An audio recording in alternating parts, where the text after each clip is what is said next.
Welcome to the Foul Play YouTube channel, Reading with the Crew, episode 66. Thank you there so much, Jack 61, for your nice warm welcome.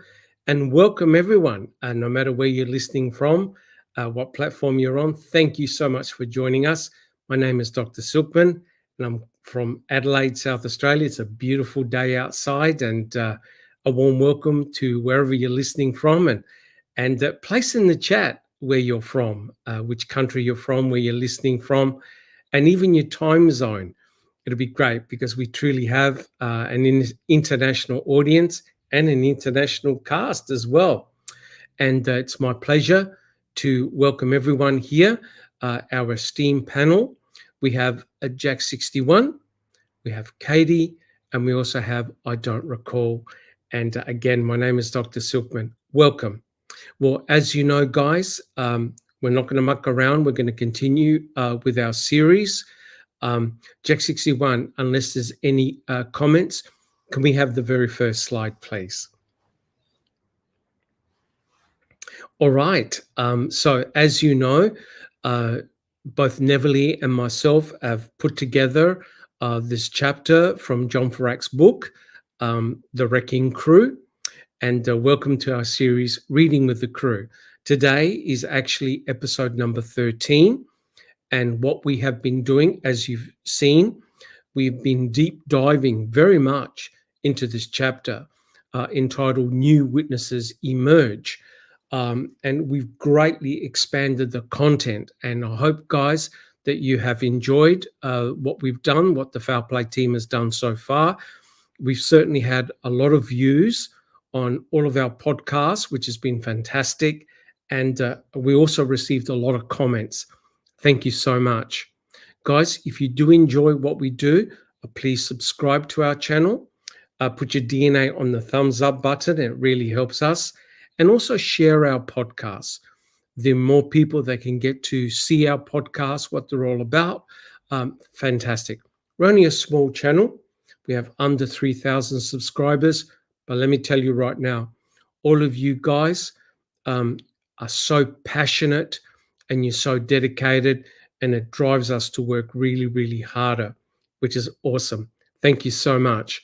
And guys, today, what our aim is, we're going to wrap up this chapter. So hopefully this should be the last podcast in this particular series. And so we've got a couple of very interesting questions that we're going to examine in this particular podcast. First of all, what did Strang and Buting say in the 2009 post-conviction motion regarding Bobby Dassey? And all of these points, even though they're not in the chapter, they all relate to what is happening now. So it's very, very relevant. So what did Strang and Buting actually say about Bobby Dassey?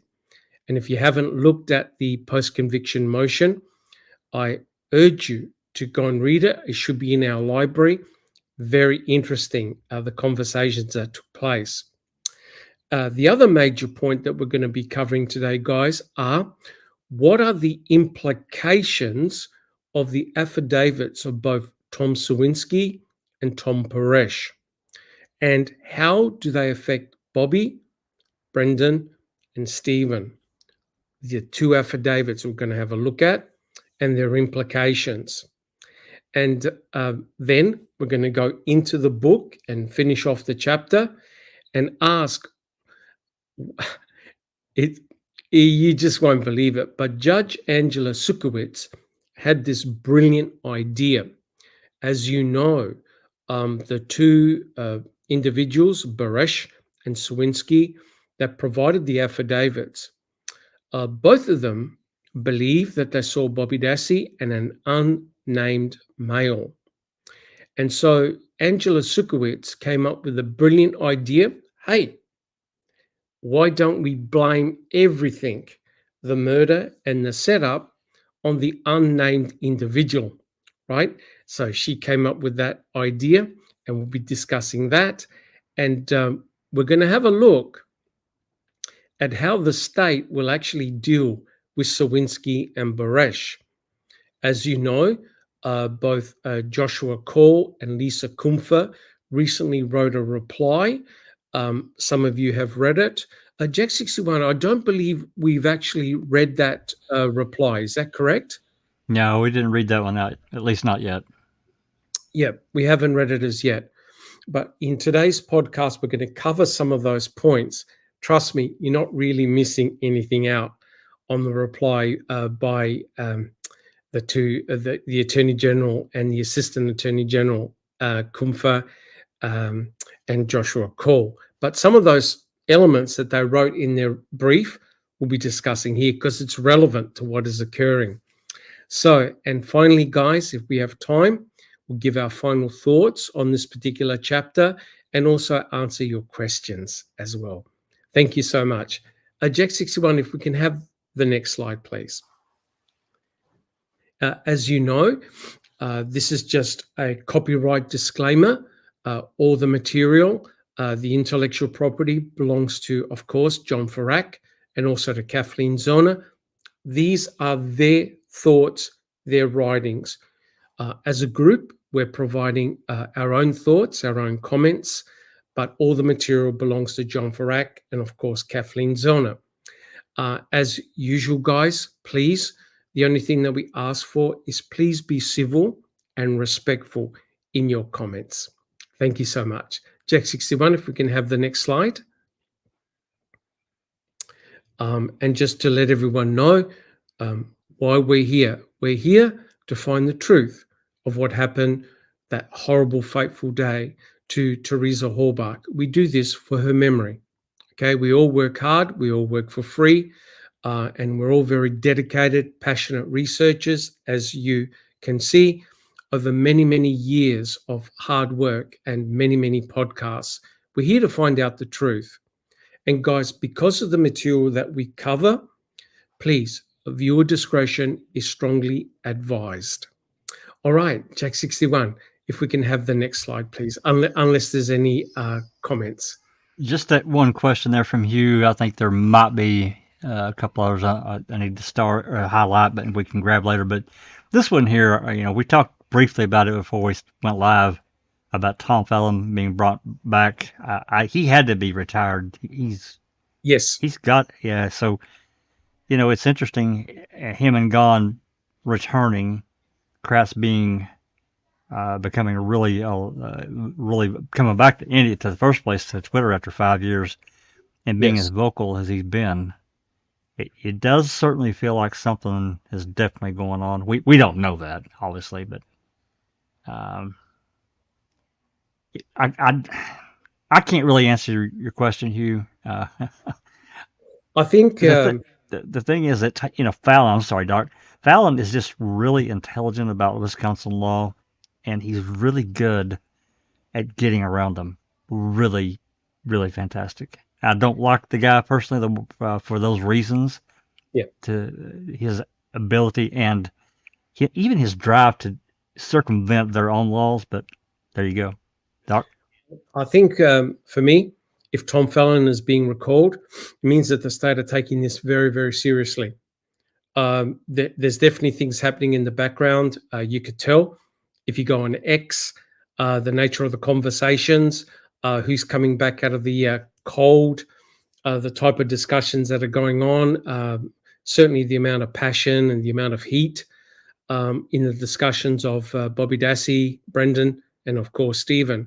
If Tom Fallon is coming back, it's serious. It really is serious. I think the state of Wisconsin are going to draw a line in the sand. And I honestly believe that two things are going to likely happen.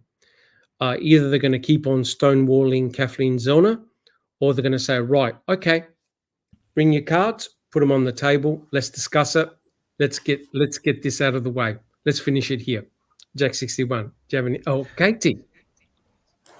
Oh, I did not mean to unmute. I'm sorry. That's all right. Jack 61, your thoughts? Yeah. Just no, nothing more to add to that. Just moving on here because I know Doc wants to. We got a lot of slides to get through, but remember, if you have questions, put a Q in front of it, and we'll either try to get to it, at at a break, or we'll save them to the end and cover them then. But just be sure to put a cue. Thank you. Yep, awesome. All right, guys, let's start the podcast proper. So have a look at this, our very first slide. So what is this all about? What has this chapter been all about? And guys, as you know, Kathleen Zellner has named Bobby Dassey as a Denny suspect. And we all know that this is very, very serious, because not only has Kathleen Zellner named Bobby Dassey as a Denny suspect, she believes that Bobby Dassey was responsible for the murder of Teresa Halbach and also for setting up his uncle, Stephen. So you know that you can't just name anybody as a Denny suspect, because there are certain prongs, Denny prongs, that you must satisfy. You must satisfy the prongs of motive, opportunity, and have a direct connection to the crime, right? Kathleen Zellner believes that she has satisfied all the Denny prongs. However, according to the state, she's done nothing of the sort. And there's been a lot of to and froing and legal arguments about whether Kathleen Zellner has satisfied the Denny prongs.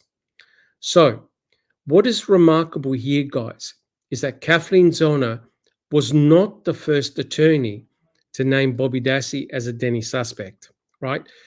Kathleen Zellner has received a lot of heat, a lot of criticism for labeling or naming Bobby Dassey as a Denny suspect. But let me assure you, and I'll prove it to you, Kathleen Zellner was not the first attorney to do so.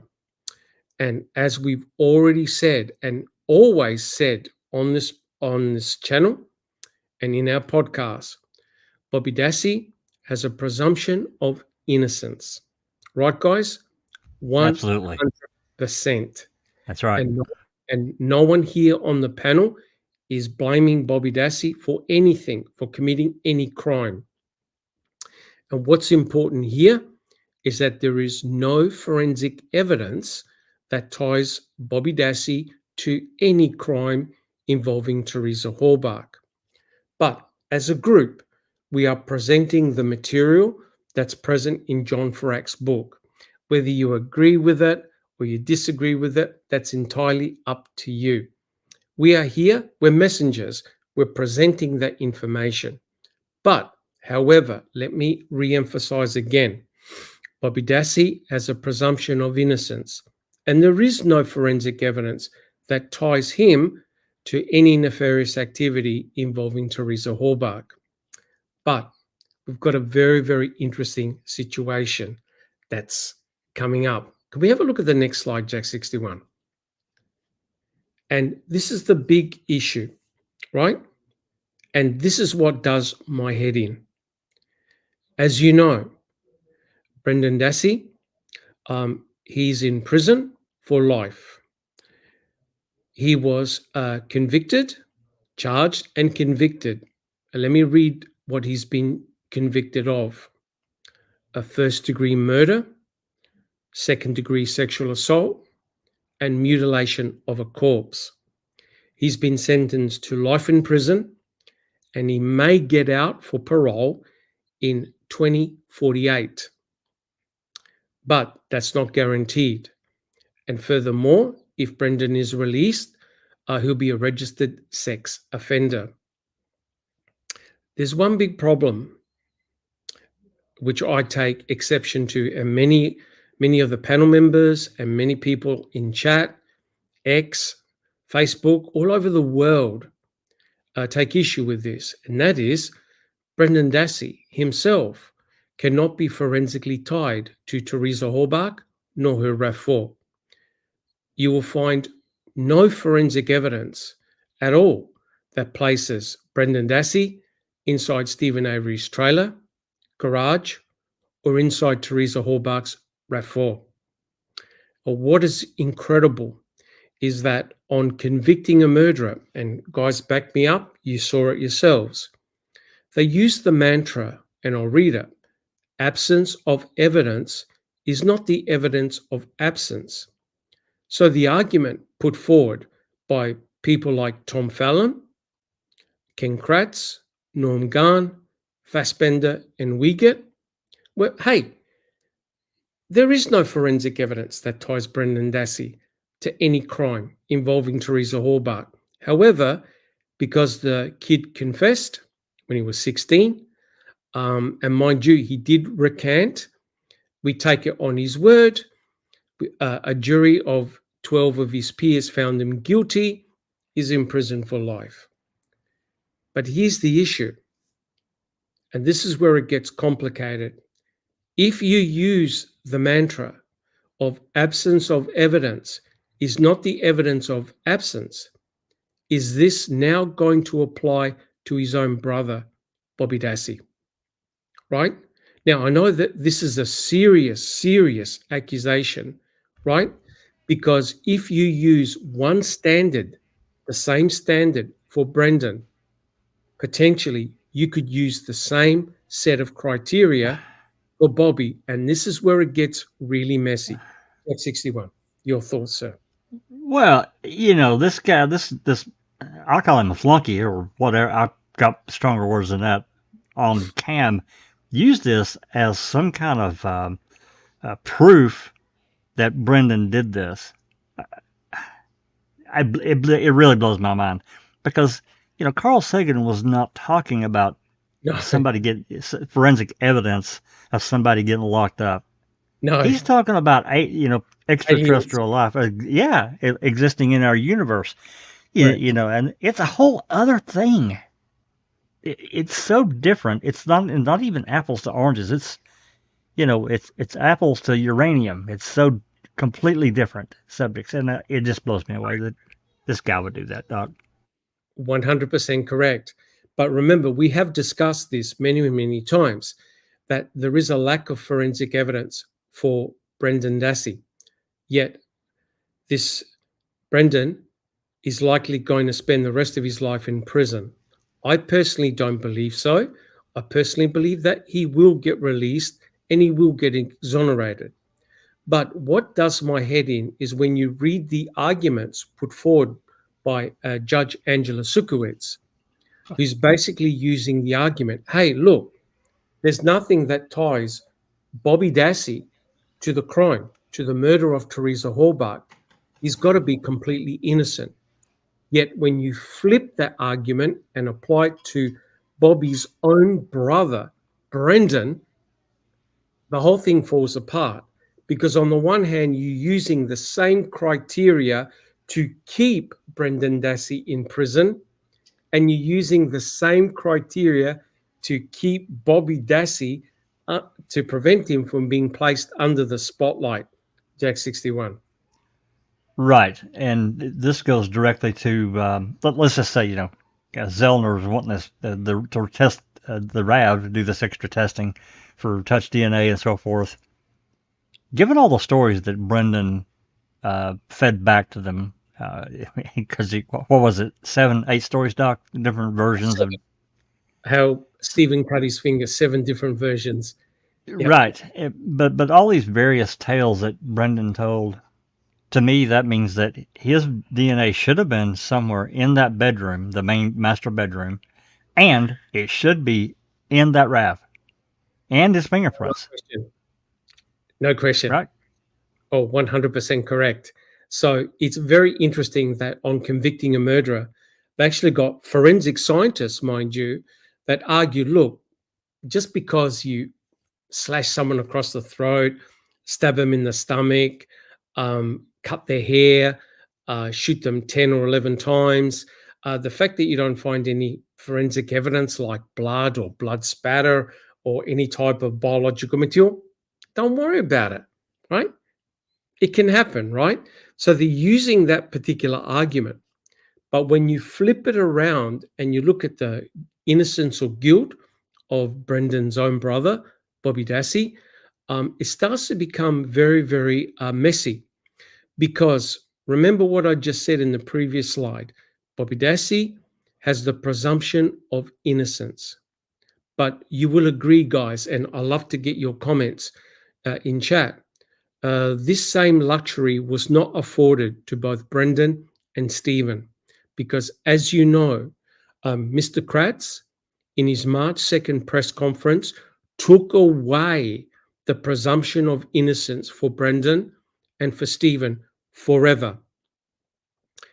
And as Strang said during the court case, you cannot unring that bell, even though, and Jack 61 will back me up, some of the comments by Mr. Kratz, oh, well, how do you know the jury heard the press conference? And how do you know they were affected by the press conference? Right, Jack 61?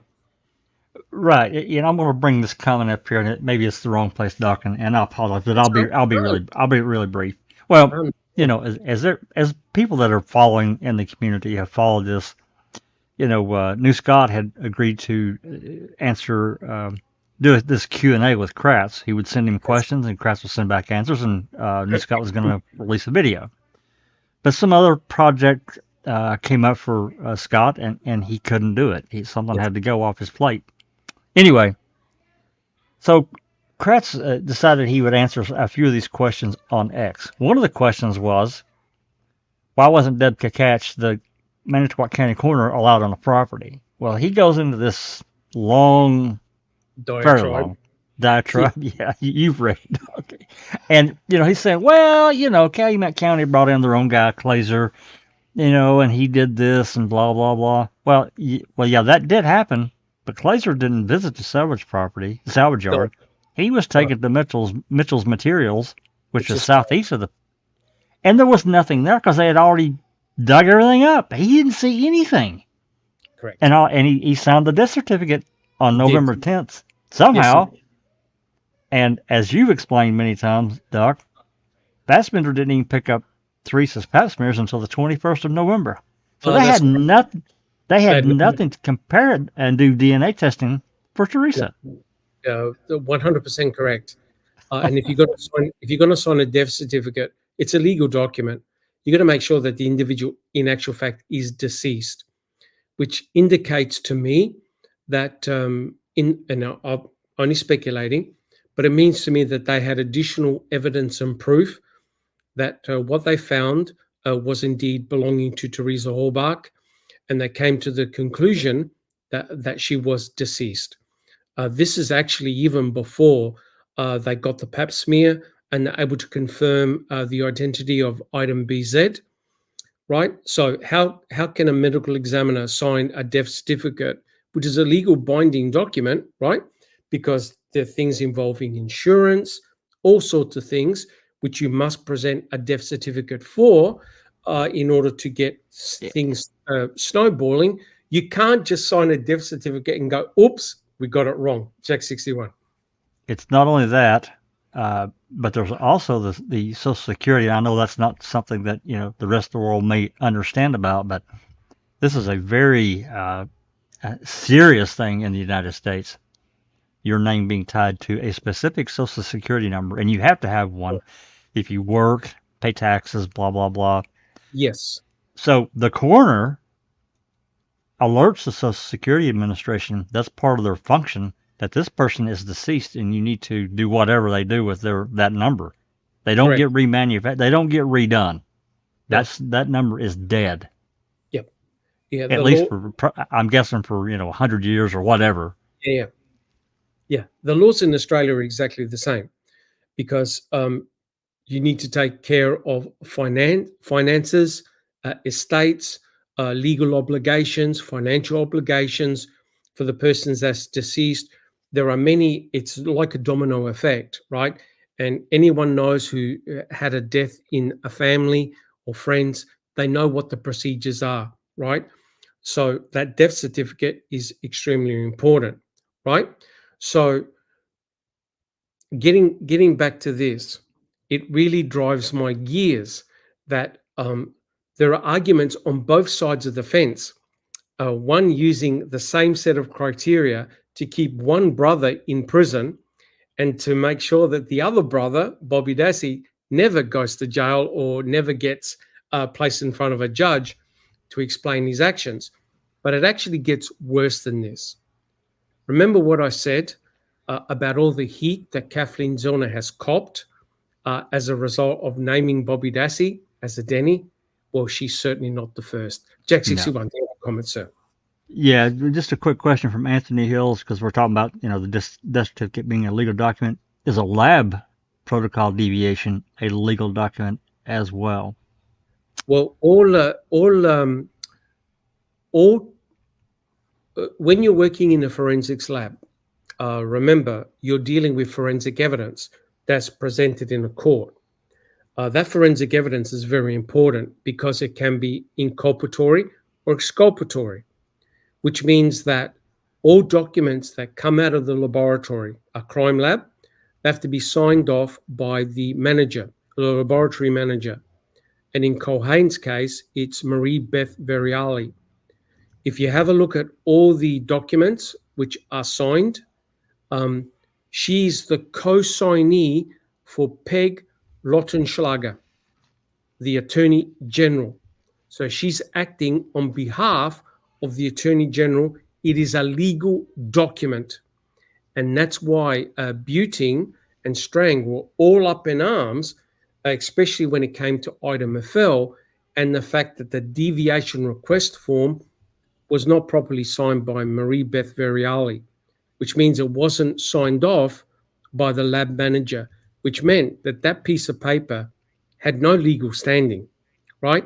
Because it wasn't signed off.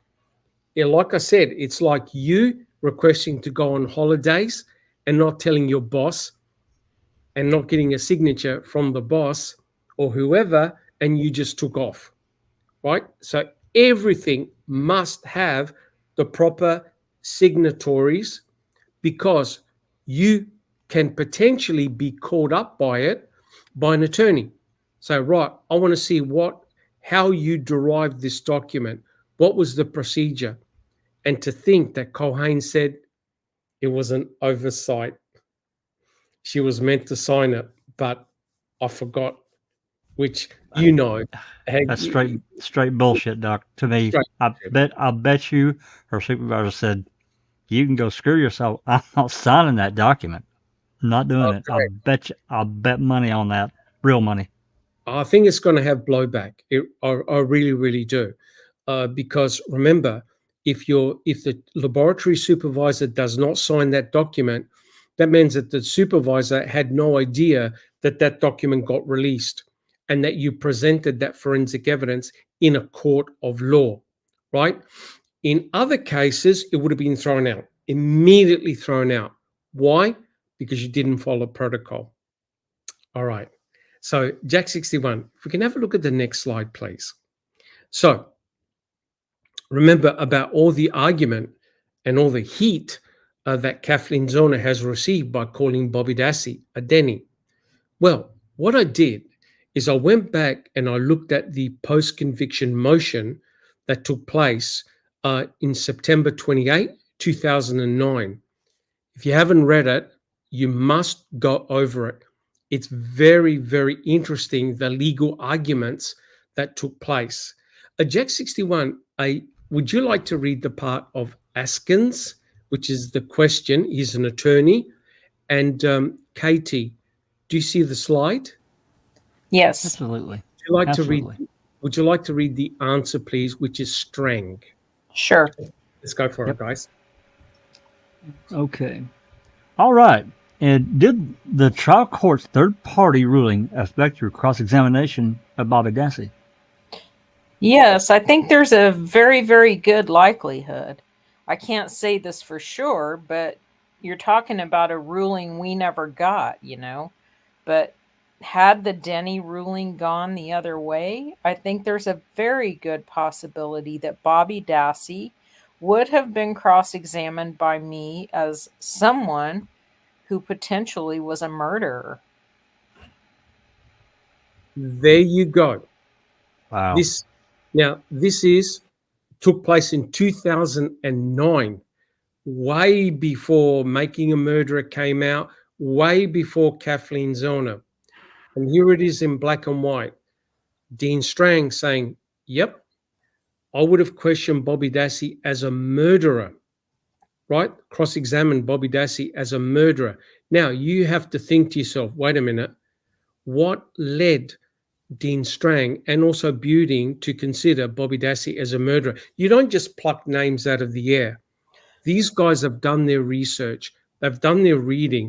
They were very, very suspicious of not only Bobby, but also Scott Tadich, right? Now, we're not saying that they did anything wrong or nefarious, but these are attorneys that had strongly considered not only Bobby Dassey as a Denny, but many others.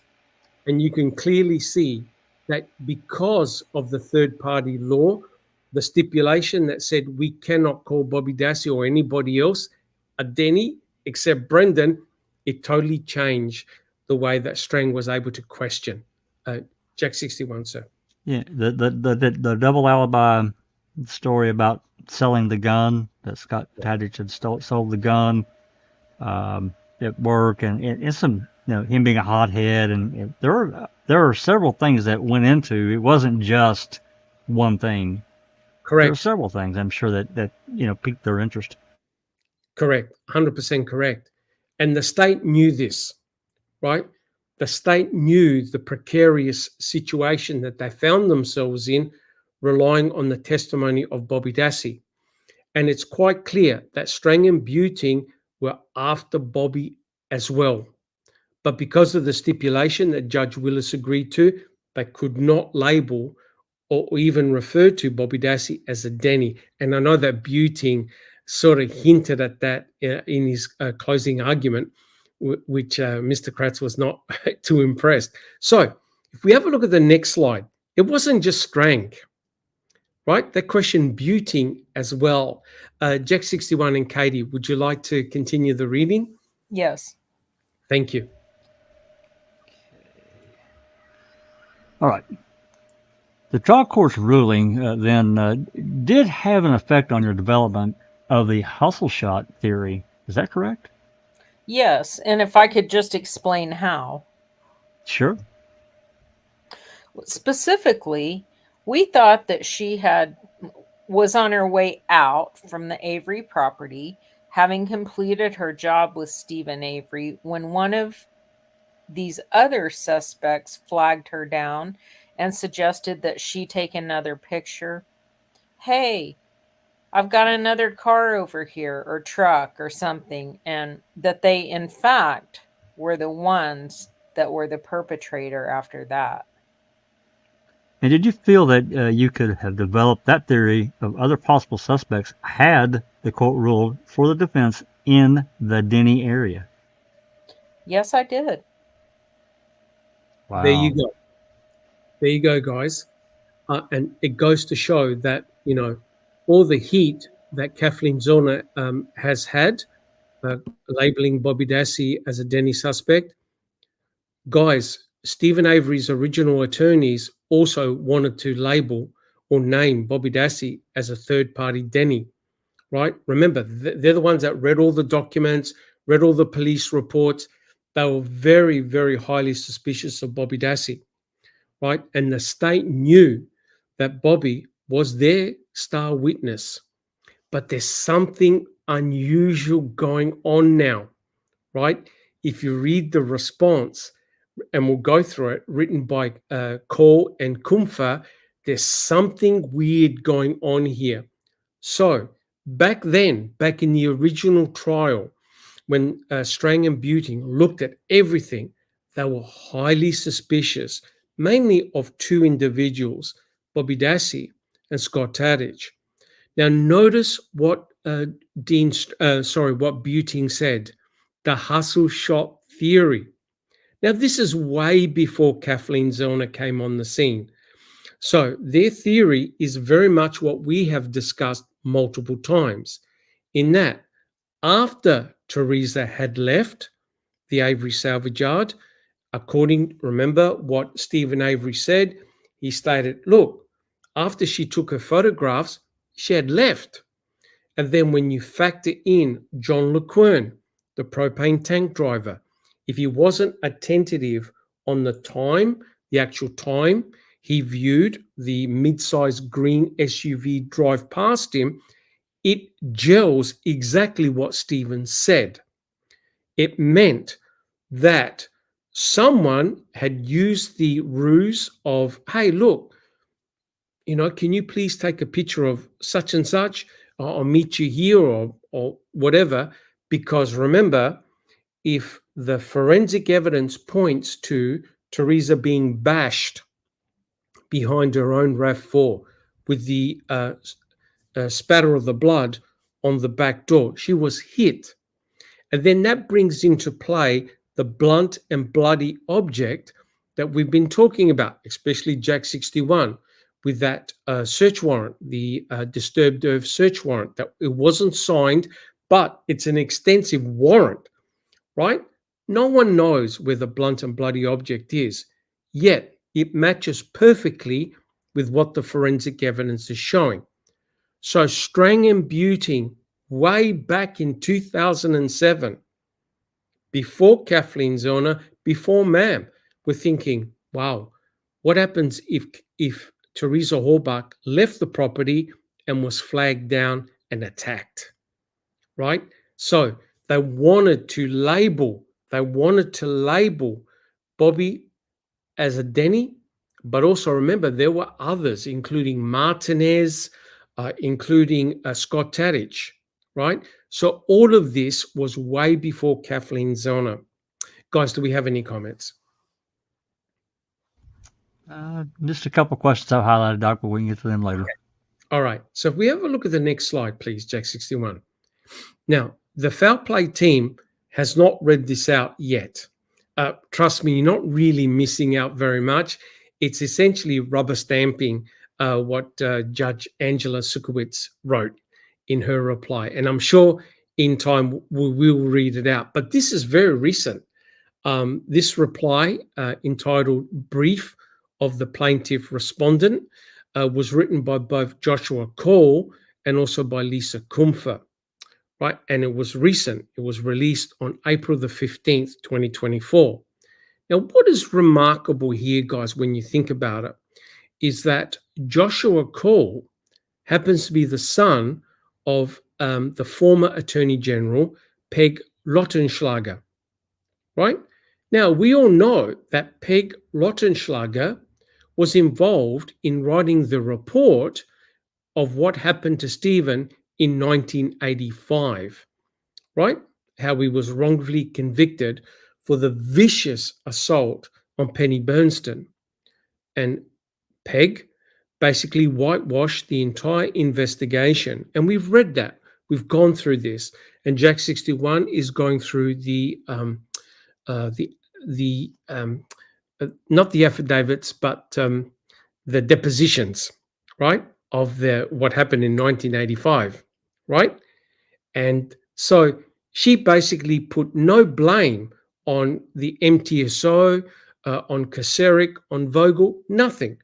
In actual fact, in her report, she blamed the victim, right, Jack 61, right, guys?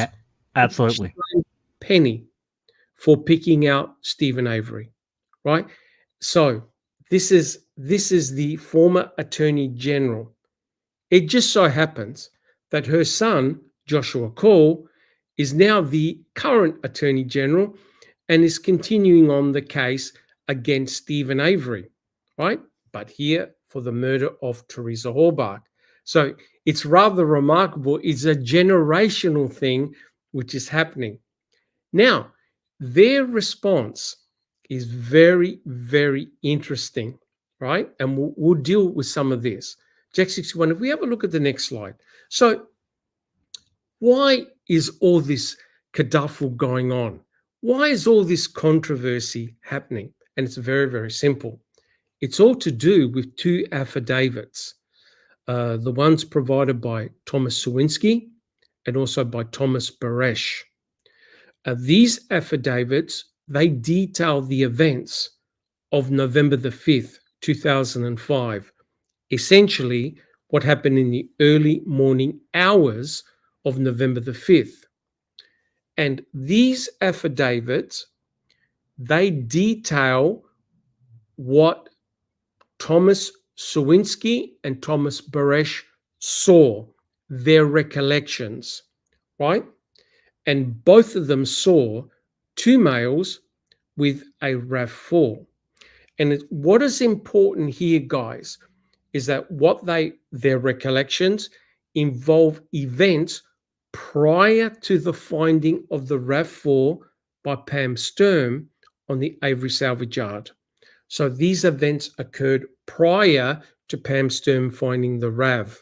So that's why potentially the affidavits of Swinsky and Bares can potentially be very, very important and very devastating. Guys, any comments? Only one I see here, I'm going to address this right quick. Steve Dashel says I have no like button. I don't know what's up with that. I would exit YouTube and then start it back again. Or maybe restart your browser. Yeah, restart your browser. Thank you. All right. So let's have a look at the next slide, please. And this is important. What an affidavit actually is. I don't recall. Do you see that? Yes, I do. Now, you're the only person on this panel with legal expertise, right? So can you please, because none of us are lawyers or attorneys, can you please read what an affidavit is and the implications of it? Thank you. An affidavit is a written statement or declaration of facts made by one person, called the deponent, in the presence of an authorized affidavit taker. By signing it, the deponent agrees that the information in the affidavit is true and accurate to the best of their knowledge. Affidavits are commonly used to present evidence, facts of the case, to a court. They support the orders requested by the deponent in their application or response. Deponent equals affiant. Right. So it's a legal document, right? And it's meant to represent the truth. Cherie, I don't recall. Is that correct? Yeah. 100% correct, right? So in order to determine the veracity of a person's affidavit, it's got to be argued with in front of a judge. Is that correct? Yes. I use it like for my cases when the only evidence I have of something happening, I don't have actual physical evidence of it, but I can have a person kind of like testify to it in writing, you know. Okay. All right. So now what we've got are two affidavits by Swinsky and Bares. We've already gone through the affidavit of Swinsky. Let's closely have a look at the affidavit of Bares. So Jack 61, if we can have a look at the next slide. So Bares gave an affidavit to Kathleen Zellner on the 24th of May, 2023, and you can find this online. Now, Katie, do you see the slide? Yes, I do. Are you happy to read from point number 2? Okay. Okay, so this is Bares's affidavit. Let's have a look what he says. Thank you. In 2005, I was employed as an independent self-employed repossession agent, not for any specific company. Number 3, on late Friday night, November 4th, or early Saturday morning, November 5th, sometime before 2 a.m., I was driving a tow truck looking to repossess a vehicle in Larrabee, Wisconsin, in the area of Highway 147 and County Road Q in Manitowoc County. Number 4, I noticed a vehicle in the park and ride on highways 147 and 43 that had just struck a deer and had a broken headlight. I gave the driver a roll of duct tape to repair the car. Number 5, after that, I was driving down Highway 147 and made a wrong turn to go south on County Road Q. After I realized my mistake, I turned around and was headed back north. Number 6, as I was heading back north, I noticed a RAV4 driving south on County Road Q. The RAV4 turned left on the County Road Q after it passed me. Okay, let's keep going. Or we'll just wait for the next slide. Number 7. I noticed the RAV4 because it was unusual to see any other cars out on the road at that time of night. Number 8. My tow truck had bright headlights that would illuminate the oncoming RAV4 so that I could see the occupants, which I observed as the RAV4 passed me. Number 9. I had with me a helper named Mike, I do not know his last name, in my tow truck that night, who also noticed the RAV4. Mike is now deceased. Number 10. In the fall of 2006 and 2007, when I was watching the news about the Avery trial, I noticed Bobby Dassey and recognized him as the driver I saw that night in 2005. Number 11. In November 2006, I was in jail on a domestic charge in Brown County, Wisconsin, and again in February 2007 for bail jumping. During the time I was incarcerated, I told a Brown County detective that I had information about the Halbach murder, but was ignored and told that I was already in enough trouble and to shut up. Number 12. I could not recognize or identify the passenger in the RAV4, but I am 100% sure it was not Stephen Avery. Number 13. In 2017 or 2018, I told my brother Ron about my observation of the RAV4 back in 2005. 14. I do not know any of the Avery or Dassey family members personally, but I may have towed vehicles at the Avery salvage yard on a few occasions. Number 15.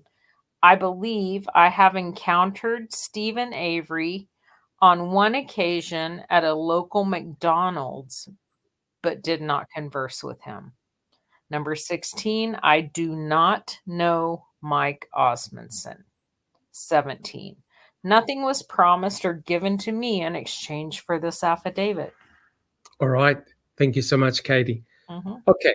So it's pretty obvious when you read the affidavit of Baresh that in essence, when you break it down, he saw two males in a RAV4 on County Highway Q, and he named one of them as Bobby Dassey. Guys, would you agree or disagree? Based on that affidavit. That's what he says. Yep. Any other comments? Jack 61, any comments? Well, I think you've already covered this, but we've talked about it before. But, an affidavit has to be accepted as truth until it's proven otherwise. That's what we're supposed to do. Now, does that mean that everybody has their own opinion? And this goes again back to Swinsky when he first wrote his affidavit way back. That's all we had. But then we were like, well, if you called, there should be a record of it. And lo and behold, we got the call. Correct. We got half the call. Yeah, correct. Correct. So it doesn't. I mean, he didn't make a call. I'm talking about Baresh, but yes. Personally, how much weight do we add to it? In our own minds. Again, legally, the courts are supposed to accept this as truth until proven otherwise. It can be disproven and discounted. Say, you're just full of shit. That's not what you saw, and we can, we've got evidence to prove that. So, that's all I got to say, Doc. Okay, but would you agree that the way the arguments are being structured by the state is that they don't want to hear either Baresh or Swinsky in front of a judge? Is absolutely. Yeah, absolutely. They don't want this anywhere near a judge. Nowhere near it. Yep, correct. So, Jack 61, if we ever look at the next slide, this is what will be presented in front of a judge, right? This material will be presented in front of a judge. So basically, it's a summary of the observations of Bares and Swinsky. So if we have a look on the top left-hand corner, you can basically see what Bares was saying, that he saw two males in a RAV4 driving down County Highway Q. And County Highway Q is on the backside of the Avery salvage yard. You can actually get to the Avery salvage yard if you continue driving, and then I think you hit Fisherville or another road, and you will eventually get to the Avery salvage yard. So these are early hours of the morning of November the 5th. So according to Bares, he saw two males driving a RAV4, but he recognized one of the males as being Bobby Dassey. Now, if you now factor in what Swinsky saw, which is towards the middle of the page, Swinsky said that he saw two males pushing a RAV4 down Avery Road towards the Avery salvage yard. Now, think about this. He saw two males. One he recognized as Bobby Dassey. The other male he didn't recognize. But it's very interesting. Could it possibly be a coincidence that two witnesses that don't know each other, as far as I'm aware, Bares and Swinsky, just happened to see in the early hours, morning hours of November the 5th, two males, both recognized Bobby Dassey, both didn't know who the other male was, driving what appeared to be a RAV4, right? And Swinsky said that he saw two males pushing a dark blue RAV4 up Avery Road. To compound this, at about 10:30 in the morning, guess what Pam Sturm finds? Pam Sturm, if Jack 61 just lifts up the picture, you can see where the blue arrow is. That's exactly where the RAV4 was found. Teresa's RAV4, right? At the pit. And in the last podcast, we looked at all the photographs. We looked at what Drum, Pagel, Baldwin would have seen if they flew directly in the southeast corner. They never spotted the RAV4. So this is powerful anecdotal evidence by two independent eyewitnesses that they saw two males with a RAV4, right? Likely Teresa's RAV4. And you know that a RAV4 was found on the property by Pam Sturm and Nicole on November the 5th. All of this material will be presented to a judge. And the judge has to decide whether all this is all bullshit or whether the affidavits of Bares and Swinsky can stand up to scrutiny. Guys, do we have any comments? Yeah, I think that, well, I mean, if she can get in front of a judge, I mean, it's all going to hinge on what the Court of Appeals does. A lot of people are, concerned that they're just going to rubber stamp it and deny it again, and force Kathleen to, make another move of some kind, another 974. I don't know. But, I mean, even if we don't consider the Bares affidavit, the Swinsky affidavit and the phone call is really difficult to ignore. I mean, to me it is. Despite everything else that's been thrown at the Court of Appeal and they've ruled against her, the Swinsky affidavit and the phone call, for me, are difficult to get around. I'm just being reasonable. I mean, I'm not a lawyer, but... Yes, but at the end of the day, as I don't recall read out, an affidavit is a legal document. It's meant to represent the truth. So according to Bares and Swinsky, they saw two males with a RAV4. Teresa Hallbach just happens to own a RAV4, right? And both of them, and we'll summarize it in a second, both of them named Bobby Dassey. And Bobby Dassey is most definitely the state star witness. So it Yes. starts to get very, very complicated, because where they saw the RAV4 was in close proximity to the Avery salvage yard, the very same spot that a RAV4 was identified on the morning of November the 5th. And when you look at the anecdotal evidence, there are many eyewitnesses that saw the RAV4 off the property, right? So as you said, Jack 61, it's starting to become very hard to ignore, especially Swinsky, who actually did make the phone call on November the 6th. Yeah, and we have a question here from Anthony. Did Tom Baresh state the pastor had a beard? I don't think they did. I don't believe so, as far as I'm aware. Not from the affidavit that we just read out. He said that he couldn't identify who that passenger was. Correct. But according to him, the RAV4 was driving towards him, and he had his lights on, bright lights, and he can clearly see that there were two males in the front seats. Katie, did you have a comment? Yeah, I agree with Jack. I mean, it is very damning, and it's, if Bobby had nothing to do with this, it's scary. And, I also hope, but have no faith, that this won't get rubber stamped. It's so frustrating. It's so hard to exonerate someone, but just watching all the decisions from the judges,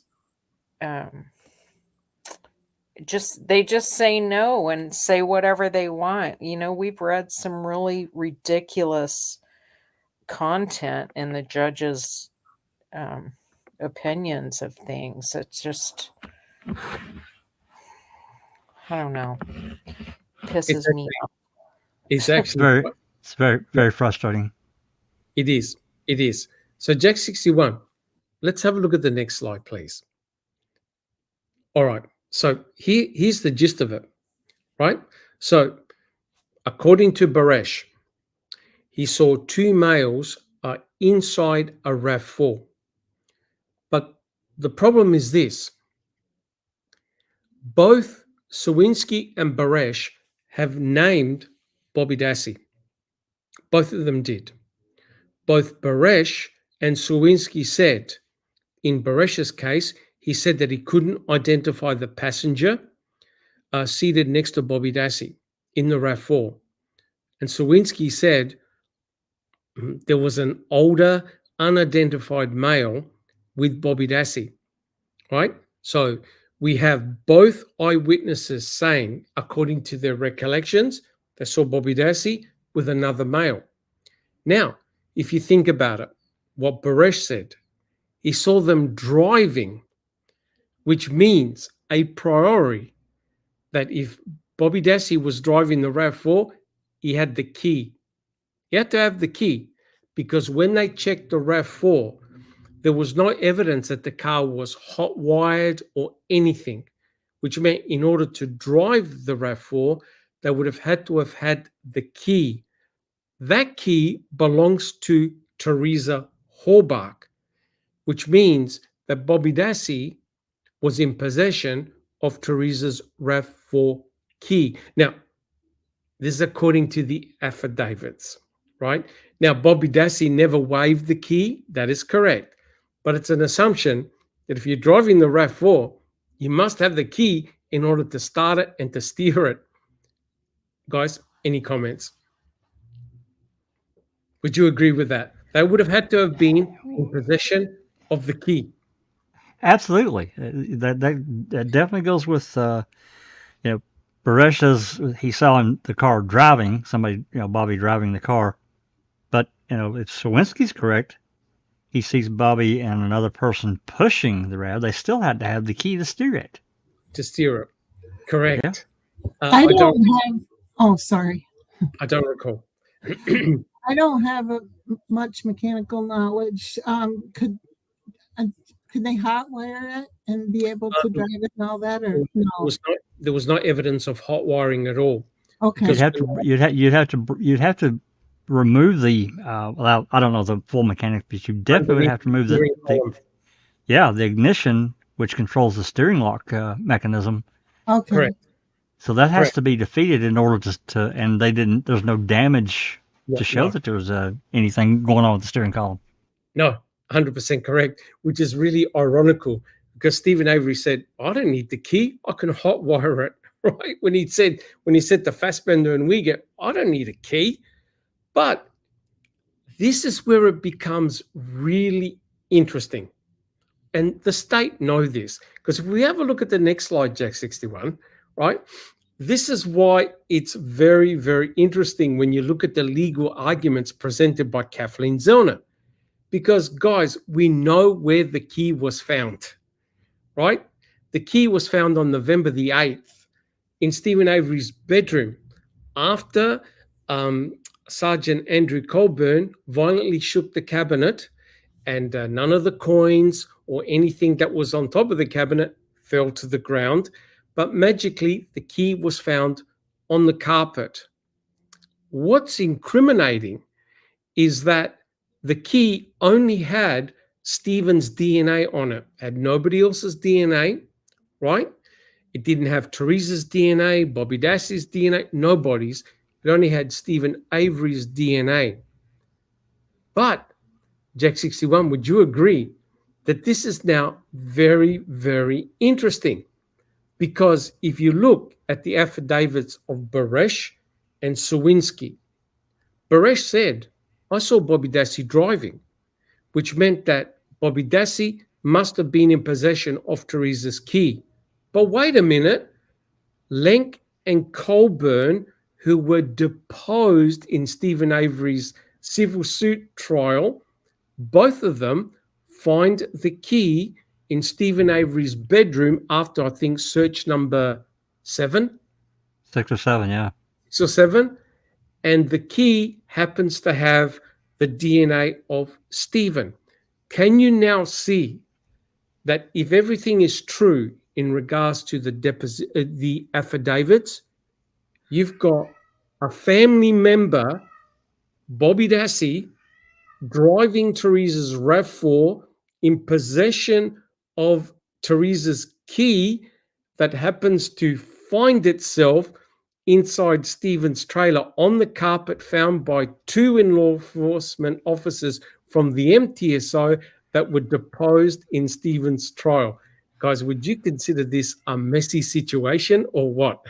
It's a disaster. I mean, you either that was the key that one of these other whoever had the RAV somehow got transferred into Stephen's house or whatever, or there's a second key in play here, because her regular keys were never found. Because there was that photograph that Tom Pierce took.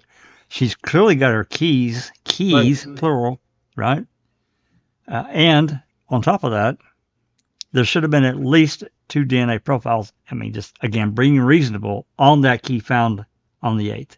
There should have been 2 profiles that Sherry Colleen took.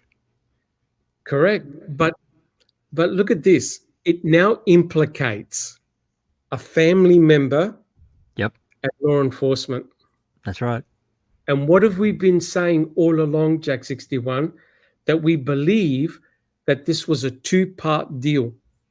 The murderer, and we're not saying that Bobby Dassey murdered Teresa Hallbach. The murderer and law enforcement. Yep. That key connects a family member to law enforcement. That's right. In one hit. So this hasn't escaped Kathleen Zellner, right? But notice what Kathleen Zellner has done. She's completely eliminated any involvement of law enforcement. Oh, of course. Yeah. Everything on Bobby. That's right. Right? So this is remarkable how that key links a family member and law enforcement. Where did that key come from? Who put the key there? Did Bobby put the key there? Did someone from law enforcement find the key, the spare key, and thought, let's make this a real simple case. Let's plant some evidence from the RAV4 in Stephen's trailer, because forensically we can't find Teresa Hallbach let's place a personal item there, right? But they never knew about, unless they weren't told about Swinsky, and they wouldn't have known about Bares. And all of a sudden now you've got these affidavits which potentially can be very damaging. Jack 61. Well, it goes back to this bookcase and the finding of this key, because I have a real issue, because that cabinet, and this is not a big cabinet, it's a small one. They empty it out of all its books looking for porn and look inside of it and don't see anything. How can you not see the key or the fob at that back left corner? How can you not see it? I don't believe it. I just don't believe it, Doc. And Jack 61, James Lenk was asked directly in court, when the cabinet was empty, did you see any key in the back? And he goes, no. Exactly. No. Right? So these guys have shot themselves in the foot, right? So this is remarkable, right? That key potentially, like I said, can link a family member and law enforcement in setting Stephen up, right? And that's why Kathleen Zellner will present this in court for a judge to consider, you know. And what did Kratz say about the finding of the key? Jack 61, you want to repeat it? What did Kratz say? You talking about his closing? He said, you effed up my case. Oh, yeah, to Fassbender and Wigger. Yeah, you guys just effed up my case. You could tell he was mad, and that was another part of one of the comments he made on Twitter, on X, that he told, or I guess asked, Sean Reck not to use that in the production of Cam, but he did anyway. That's 100% correct. Okay, so again, guys, the more information we have, you can see that this case is not clear cut. That Fassbender, Wiegert, and also Kratz want to present in court. This case is extremely complex. There are multiple hands involved. Jack 61, if we can have a look at the next slide.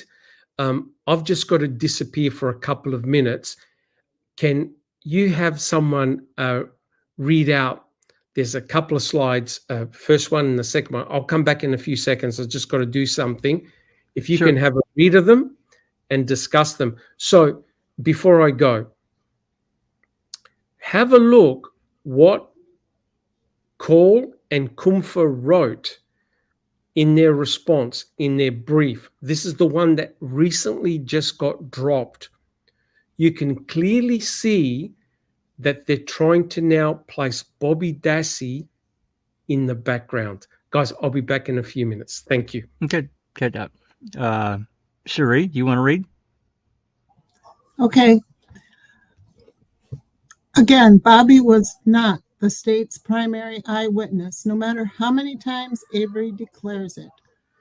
Bobby established only that Ms. Halbach arrived at the Avery salvage yard on October 31st and that he saw Ms. Halbach walking toward Avery's trailer before she disappeared.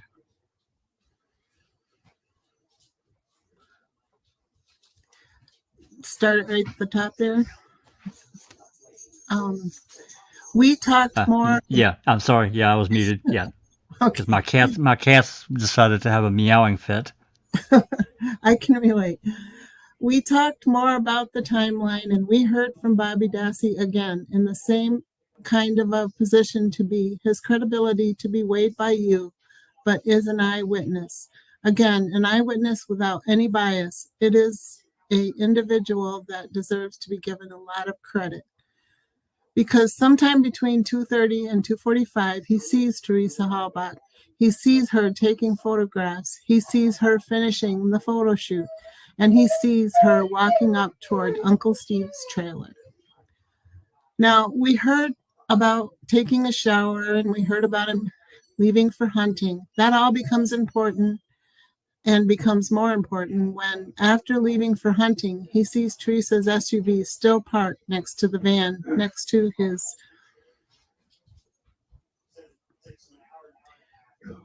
mom's van that's for sale, but Teresa is nowhere to be found. All right.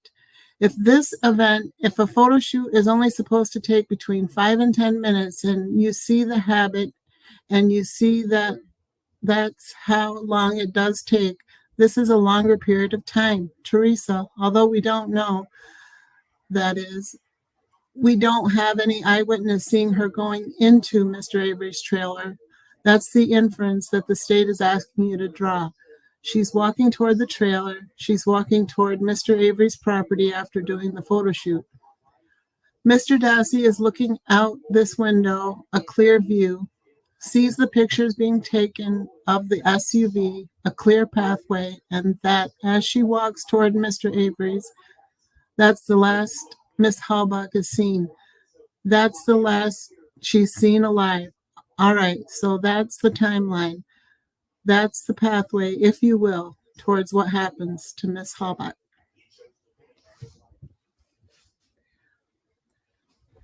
Good grief. Just a minor role. That's all. Right. Yeah. Well, he was welcome back, Doc. Bobby Dassey was a star witness, willingly or unwillingly, and I'm going to guess it was unwillingly. I'm going to guess that kid was pressured from one end of his life to another. Being 19 years old, I'm sure he was probably petrified. That's just me speculating. I don't know that, but to me, that kid was put under tremendous pressure. Yes. I feel the same. I feel that they, just coerced him into helping with whatever they, wanted to say would happen to him if he didn't. Seems to be a common thing in these cases. Yes. Yep. But what you're finding here is a very weird situation. What was read out, written by Colin Kumpfer, you can clearly see that what they're trying to do is diffuse the situation by saying, yes, Bobby Dassey, he wasn't a state witness, he wasn't a star witness, but what was read out, and I'll repeat it because it's worth saying. Have a look at what they're attributing to what Bobby Dassey said. I'll read it. Bobby established only that Miss Halbach arrived at the Avery salvage yard on October the 31st. So he's a direct eyewitness. That's one. He's a direct eyewitness. And that he saw Miss Halbach walking towards Avery's trailer. An eyewitness. He is the only person on the planet that saw Teresa Halbach walking towards Stephen's trailer. And all Teresa Halbach had to do was take 2 steps in the direction, and the state is saying, walk towards Stephen's trailer, Jack 61. But he's not a star witness. I mean, how stupid do they think we are? Yep, but it's the final comment that is the clincher. Before she disappeared. Oh, right? Absolutely. With the implication, hey, she came on the property, she started to walk towards Stephen's trailer, and she's disappeared. So the implications are, hell, Stephen must have her in his trailer. She must be incapacitated in some manner. Stephen had to have killed her. Yet the bizarre thing is, right, guys, their own forensic evidence shows, mate, Teresa Halbach, we can't actually prove that Teresa Halbach was inside the trailer or the garage, and we can argue item FL. We can debunk item FL in 2 seconds. But what you guys have just read out with what Mr. Kratz said in his closing arguments, you're left under no illusion. Bobby Dassey is crucial for the state. Why? Did you see what Kratz said? It establishes the timeline. Absolutely. Right? And notice, well, Teresa normally takes a couple of minutes to do a photo shoot. Hey, Bobby Dassey had a shower, right? And when he came out of the shower, right, 10, 15 minutes must have gone by. When he goes bow hunting, he still sees the RAV. That means Teresa must still be in Stephen's trailer, incapacitated in some manner. Whereas when you actually look at what Bobby said, remember, he said that he took a shower before Teresa arrived, and then he simply got his gear to go bow hunting. So that whole process could have literally taken a minute. And all Teresa was she was sitting in her car, correct? That's right. I mean, she generally took one photo, that side view of vehicles that appeared in Auto Trader. It wasn't like she sat there and walked all around it and took multiple photos. It was typically one shot. Yep. Done. I agree. They put the spotlight on Bobby. He became the star witness willingly or unwillingly. That's right. Because if you think about it, Bobby never saw any nefarious activity.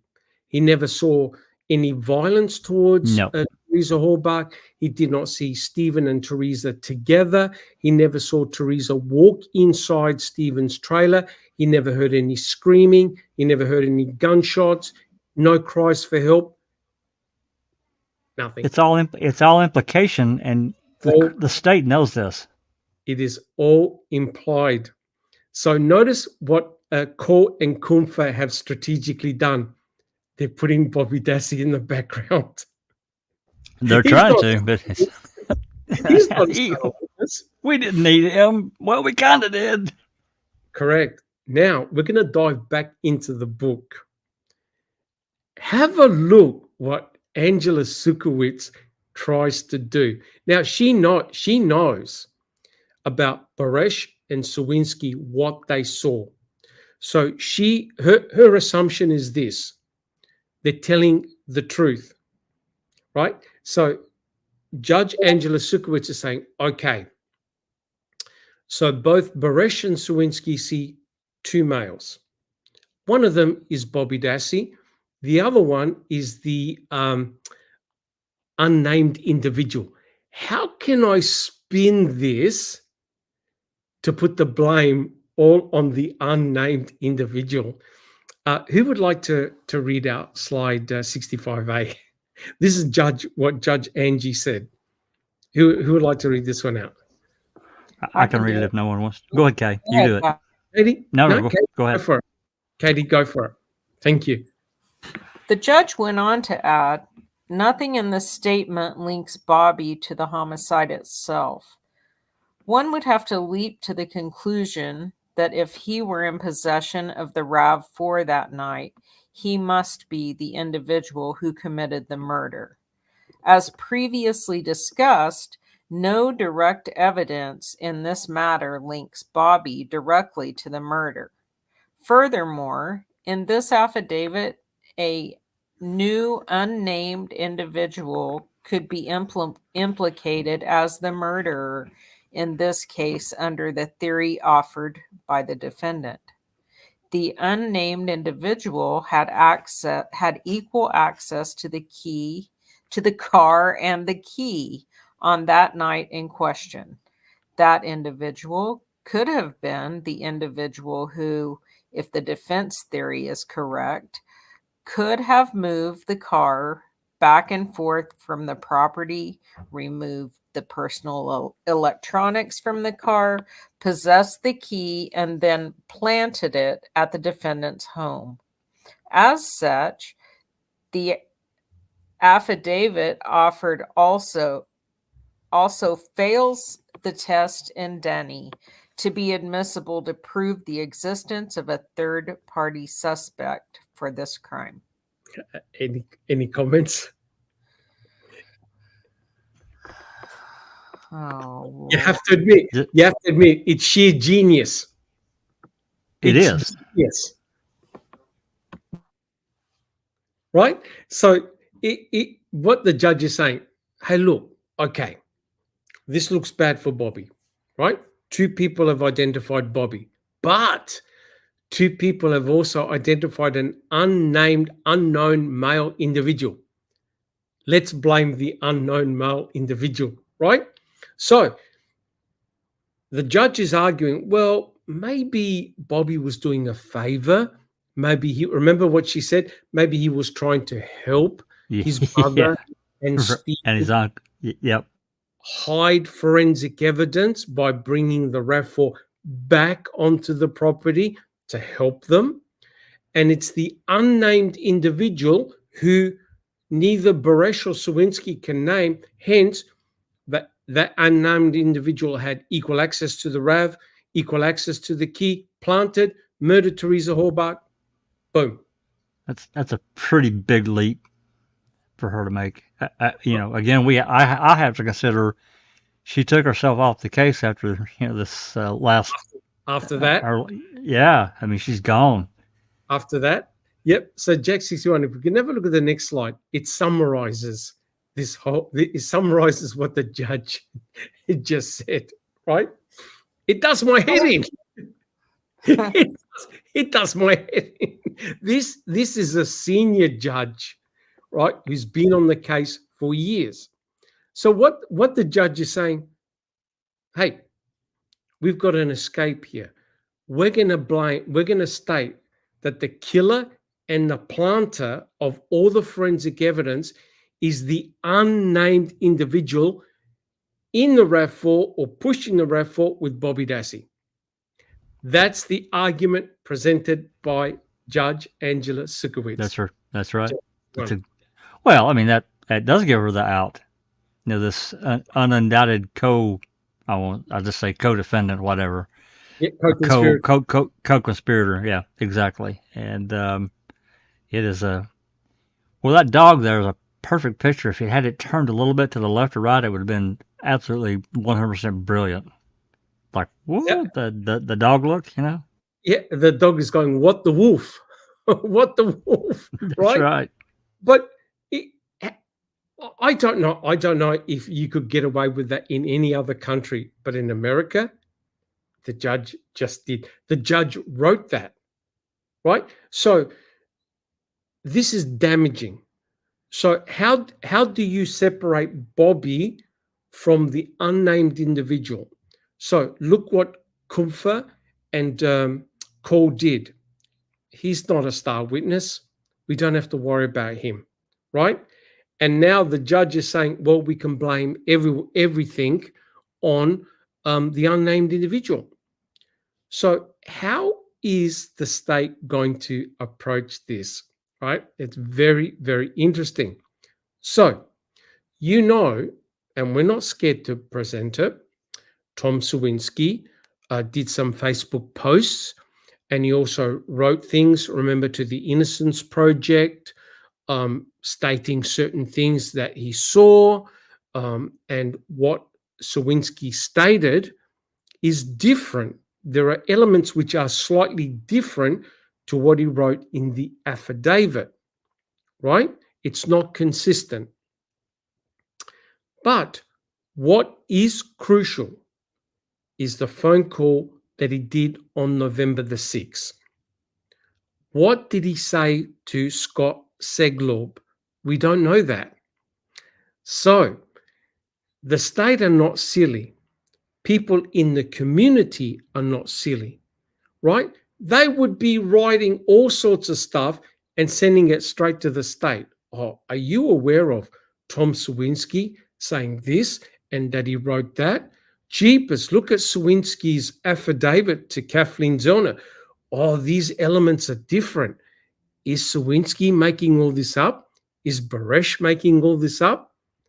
Have a look, Jack 61. We won't read what Swinsky wrote. We've already actually read this in a previous podcast. But look, if you look at the next slide, you can see what the state are going to target. Josh Cole and Lisa Kumpfer, in their reply, made it clear who they are going to attack. Cherie, I don't recall, do you see the slide? Yes, I do. Would you like to read it? So this is their plan of attack. Moreover, the state would negate whatever little credibility Swinsky and Bares had on the stand. It could easily impeach Swinsky with the glaring inconsistencies between his latest story and Swinsky's prior statements Avery submitted previously. The information Swinsky initially provided to counsel does not at all match what his affidavits now say about what or who he observed when he observed them, who he spoke to at the Manitowoc County Sheriff's Office, and what their response was. And in fact, Swinsky's original information to current defense counsel would have eliminated Bobby Dassey as a suspect because Bobby was at work during the time frame Swinsky gave. Swinsky's account changed drastically after somehow having his memory refreshed by counsel and her investigators, with no documentation that would show how this memory refreshment could have been achieved. And this second person he purportedly saw has never been identified, meaning Swinsky's information could not even actually point to Bobby as the perpetrator.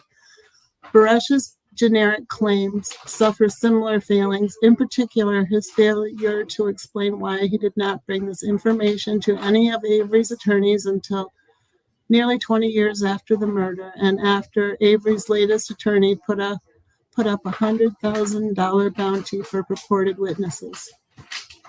Comments, please, and I'll be interested in the comments of people in chat as well. Do we have any comments? So you now know, you now know, Jack 61, exactly who they're going to target to take apart the affidavits. They're going to target Bares and Swinsky. Sorry, of Jack. course.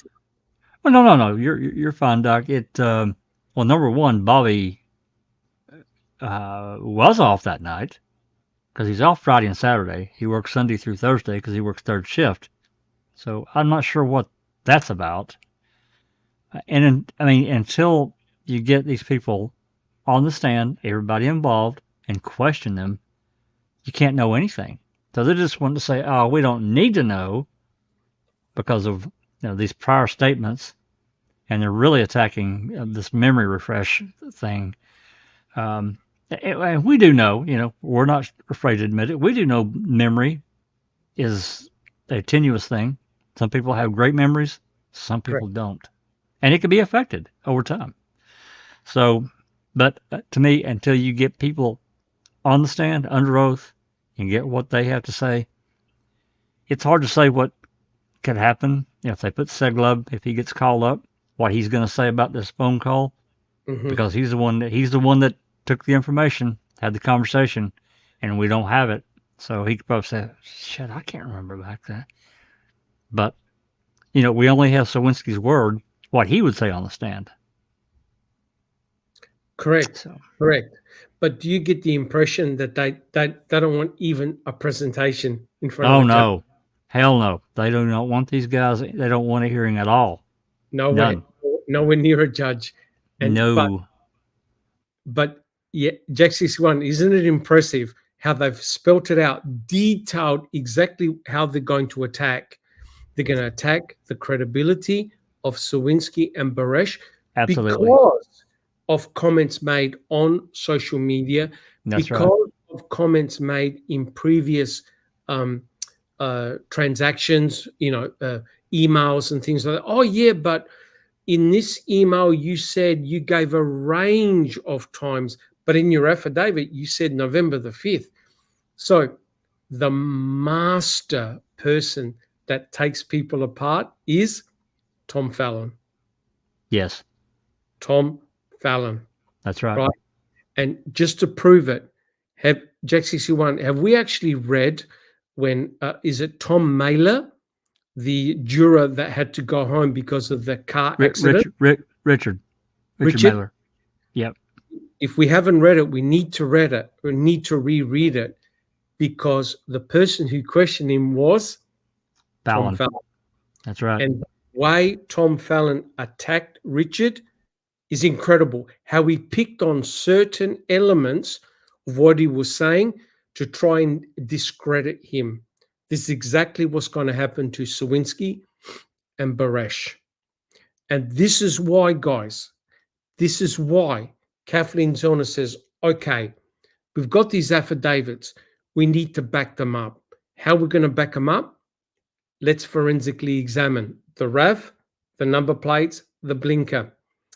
If the two individuals who provided the affidavits are correct, and these two guys were in the RAV4, they should be leaving skin cells. They should be leaving their DNA. Guys, would you agree? Absolutely. And that's what Kathleen wants to look for. Yep. And that's exactly what they're not going to do. They're not going to get Kathleen Zellner to test anything. But isn't it remarkable, guys, that Damien Eccles is going to get the forensic evidence tested? Fantastic. With MVAC. With MVAC. That's fantastic. That's incredible. That the judge, it was overturned.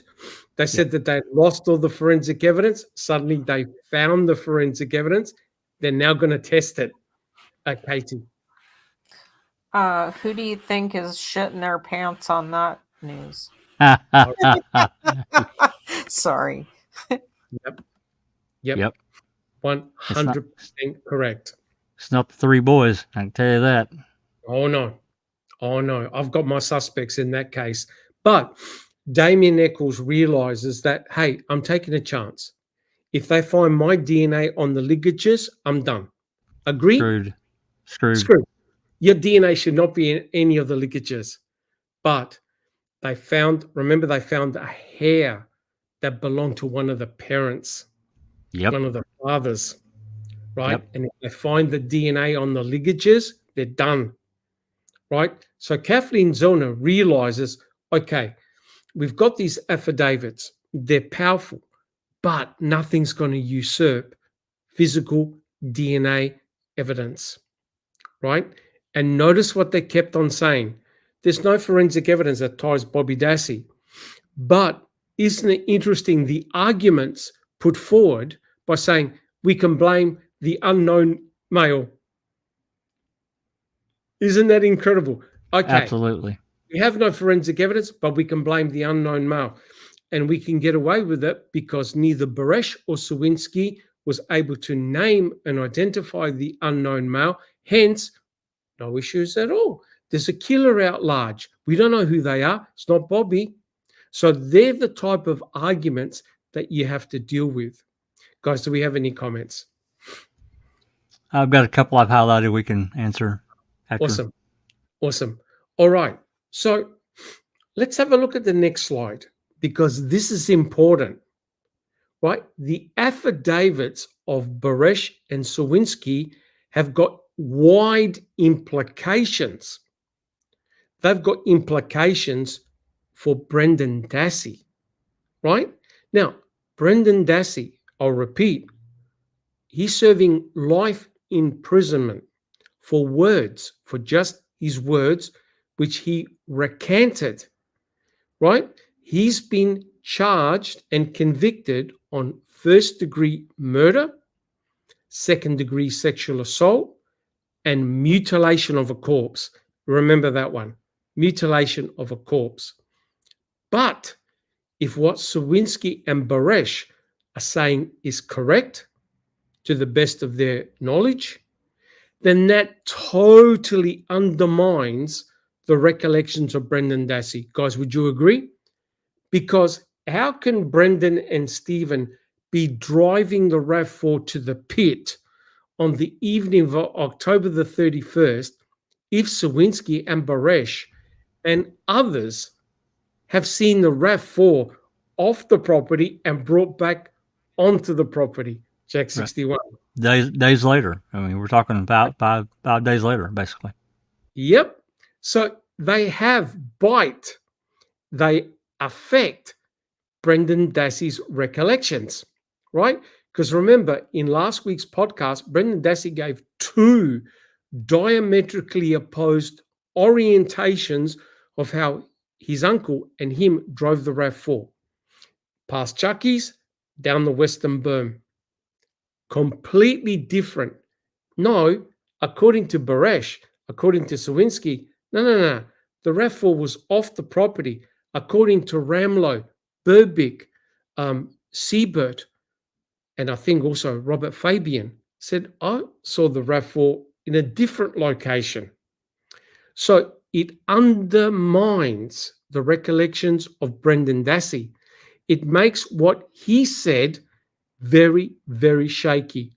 Guys, would you agree? Absolutely, Doc. Yep. So it has far-reaching implications. Now, look at this madness. Have a look at this madness. Brendan Dassey was convicted of mutilation of a corpse. Now, was Stephen Avery convicted of mutilation of a corpse? No. No. He was not. Have a look what Kumpfer and Cole wrote about the mutilation of a corpse. Katie, would you like to read this one? And the jury was not unconvinced that Miss Halbach was burned by Mr. Avery in his burn pit because he was acquitted of mutilation of Miss Halbach's body. A judgment of acquittal is not proof of innocence.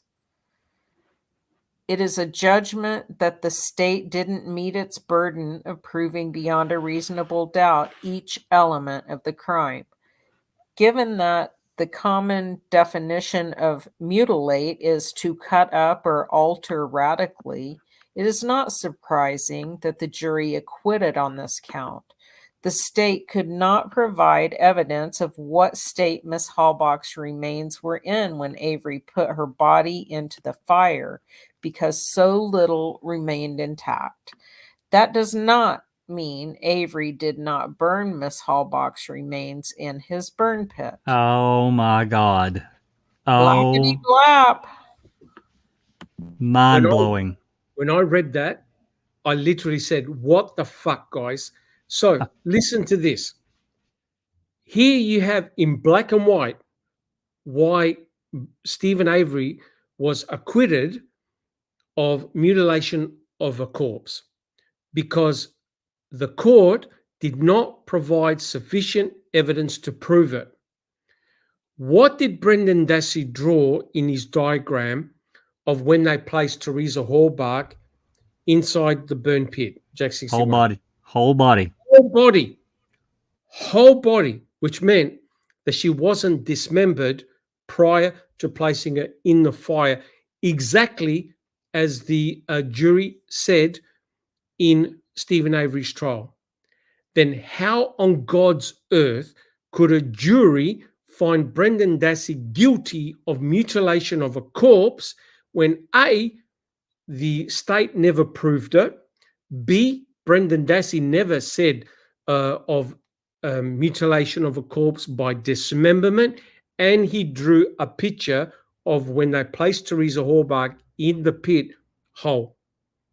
And even though Fassbender and Wiegert said, did you do anything to her? Are you sure you didn't do anything up? Stephen Avery didn't talk about chopping her up. This goes to show the utter hypocrisy, stupidity that the state has demonstrated. And this is the Attorney General and the Assistant Attorney General in their brief response saying, oh, hey, we couldn't prove it. That's why the jury said not guilty on mutilation of a corpse. Yet, the same criteria, how did that change in Brendan's trial? Right. I mean, they're saying right at the top there, just because they found him not guilty, it just means that the state didn't meet their burden of proof. That didn't mean we don't believe he did it. Yep. So you don't believe in the jury system. Yep.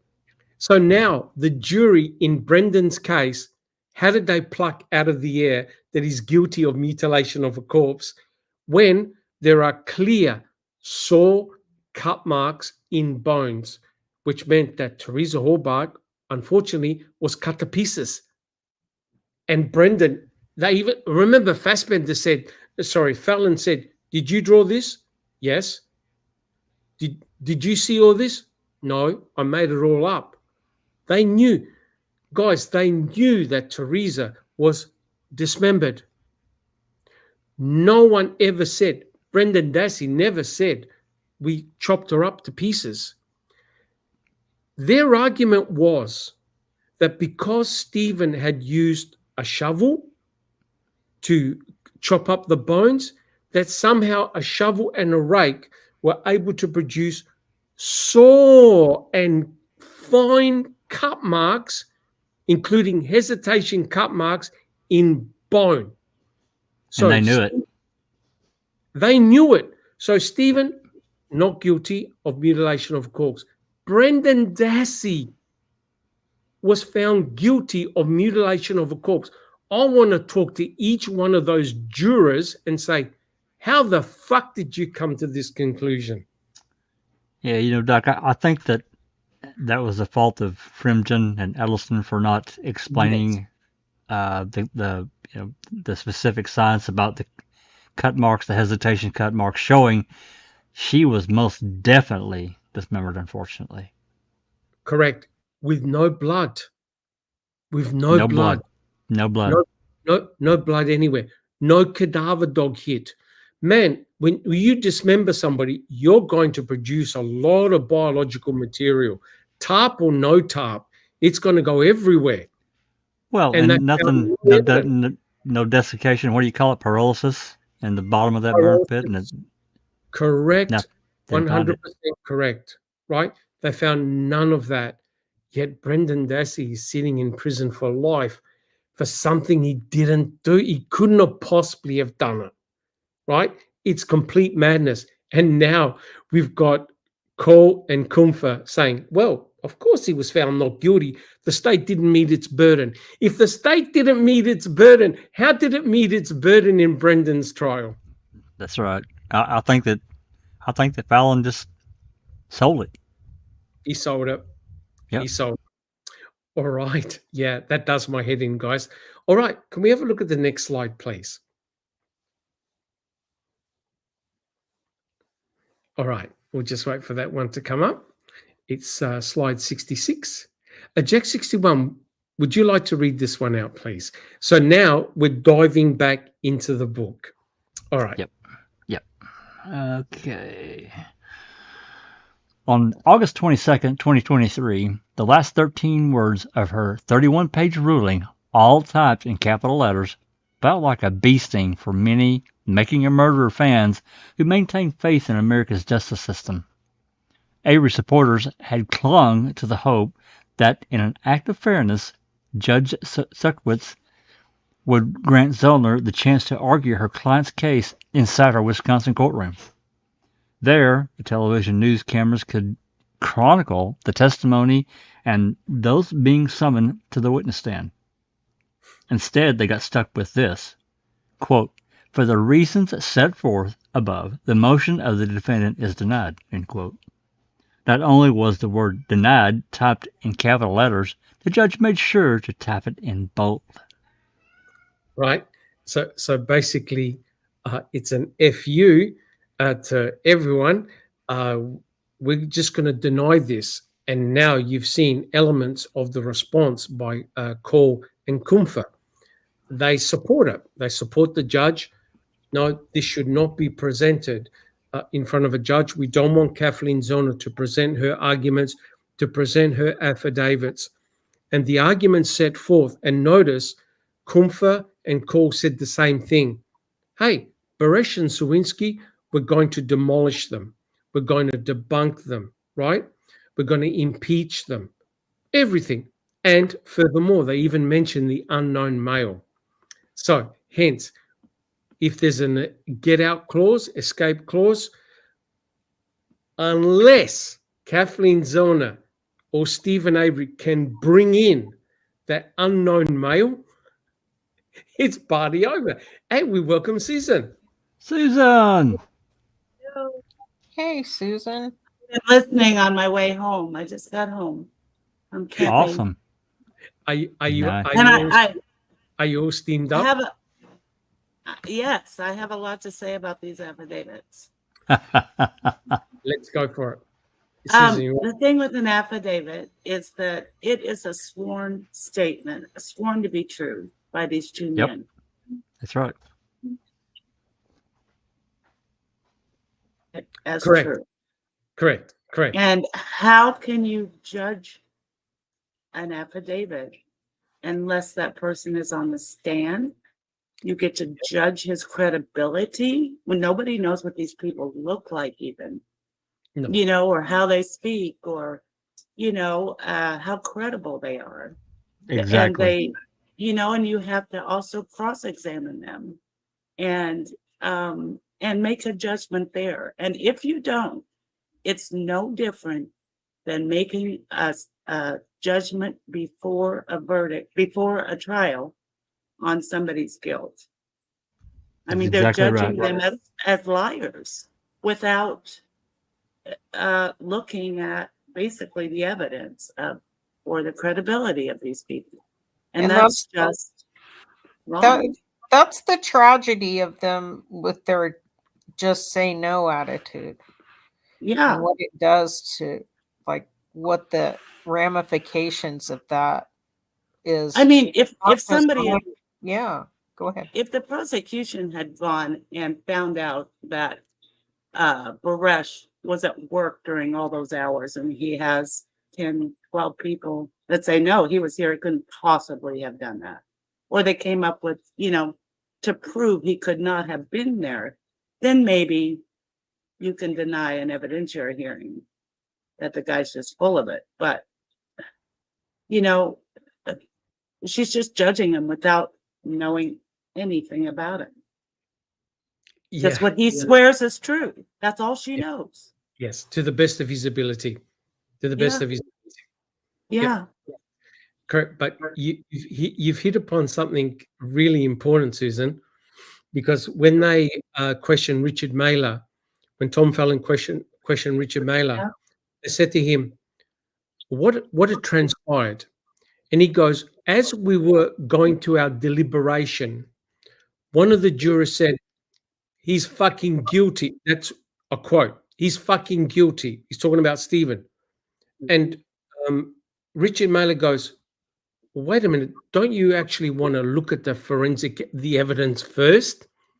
So quite clearly, that really upset Richard to the point where when he had phoned home and he heard his wife talking about, oh, your stepdaughter or daughter was involved in an accident, and he felt really bad that he had to go home.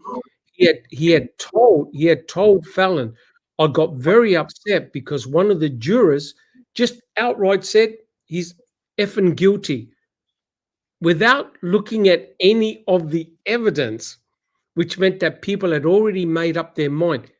This is exactly what's happening with Baresh. That's right. That's right. And I also want to say, if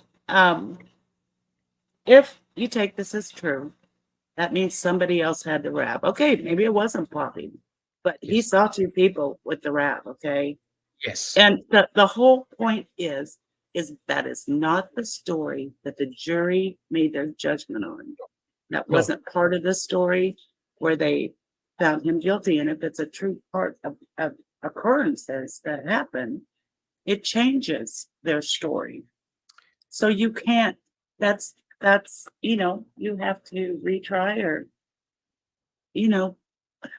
vacate. Simple to me, or vacate. Yeah.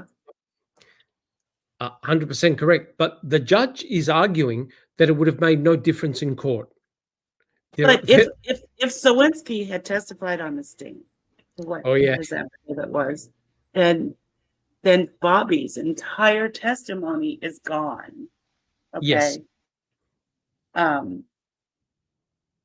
If he swears it's Bobby, it doesn't work. Then Bobby says the only time I saw her, and I left, and that's what the jury heard. Correct. They didn't hear, No, you're 100% correct. What Baresh and Swinsky have done is they filled in the blanks. They filled in the time frame from when Bobby said, I left to go bow hunting, to now Pam Sturm finding the RAV. Swinsky and Bares filled in the missing timestamp by saying the RAV4 was off the property. You brought it back onto the property. You, Bobby. Now, the argument is, well, maybe they made a mistake in identification, but you're correct, Susan. It meant that if the jury is hearing this thinking, shit, there are two males, Bobby Dassey, who's the state star witness, has been named by Baresh and Swinsky. I wonder why that's the case. Right? The argument will be, well, maybe they misidentified Bobby, which is possible. But the greater point is this. Brendan said that both him and Stephen drove the RAV4 to the pit. Yes, he did. 31st. Two different directions, but Two different directions. Yep. yeah. Swinsky and Baresh are saying, no, mate, No. I saw the RAV4 around the property or being pushed on the property on that very morning. Days later. That's my point. It's not what the jury heard. It's not Correct. the story. Exactly. Correct. Which, yeah. Yep. How could that? And How they're could? How trying, to could? say, how- they're trying to say it wouldn't make any difference in the outcome Bullshit. of the trial. That's Bullshit. what they're saying. That's exactly what they're saying. And the other It argument would is make a this. huge difference because it would be a different story. Yep. A different narrative. And the argument is, well, so what if Strang and Buting had the Veely CD and they were able to analyze all the material that was on it, the pornographic searches? We don't believe it would have made any difference in trial, except, of course, if that was presented during Stephen's trial. Oh, by the way, your star witness was looking at all this material.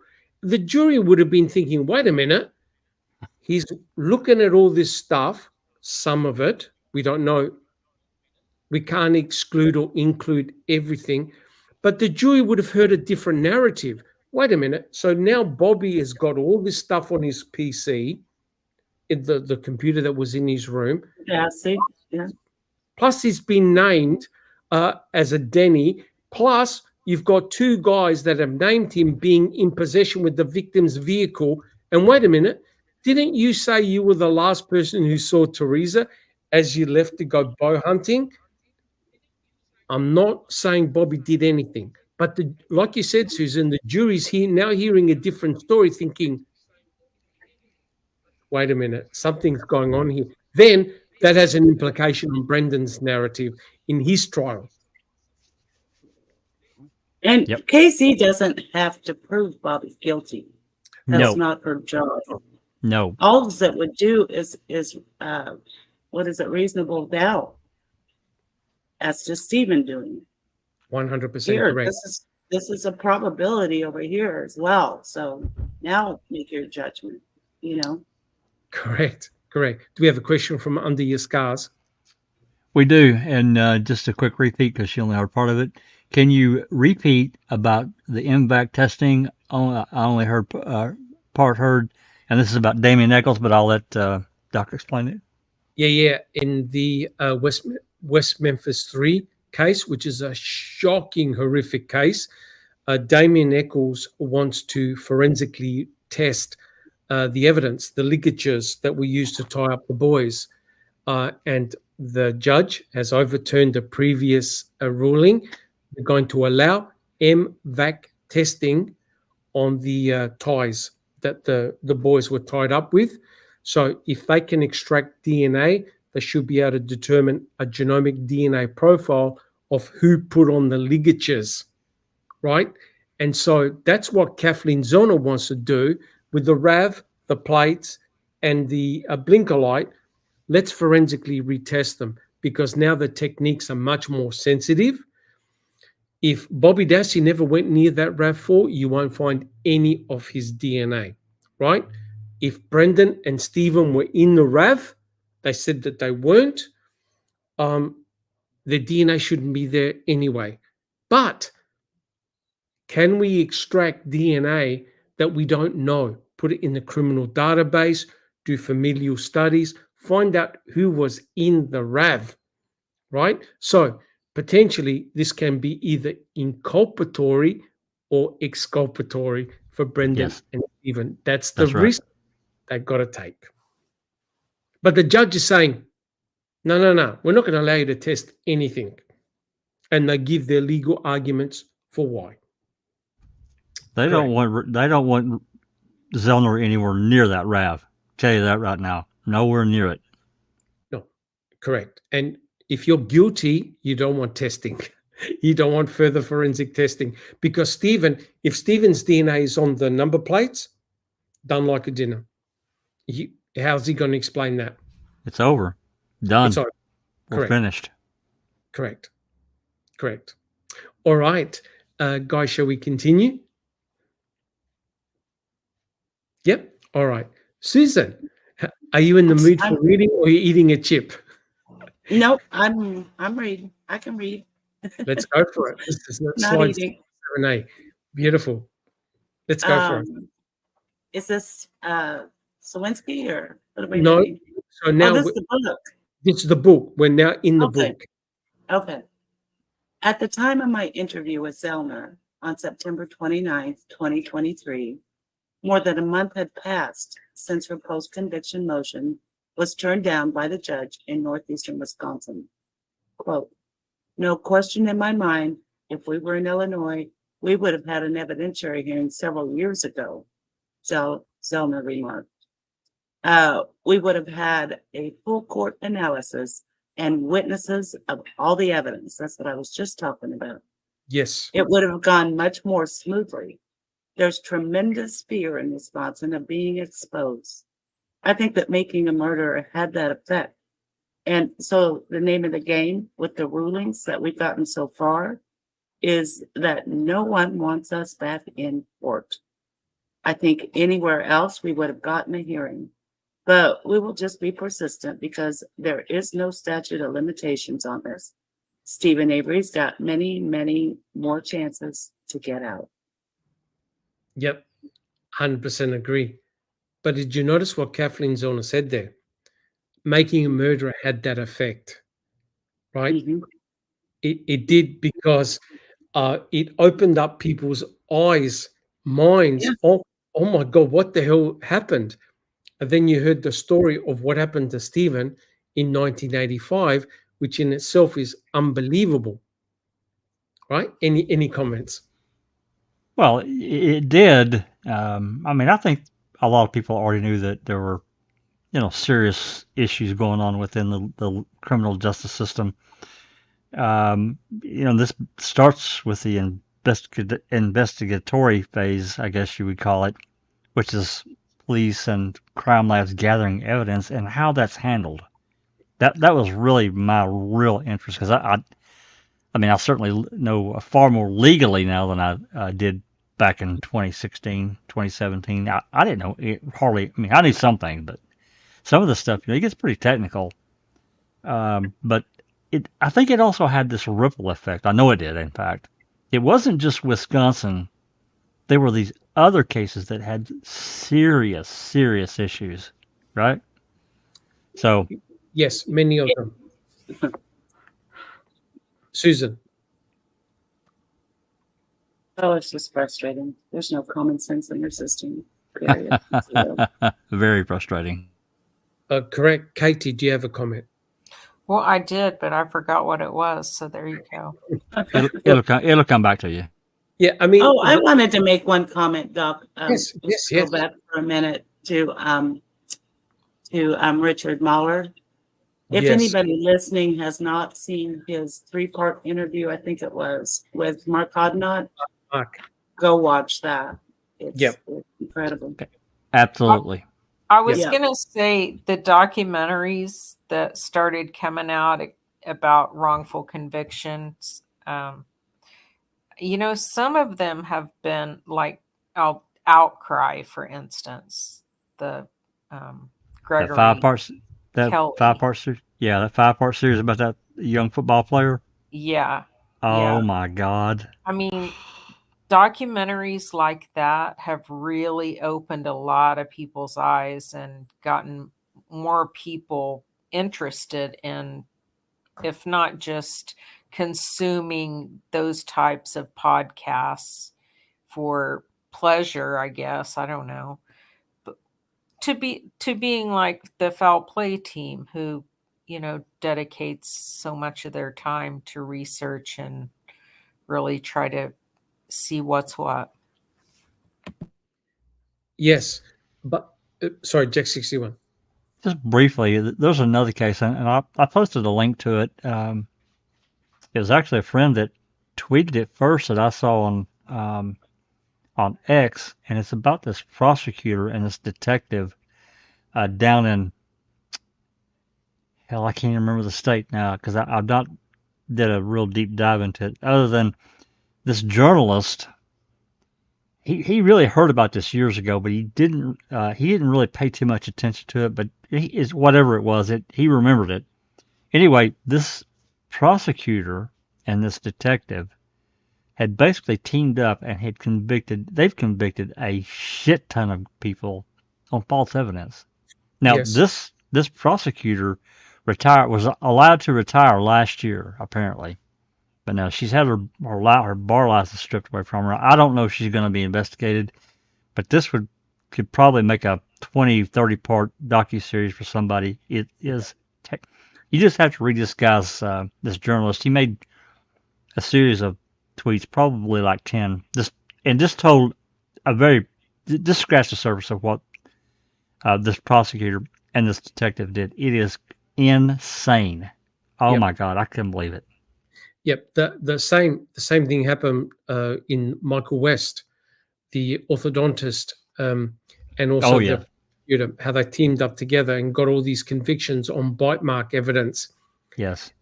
What I found very interesting, I was doing some research in Cherie Cohen. And did you know that she was, there was a civil suit against her? I think it was in the 90s. This gentleman, I just read it. I only just did some reading on it. This gentleman was falsely accused of sexual assault, went to prison for many, many years. And when they finally got forensic testing done, they found that the semen that was found, it wasn't his. It wasn't his. The guy that just got released? Yep. This is another case. This gentleman has since passed away, recently passed away. He's only 70, but he got put in prison. And you know what the forensic evidence that Cherie Cohen did? Hair evidence. Oh, fuck. Yes. Hair. God. She fucked up another case. She got sued. Yep, she got sued. Oh, this hair looks similar to this. Oh, he must be guilty. Even though the woman that got attacked gave a totally different description to the perpetrator, because of the fake hair evidence, this guy got put in prison. And he sued, I think, for $20 million. And Cherie Cohen was part of the civil suit. Wow. Isn't that interesting? Right? It sure is. I've never heard that. I'd like to get it. I'd like to get that transcript of the civil. Yeah. That would definitely be worth going over. I've got it on my computer. I was just reading. I was checking the newspapers. I thought, I wonder if Cherie Cohen's been in trouble, and that is why they had to shut down the civil suit case in 1985, Stephen's civil suit, because he got put in prison because of the evidence given by Cohen regarding the hair on his shirt, where Cohen said, yeah, it looks similar to, thank you, Alligator 57, for becoming a YouTube member. Thank you. When Cohen said, the hair looks similar to Penny Bernstein. Well, that's inculpatory evidence. She got it wrong, right? We know it's junk science. Junk science. Yeah. So that's why. How many people are in prison because of the Cohen evidence given regarding hair? So they had to shut it down. They had to absolutely shut it down. Now, I think her civil case should be federal, shouldn't it? That I don't know. But this guy got fully exonerated. You said that was in the 90s, Doc? Yeah, in the 90s. That's probably on Pacer. If it's federal, it'll be on Pacer. That's what I'm saying. Yeah. It should have been federal. Yep. Yeah. Just let me. I'll check after. I'll get the guy's name. Okay. But I was shocked and horrified. I thought, oh my God, Culhane got sued and a couple of others in a civil suit. I'm not sure what happened. I only just got the document. But what Susan just read out is important, because the argument is that making a murderer basically hijacked all of our amygdalas, right? Now, if we have a look at the next slide, Jack 61. So we all know that recently a counter documentary came out convicting a murderer, and certain members of the foul play team, myself, Jack 61, Susan, and others, we were interviewed by Brenda Schuller, right? And so convicting a murderer was really an antithesis to making a murderer. And the reason why, because making a murderer was extremely popular. Millions of people saw it. And as a consequence, some people were incensed with what had happened to Stephen and Brendan, claiming that both of them did not receive a fair trial. Some individuals who saw making a murderer thought, no, Brendan and Stephen are guilty as, right?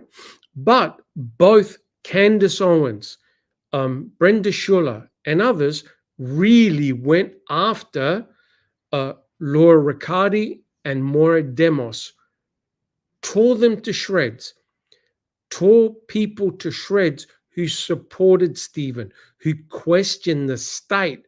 They really ripped into them, right? And what is interesting is, if we ever look at the next slide, J61. You know, another thing, before I go to that, another interesting thing is there was actually, this was from Kratz recently talking about this, and I did make a comment. You were offered a chance to state your side, and you refused. That is 100% correct. Riccardi and Demos put up a big list at the end of every show. Tons of law enforcement officers did not want to have any part or any say. And it's very interesting that they presented in convicting a murderer Alex, John puzzled by it all, Dave, and Rich. And they presented them as case enthusiasts. We weren't referred to as case enthusiasts. We were referred to as Avery Dassey supporters, truthers, right? And remember the definition that they gave of truthers?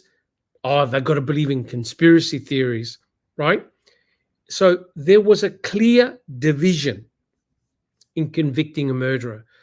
Groups like Foul Play, well, you know, we're spreading all this misinformation, which is rather bizarre because everything we say, we back up with documents, right? Official documents, material where you can go and read, do your own research.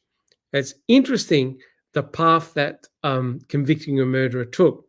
And then the coup de grace, if we have a look at the next slide, J61, right?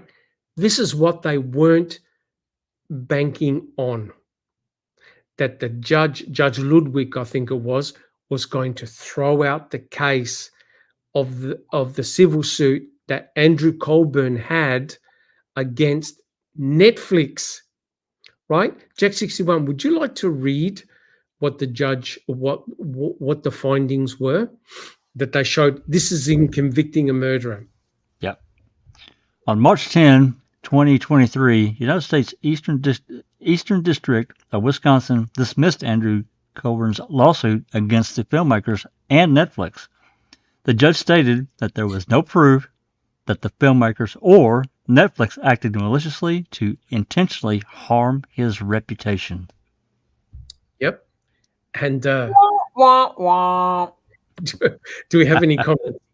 His claims in that lawsuit were fucking ridiculous. I'm sorry, not my French, but it was a joke, in my opinion. In my opinion too, Susan. It was the claims that Colburn made. You know, what was her name? The lawyer for Netflix. You know what I'm talking about. She was so sharp. She didn't miss anything. Lita Walker. No, not Rita. Lita. The- Lita. Lita. Yeah, that's what I said. Yeah, Oh, you said Lita. I thought you said Rita. that's it. She absolutely destroyed that case. She was did. so good. Oh my God, she was so good. But the Well, it investigation wasn't hard. I mean, the claims that he made were just it really wasn't. He said that spooky ma'am, music and ma'am ruined his marriage, and it was him stepping out on his wife and had an affair. I mean, come on, man. Why Yeah. would you do that? yeah. Then you have It's his, just you the have little his nitpicky things that he picked out of Ma'am that he didn't like. yeah. Well, then the know? whopper come to find out that his lawyer, Griesbach, and him, Colburn, were communicating third party person, Brenda Schuler. Person all making these- a documentary. Yeah, and they're having lawyer-client conversations. It absolutely destroyed the case. It killed it. Yeah. It's crazy. He didn't have one anyway. No, he didn't. Yeah. No, it goes to show the madness, right? And on X, I questioned Mr. Kratz about his remark. Remember? About the finding of the key by Colburn, Lenk, and Mr. Kratz was very angry. He was very angry with Fassbender and Uyghur. And I put up Yes. that little meme. You guys have just fucked up my case. Mr. Kratz went bananas. He did. He said, Jack 61, you want to repeat what he said about Sean Rick? Yeah, he asked him not to put that clip into the documentary, but he did anyway.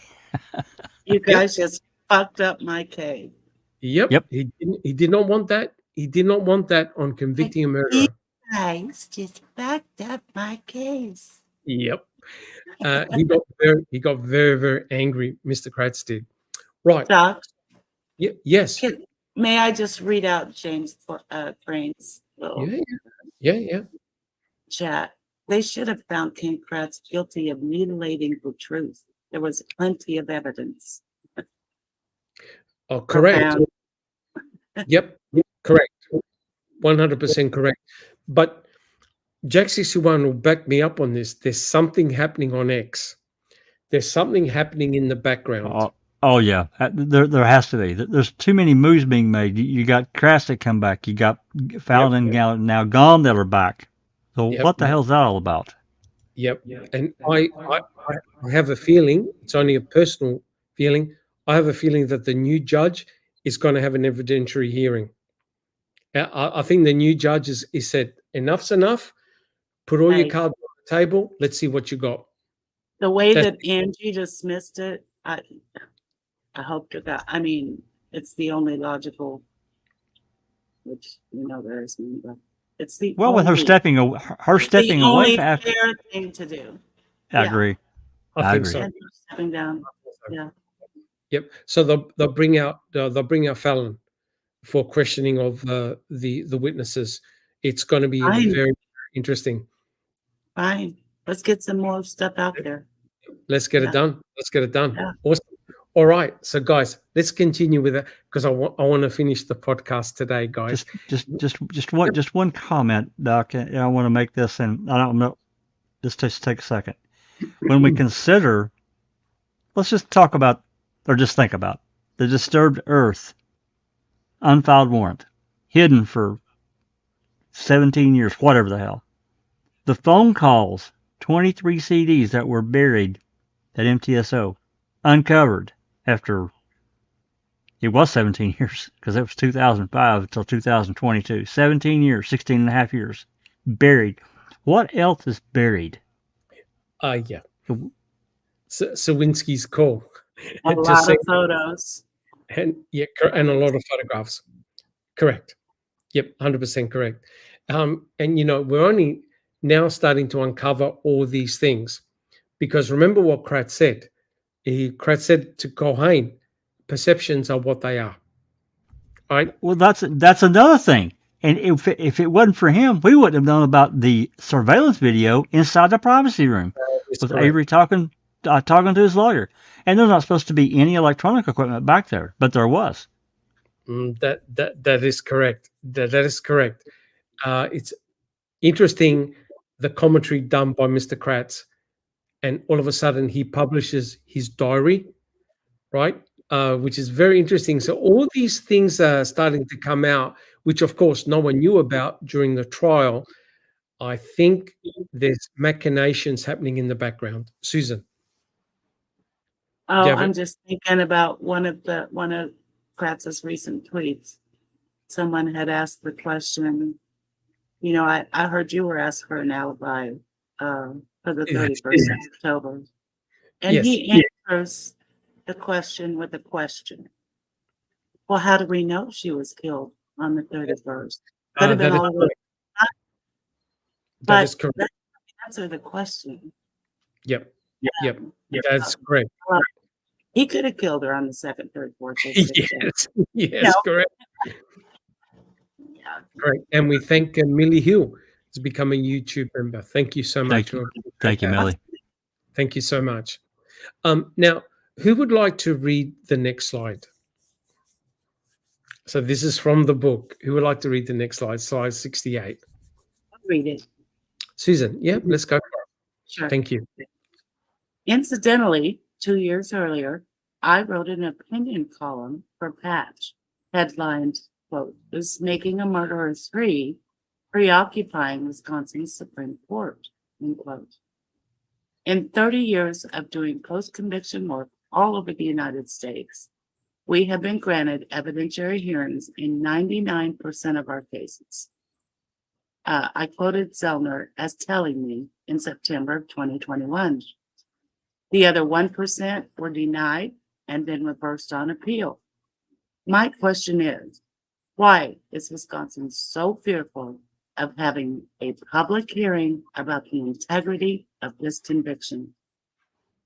In my opinion column, I wrote that Avery's case may be all about Wisconsin's judiciary preventing a 3rd season of Making a Murderer from airing on Netflix. I asked readers to step back for a moment and assess whether they thought the Wisconsin Supreme Court wanted to make the bold declaration that Stephen Avery was indeed the victim of not just one, but 2 state of Wisconsin wrongful convictions, both involving jury trials in front of Manitowoc County citizens. Furthermore, I asked whether the Wisconsin Supreme Court wants to fall out of favor with the rest of Wisconsin's politicians and bureaucrats by giving the producers of Making a Murderer enough raw footage to compile a 3rd season, one certain to be more compelling and dramatic than the 2015 and the 2018 seasons 1 and 2 combined. And then there's Wisconsin's legacy. A pronouncement of a 2nd wrongful conviction for Avery would give Wisconsin the disgraceful distinction of being the only state in the country with such an embarrassing mark. The real reason why Avery may not get a courtroom evidentiary hearing, let alone a new murder trial, is because so many Wisconsin's politicians, both Republicans and Democrats, public officials and law enforcement officials, retired, and present-day employees have reached the conclusion that this Making a Murderer hysteria needs to come to an immediate crashing halt. In their minds, mighty Wisconsin cannot continue to be vilified and ostracized to the outside world by the likes of Netflix filmmakers Dean Olson McCarty ever again. A season 3 of Making a Murderer could certainly focus on Avery's inevitable 2nd wrongful conviction lawsuit, one that would demand gigantic monetary compensations, like in the hundreds of millions of dollars. A multitude of Wisconsin insurance companies could be on the hook for an enormous amount of liability. Ask yourself, would these deep-pocketed insurance adjusters employed by the local and state government entities gleefully write Stephen Avery a check that makes him one of Wisconsin's richest residents to redress all the wrongs caused to him by the Badger State's criminal justice system.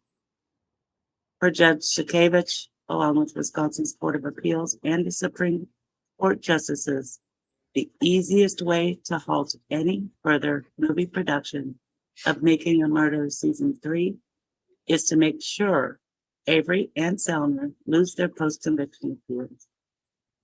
It seems that in the eyes of Wisconsin's criminal justice system, there cannot and will not be a Making a Murderer 3, Season 3.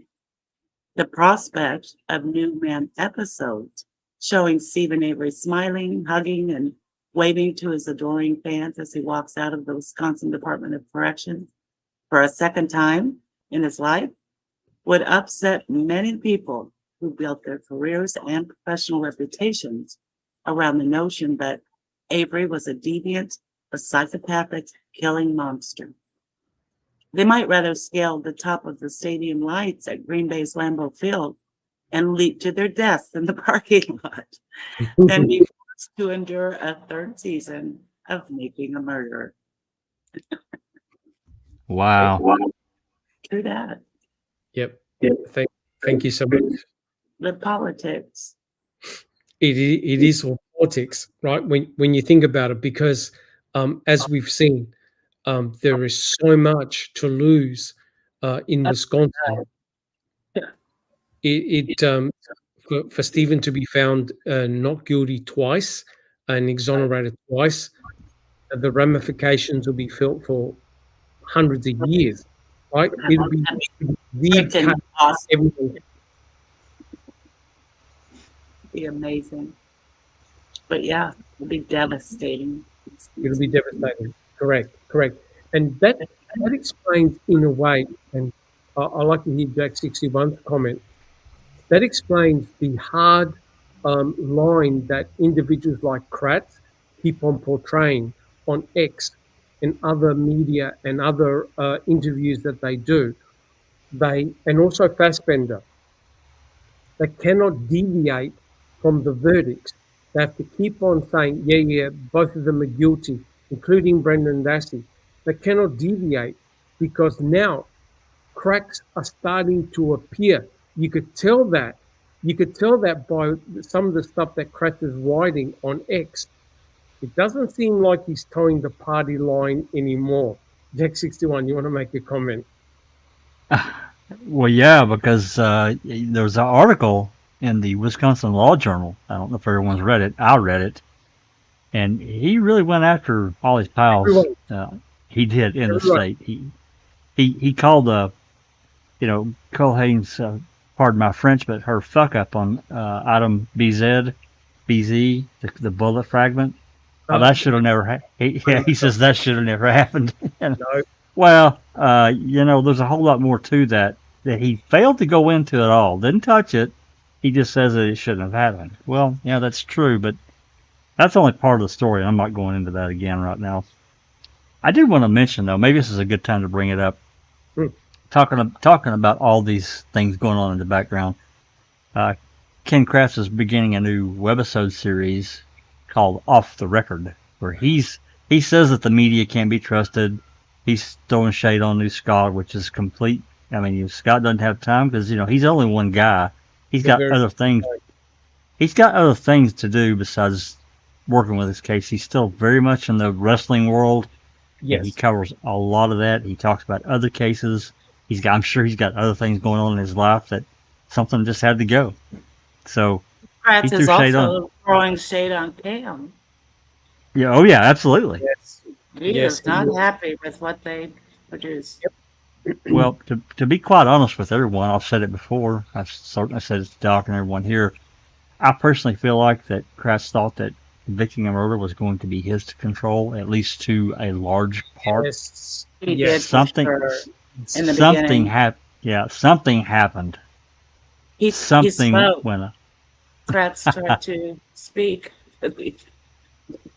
Yes, and be part of it. They're like, yeah, something I think definitely happened to alter the course of what Sean wreck originally said was what Cam was going to be about, fair and impartial, and it was none of that. It was none of that at all. It's complete opposite to me. I can't even watch it again. I just It was can't. so biased. Oh my God. It was terrible. Jesus. But he could have really had, I think, a really winning documentary, because he is a good documentarian. He's had some excellent ones released in the past. And while Yeah, the this sudden production shit, was good on it, you know. yeah, absolutely, the production was great. Everything was shot well. It was presented well. It's just the material was awful to me, personally. Anyway, this new webisode series that Kratz is beginning, because he says the media can't be trusted to do blah, blah, blah. Well, I don't totally disagree with that. At the same time, you're talking to the Wisconsin Law Journal reporter that's certainly reporting, so apparently you trust somebody in the media to promote you. 100% correct. The way I saw it, and the way Kratz is responding, having a go at some of the people involved in convicting a murderer, I think convicting a murderer was really meant to be Ken Kratz's story, basically a film version of his book, and it turned into anything but. And the only time they portrayed Kratz was when Mr. Kratz was angry, when he was having arguments with Rookie and everybody else, and being really hypercritical of Fassbender and Wiegert. It really never turned out the way he wanted it to. It's interesting that Brenda Schuller said, we've got some form of non-disclosure agreement, so Brenda couldn't respond back to Kratz. There's something cooking in the background, guys. You could feel it. It's not good. Jack 61. Yeah, you know that.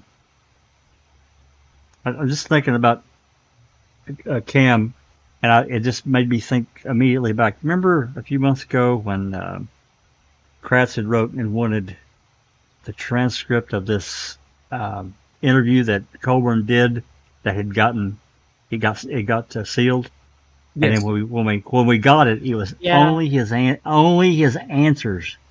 The questions were removed. That was crazy. Oh yeah, I remember that. What the hell, man? Yes. Correct. All right, let's continue.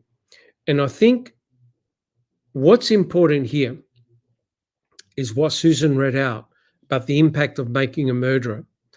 But there's a couple of photographs that absolutely would have shook Wisconsin to the core. And we'll go on to this deviant psychopathic killing monster, because Ken Kratz said that in an interview about Stephen Avery, that he thought that Stephen Avery was a psychopath, but he also had a go at Brendan Dassey. So if we have a look at the next slide, Jack 61, this is what terrified law enforcement and members in Wisconsin.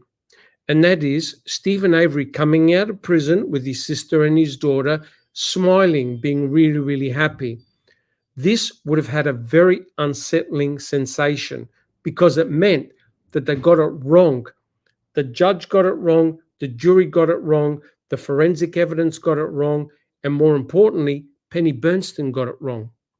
And this has blowbacks on Kacerik and Vogel that targeted Stephen Avery, and that's what the depositions were all about. It's rather remarkable that when you look at the picture on the right-hand side, this would have horrified everyone.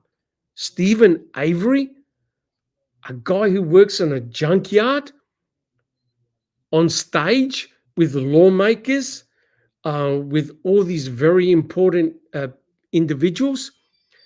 And you could tell from Mr. Kratz, and we've read Mr. Kratz's book from cover to cover. We've analyzed it. We've done 63 podcasts. Kratz has a pathological hatred for Stephen. There's no question. There's an element of jealousy. How can Stephen Avery be in this position where he's portrayed in front of the cameras and people in the courts are clapping at him? the Innocence Project. This guy is the poster boy for the Innocence Project, right? And remember, Jack 61, what Fallon called it, he called it the Project Innocent. He was having a go at the Innocent Project. It was Project Innocent. And I'm thinking, come on. I have a question for you, Doug. Yes, please. How do you think Ferak and Vogel felt when they saw both of these photos? Horrified. Absolutely horrified. Because now the way the civil depositions were going and all the evidence that the two civil attorneys were gathering, they were going to drop the hammer on both Ferak and Vogel. Photographs like this would have shocked them to the core. Why? Because had Stephen been successful in his civil suit, the money was not important. The money, even if Stephen got $1 million, that's more than what he ever had, right? It's the embarrassment to their professional careers. Now, if they said, right, these guys targeted Stephen, did Ferak and Vogel target anybody else? What other crimes have they investigated in? Oh, shit. Well, we got the Ricky Hawks letter. It's the same guys. It's the same people, the same individuals. Maybe we need to deep dive into that. Or remember Bembenek? What about all these historical crimes? Wait, which crime lab provided all this evidence? Oh, my God, it was Culhane. Madison. So, yep. So you've got this flow-on effect. And remember, back then, from my understanding, there were problems in the crime lab. Like they had all these sex rape kits that they were waiting years and years and years to process. Jack 61. Yeah, Great Sunshine Christina did a real deep dive into that. They were given a ton of money. Like they got 500,000, and I think they got another 600,000 or something. I can't remember, but it was over $1 million to go back and do this testing on these old rape kits that had never been touched. It's sitting on a shelf. Yep. And these are all important because they're involved in legal cases. There are people sitting in prison wrongfully. So to sum it up, images like this would have been absolutely horrifying. Now, remember, we read Kratz's book, and I want Susan to read this passage out. Not only did Kratz have a go at Stephen, labeling him a psychopath, have a look what Kratz said in this. Susan, are you prepared to read it? This is what Kratz said about Brendan Dassey. When I watched the tapes, all 4 hours, a few things struck me. First, Brendan spoke or mumbled, mostly in monosyllables. Sometimes he'd make a statement, a shocking one, and then lapse into silence, rather than expanding upon it or continuing the story. It was clear that Brendan, providing 1 or 2 word answers, was not a communication style limited to police interrogations. This kid probably didn't go into chapter and verse about anything in his life. Hell, he probably wasn't used to being asked much by anyone about anything. Not only was his story halting, it contradicted itself. It was hard to separate the truth from half-truth and impossible to tell if Brendan was still holding back. Finally, his flat affect, Brendan's failure to demonstrate any emotion when discussing raping, killing, and burning the corpse of a young woman, was unsettling. I didn't know if he was a psychopath, mentally ill, an accomplished liar, or just dumb as a post. In the end, I was certain of only 2 things. Brendan Dassey was there, and he had. On May 13, 2006, in a videotaped interview lasting about 2 hours, Brendan told a slightly different story. Slightly different story than he provided on March 1st. One, I believe, corresponds most closely to the architecture of what happened on the Avery property that fateful Halloween. This confession is never presented in Making a Murderer. None of the graphic details. So much is hinted at. So here we have the lead prosecutor. An exorcist. Right? Here we have the lead prosecutor labeling Brendan Dassey as either a psychopath, mentally ill, an accomplished liar, or just dumb as a post. Jesus Christ. What he never fucking realized was that Brendan Dassey could have just been telling bullshit and a fairy tale made up. He never ever considered it. So Kratz, what does Kratz do? He spews the narrative out on March the 2nd, 2006 in the press conference, shocked everyone who ever heard the press conference, took away the presumption of innocence, boom. And now Kratz has the audacity to write that in his book, right? And then goes, well, Brendan did say a slightly different story. A slightly different story? Does anyone want to comment? A slightly different story. It was a disaster, the May 13th It was. one. And he's also forgetting the fact that he allowed this interrogation, well, this coercion session to happen because it had to be approved by him, knowing that Kaczynski wasn't going to be there, and he wasn't held accountable for that. And now I'm sure from his point of view, it's not his fault. Bullcrap. He's the prosecutor. It's his job to make sure both sides that the process is ran correctly. And there's no way he can not know that. There's not a chance. Correct. And he even said in his book, he goes, the one regret I had was the press conference. But he goes, I was still allowed to do this. Yet Gershman, Bennett Gershman, I think his name, I have to double check, absolutely criticized the hell out of Ken Kratz, saying you were doing misconduct. By doing that press conference, you're doing misconduct.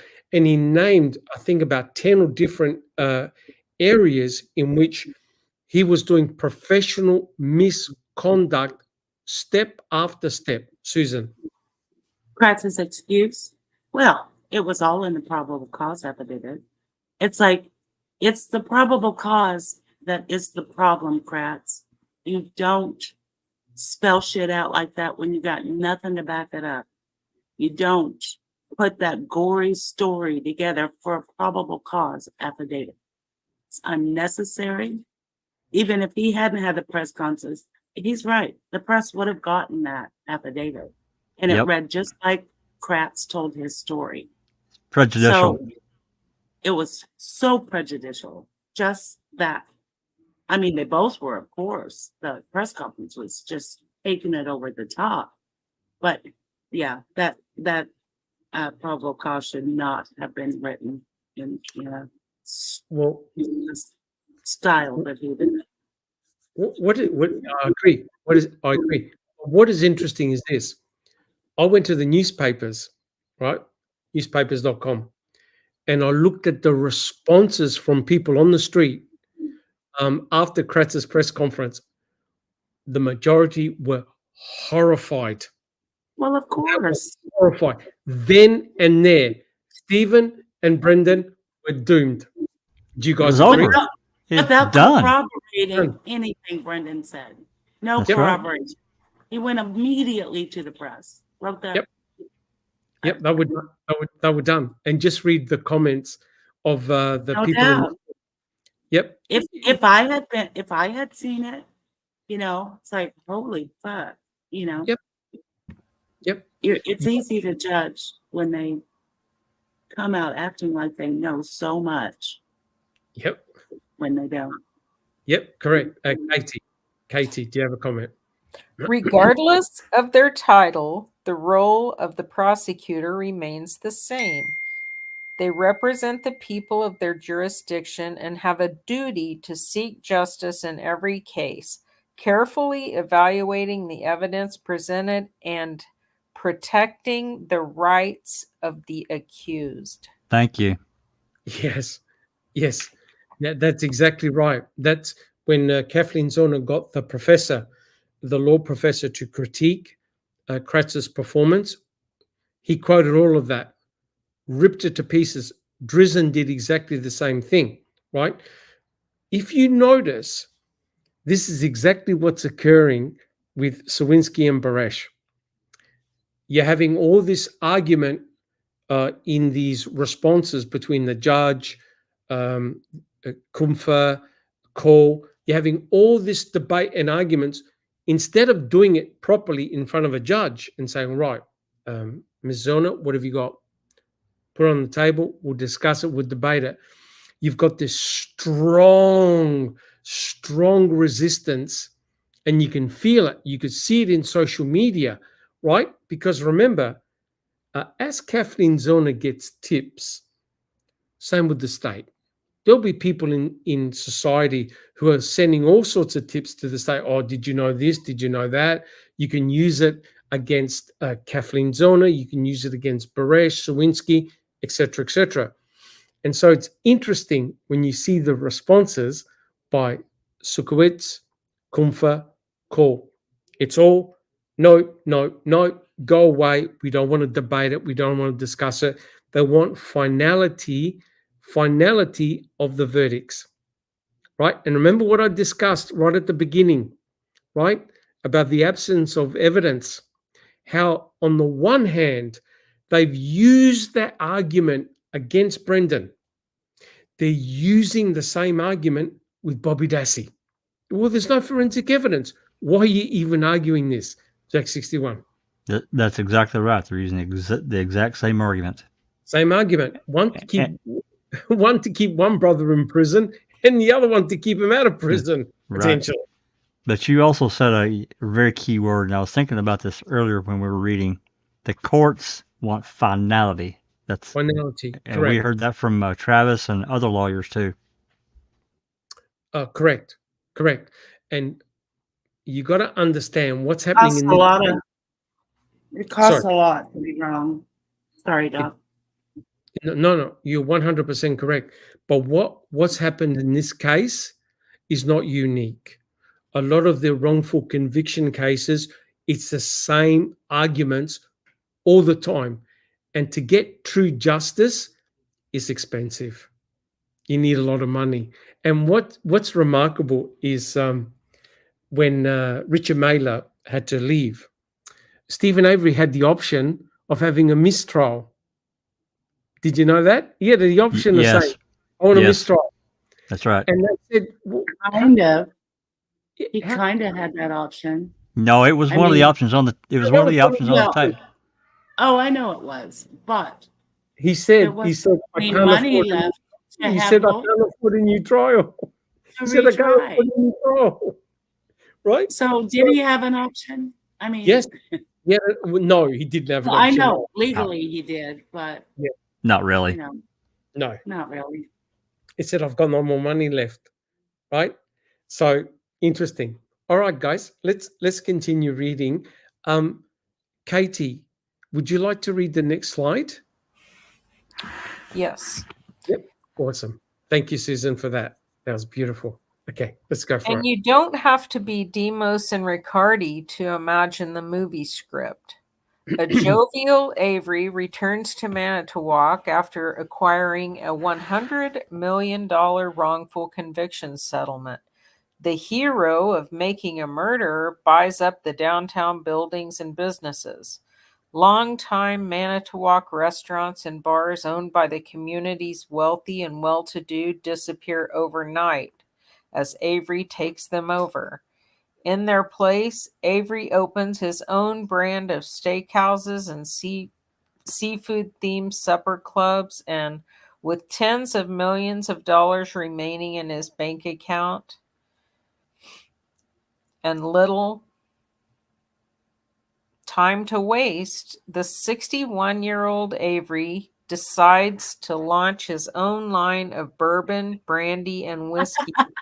I've never seen this. It's hilarious. He turns his family's 40-acre salvage yard into the Avery Road Distillery. The new tourist attraction draws people from all over the world for a chance to sip Avery's whiskey and pose for a photograph with the short, stubby, smiling man who became the face of the wrongful conviction movement. Not just once, but twice. But before Stephen Avery's saga can have a happy ending, distributed to the masses through the airing of Making a Murderer Season 3, he and his lawyer must remain determined and committed to the cause of freedom. As the alternative rock band U2 sang in their 1987 Joshua Tree album, I still haven't found what I'm looking for. One person, convinced that Avery will not die behind the mighty concrete fortress operated by the Wisconsin Department of Corrections, is his attorney. During the September 2023 interview, Zellner remarked, "I do think we will win the appeal because I think the judge has made a number of errors. One of the things that's just perplexing to me is her lack of grasp of the facts. She actually thinks that Teresa Halbach's bones were in Stephen Avery's burn barrel, which, of course, is untrue. They were in the Dassey burn barrel, but she's made a number of legal errors on the case. She's applied the wrong standard for evaluating new evidence. She's applied the wrong evaluation of Denny. So we do think it will be overturned by the Court of Appeals.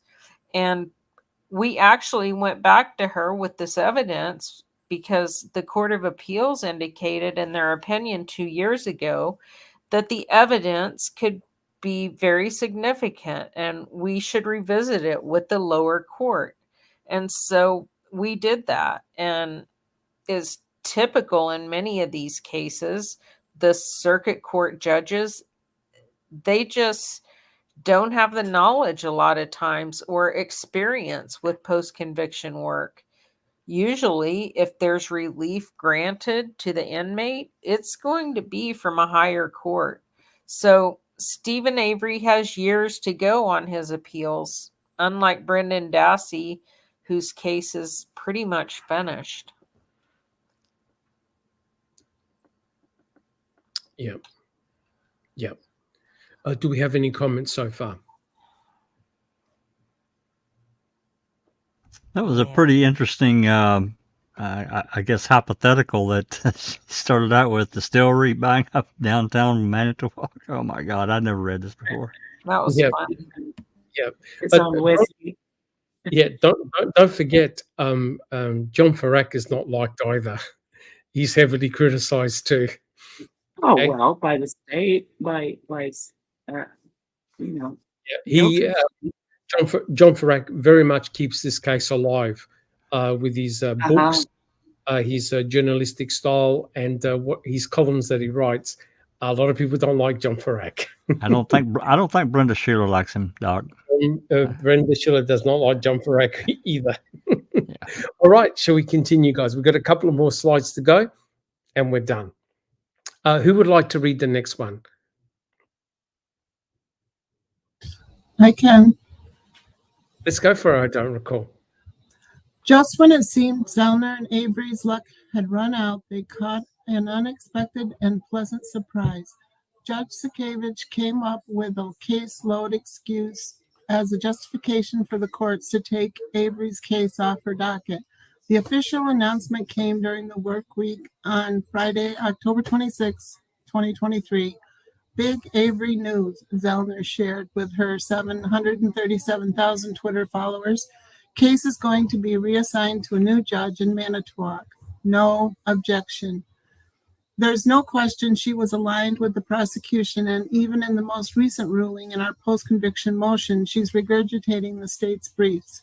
Yeah. Zellner told this author on October 29th, 2023, it's clear she wanted out of the case. Her biggest hope was not getting a new judge who has long-standing ties to the key police and public officials associated with Avery and Dassey's murder cases from 2005 to 2007. Caseload my ass. Yeah. No, it's true. It's true. And what Susan read and what I don't recall read, Judge Angela Sukowitz made a lot of fundamental errors and mistakes in fact and in law. Right. And now you've got this big legal arguments saying that Kathleen Zellner hasn't proved that Bobby Dassey's a Denny. Kathleen Zellner's arguing, yes, I have, and listed all the cases. So there's this to and fro argument saying, no, you can't present this to a judge because Bobby Dassey is not a Denny. So you've got these arguments going to and fro. And what did they say? Even if Swinsky and Bares' observations are true, we can blame the person who's unidentified. She also set the bar so high for Denny that no one could pass it. There's just no way. Yep. I love that line in there. Sakevich is regurgitating the state's briefs. Yes. That's all she's doing. Yeah. Yep. Correct. And if you read the latest response by Cole and Kumpfer, all it is a rubber stamp. It's just a rubber stamp. All right, guys, shall we continue? Who would like to read that one? Cherie, would you like to continue, or we'll get somebody else? I can. Yeah, let's go for it. Avery's lawyer just wanted the next judge to be open-minded and willing to analyze the evidence that she continues to uncover. And Sakevich was aligned with Ken Kratz. The two of them served on the state of Wisconsin committees together. She knew the state prosecutors, Zellner explained, so we'll have to see. On Monday, October 30th, 2023, Zellner learned that Avery's case would no longer be sent to a judge from neighboring Sheboygan County an hour away. The newest judge on the bench for Manitowoc County, Judge Anthony Lambrecht, learned that he will handle Avery's post-conviction rulings from now on. In 2023, Manitowoc County had added a Fourth Circuit judge for their downtown Manitowoc courthouse, and Lambrecht ran for the position unopposed in the spring. During an April 2023 interview with the Herald Times reporter, Lambrecht said he began his career as a police officer, and after nearly 6 years in law enforcement, he chose to pursue a career in law. After he became an attorney, he worked in Manitowoc at the Wisconsin State Public Defender's Office before he... And if we have a look at the next slide, this is the new judge. This is Anthony Lambrecht, who's taken over the case. And I have a feeling, it's only a hunch, I think he wants an evidentiary hearing. I think he wants to draw the line in the sand. He needs to put this to a stop. This can't... I'm curious. How well he knows the case. He probably doesn't know the case at all, but That's right. he'll get well versed. And I think in a way, him coming in cold per se, he doesn't have any prejudices or bias, right? And he's a public defender too. I think that is a plus. Unless he does, Doc. Yes. Well, the thing is, I think his approach will be different, right? And I think, honestly, he wants to put this to an end. Because as Kathleen Zellner said, we'll just keep on doing it, right? And you can't keep on going back and forth. Kathleen Zellner, I agree. She's been criticized by not following the law, not following proper procedure, how to put in the filings, the briefs, etc., etc. I understand all of that. but I'm sure that this new judge doesn't want this continuing ad nauseum. Okay, Ms. Zellner, what have you got? Put it on the table. Let's discuss it. Can we debunk Baresh? Can we debunk Swinsky? Do you have stuff that's pertinent to this case? If it was presented back in 2007, would have changed the outlook of the trial. And Kathleen Zorner has got a mountain of stuff that she can present, but she needs to get in front of the judge. What do you think, guys? It's I very agree. interesting that such a brand new judge is being put on this. I mean, that's a big case to take on. It really is. It's I huge. mean, he was elected in spring, 1 year ago. He was elected. Yeah, Correct. this is a massive and complicated case, and to dump this in his lap at this That's what I'm early stage of his saying. career, yeah, I agree. I said Yeah. that when we heard about him, is like, wait, what? You're giving him this case to start on? And who have we got coming back? Kratz suddenly appears. Fallon suddenly appears. Norm Gahn suddenly appears. Interesting. It just occurred to me, they're here to educate that judge. Yep, correct. Correct. But then again, right, Kathleen Zorner's got an army of forensic experts on her side. She's got tons of affidavits already prepared. She's had microtrace analysis done on a lot of the forensic evidence. It's all there. Give me my time in court. That's all she needs, her time in court. Yeah, but unfortunately, we know those nasty words, procedurally barred. Hey, look who just snuck in the door. Oh, my Oh, Lord. yes. We've got Neverly. Hello, friends. Hello. Hey. It's been a while. Yes, Don't it tell has. me you're addicted too. Welcome back. No, well, thank you. I'm not addicted. I wasn't in an institution, for my addiction to crime. No, or to this case. I was just on a little vacation and I'm back. Welcome back. Welcome back. Thank Wow. you. Yeah, fantastic. We're nearly finished the chapter. Well, I wanted to catch you guys. Yeah, awesome. Excellent. Thank you so much. You're welcome. All right. Shall we continue with the next couple? We've only got a few more slides left and we're done. Cherie, would you like to continue? Okay. I don't recall. Yep.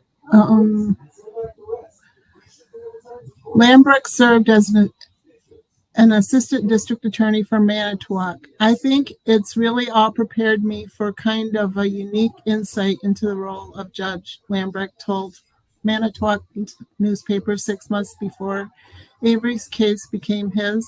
Of course, it's not all criminal law, but a majority of what the judges in Manitowoc County deal with involves criminal law. I think those roles have prepared me well. Zellner's key message for her admirers and followers all over the world is to realize that she still has plenty of avenues and paths to pursue as she works to bring Avery home from prison, a free and innocent man. She remains focused on determining more facts and details surrounding the mysterious death of Halbach, the 25-year-old photographer. Zellner said she is not convinced Halbach actually died on October 31st, 2005. She could have been tied up and held somewhere as a hostage, Zellner suggested recently. No one really knows when she was murdered. There's this huge window. She could have been alive even after Bobby was seen in her RAV4. There's all those abandoned houses out there. The truth was, Teresa Halbach was into pretty dangerous boudoir photography, and she had some very strange relationships. She had someone calling her all the time, and the person would always hang up, and the cops never figured that out.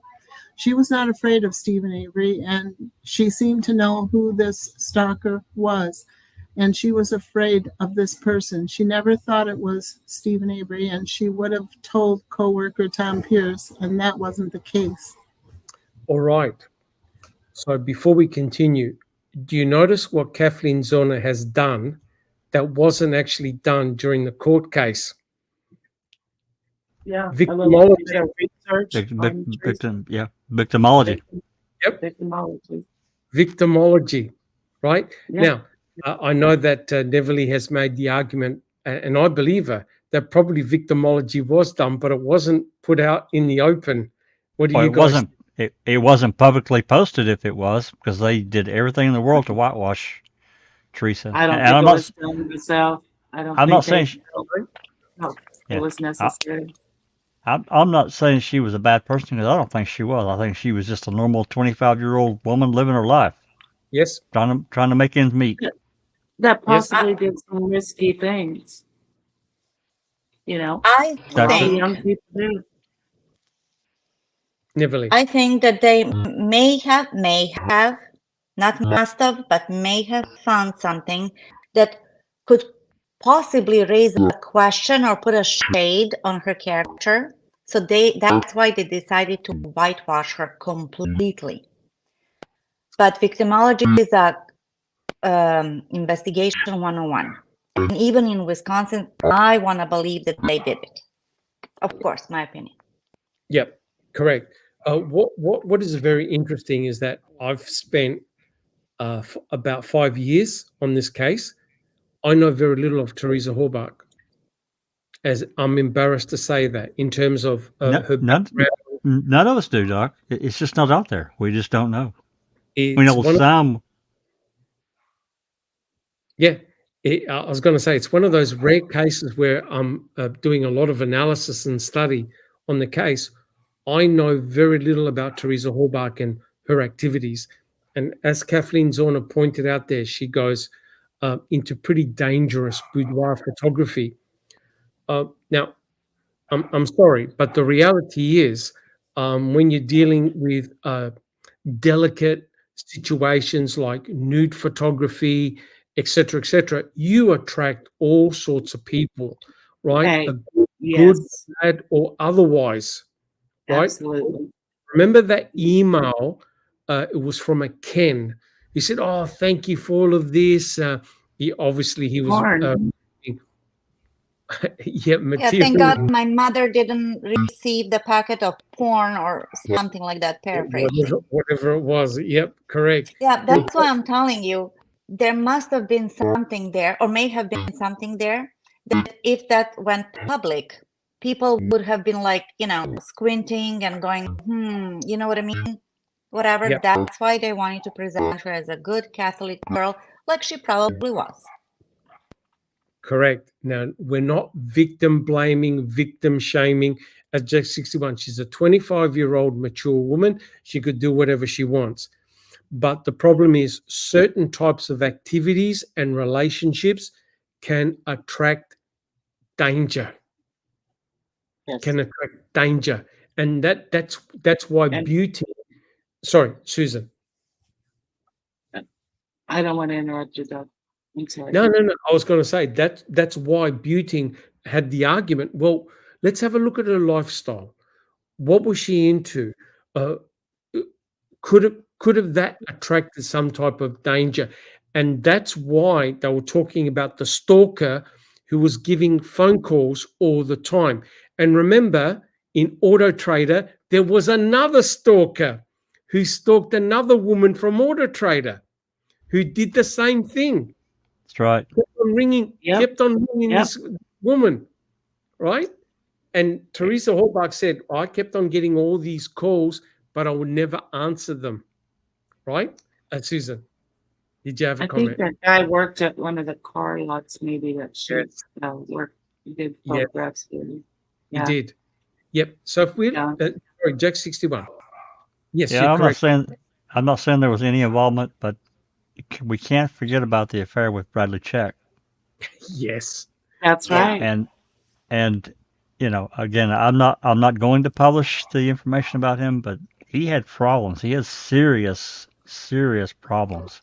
Yeah, and he was married at the time and whatnot, and whatever was happening. But just imagine, let's not take Teresa in this case, any victim, any murdered person. If you put a shoe on the other foot, they could have vilified that. They can vilify that other person because that's the playbook. That's the name of the game. you vilify the defendant and you deify the victim. We read about it. We did a podcast on this. So Yep. all I'm saying is if you present Teresa, hey, she's taking nude photography, there's porn, there's adult entertainment. Risk factors are those. Also, risk factors are that she's traveling by herself in rural Wisconsin in shady areas, right? Yes. Very She's potentially. hanging out. That's what I'm saying. So they could have made a monster out of her as well. Loose girl, blah, blah. You know what I mean? So, Yes. yeah. Yep. I think they're very well aware of who Teresa was and what was she all about. And this is deification of the victim, name of the game. That's how it goes. Because Yep. nobody's perfect. Agree. Not Susan. even Kratz. I also wouldn't, I wouldn't define what Teresa was doing with the naked photography as a boudoir photography. To me, what that means is you get a sexy picture taken of yourself for your husband kind of thing when you're dressed up and, you know, but not. Oh, yeah. But if they want It's to. two different things. That's not a standard that all pro services do for photographers. They don't all take pictures of nude. No, they don't. No. Boudoir is different. Boudoir is a whole You know that Tom Pierce did the same thing too? Yeah. Used Tom Pierce's studio to do the same. I think he was doing nude photography as well. Interesting. Tom Pierce is an interesting character if you dig into his past and everything that man did in his life and the people he knew, the high political people he rubbed elbows with. Yeah, he's interesting. Yeah, he is. Neverly. I was honestly surprised when I heard, maybe these are my preconceptions, so I'm not saying that there's anything wrong with boudoir photography and nude pictures, whatever that was going on. But taking into consideration that we are talking about a small rural place in Wisconsin. This is not New York. This is not Hollywood. Las Vegas. Chicago, any like big city. This is rural Wisconsin. And for a 25-year-old, that was actually very progressive when you think about it. Back then. Yeah, I wasn't trying to say there was anything wrong with either type. I just think the way they described it is, it was different than what I think of as boudoir. Same here. Yeah. But I think there was definitely more money in that. Because it's you're stepping into another world now. Yes. Oh yeah. Yes. Because she was getting only like $8 for a photo shoot with when she went through Auto Trader, and 18 if she did a hustle shot. Correct. Yes, more money. But correct me if I'm wrong, but wasn't there an email that they wanted to promote Teresa Hobart for an adult magazine to take photographs? Like adult entertainment something. Yeah. I heard about it in the very beginning, but I think that somebody put a lid on that. Okay. There was an email from her girlfriend about that. From her girlfriend. Okay. Yeah. Yeah, I remember reading it. As well. Proud of her and Yep.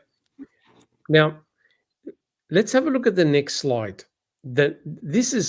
They questioned Tom Pierce, and Tom Pierce gave this statement in CASO. It's very, very interesting. Jack 61, would you like to read that out?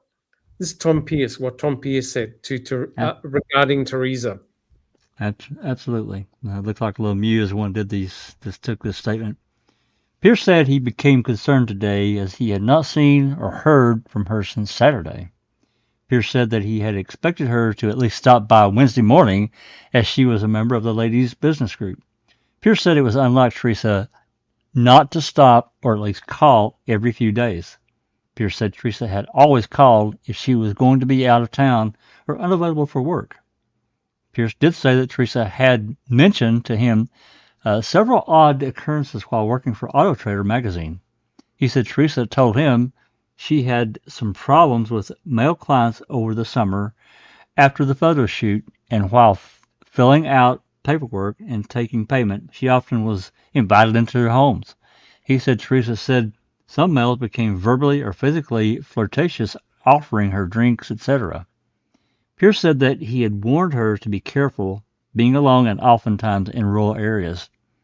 Pierce did say Teresa had mentioned she had been receiving multiple phone calls from unfamiliar number to her cell phone recently.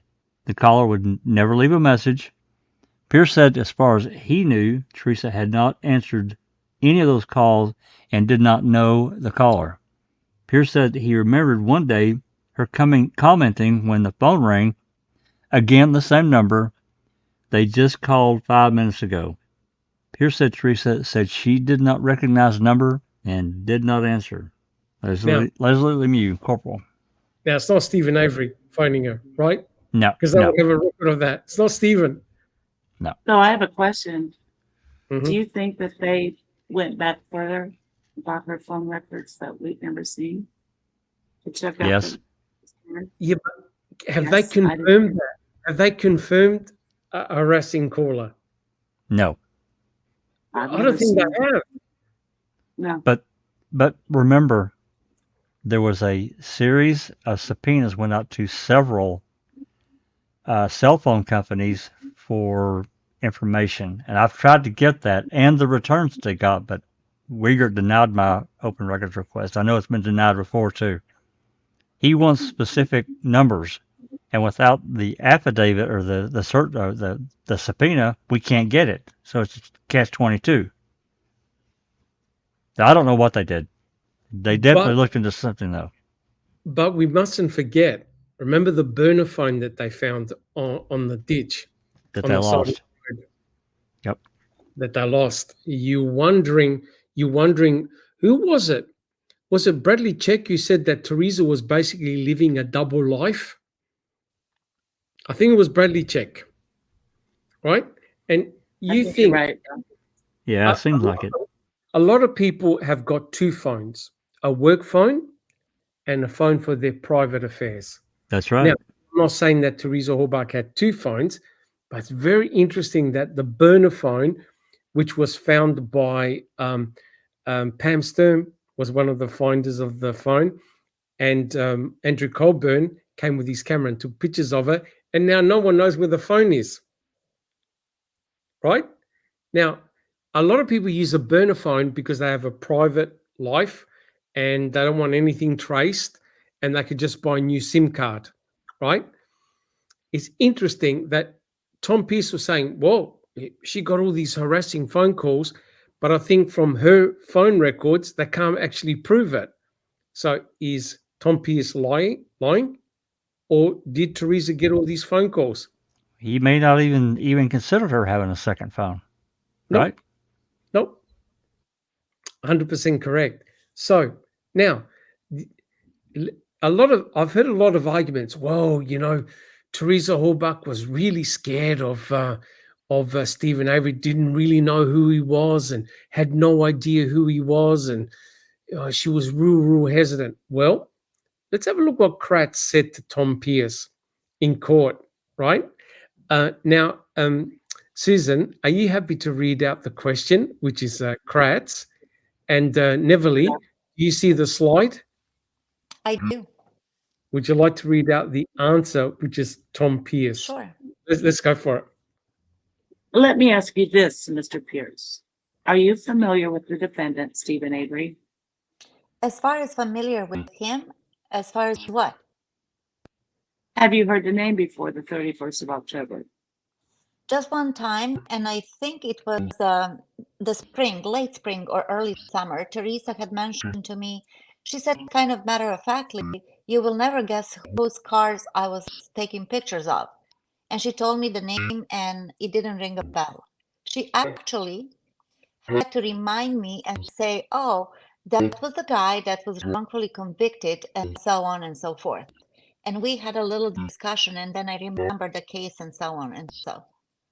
We talked about a little bit about her being out and about, running around all over the county, by herself and her safety and so on and so forth. And that was basically it. That was the only time she ever mentioned it to me. Now, does that sound like Teresa Hallbuck didn't know where she was going and who she was photographing cars for? Of course she knew. And Or that here's the she was thing. scared of him. Yeah. No. These drivers or these photographers are told if you're not comfortable taking a photo, don't take it. You're not forced to go. 100%. Yeah, just leave. If somebody becomes a problem, you don't have to do their business. Take somebody with you or refuse service. It's just such bullshit. According to Pierce, Teresa had to remind him of who Stephen Avery was, the guy that was found innocent. So quite clearly, Teresa Hallbuck almost found it, I would say, not an honor, that's the wrong word, but sort of stoked that, guess whose cars I'm photographing? Right. Stephen Avery. She knew who Stephen was, right? And did she say to him, to Tom Pierce, I'm really creeped out by him? If she was, she would have gone there, right? That's right. Yep. Interesting. All right. Well, what did Kratz have to say about all of this, right? Who would like to read this? So this is an excerpt from Mr. Kratz's book. Who would like to read this one out? I can do it. Yeah, let's go for it. Since her breakup with Ryan Hillegas, her high school sweetheart, Teresa had not been in a serious relationship. Teresa Hallbuck's friend, Trinity Rosenow, rejected the notion that Teresa went home one night with the wrong person. Quote, she rarely dated, end quote, Rosenow said. Quote, when Jerry Buting blamed her lifestyle for her murder in his closing argument, I almost jumped up and smacked him. He didn't know how important her Catholic faith was to her. How dare he? End of quote. But Teresa, it seemed, had caught the eye of one local man, divorced with 5 children, a criminal record, and a girlfriend who drank too much. Stephen Avery of Avery Road, Michigan. Do you see that's the antithesis, the absolute antithesis of what Teresa told Tom Pierce? Absolutely. Right? So you've got Kratz always finding the negative. Teresa caught the eye of Stephen Avery, right? And listed all the things. Divorced, 5 children, criminal record, girlfriend who drank too much, right? And none of that. Vilifying the guy again. And not only that, what did Kratz want to do to Buting? Punch him in the face. Yep. Why? Because he wanted the victimology. What are the things that could have possibly caused harm to Teresa? Boom, Kratz. Down. Her friend Rosenau possibly didn't know about her double life if she did indeed have a double. Very possible. She may have been a totally different person than, yeah. And people with the double life, they don't advertise that. No. Hell no. They put on a front. Now, or just live in 2 different ways, Yeah. You just don't talk about it. You keep them separate. That's right. Yeah. Yep. Okay.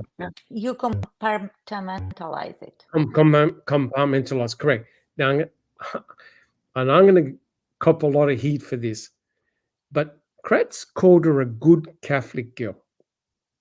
Would a good Catholic girl have a sexual relationship with a married man?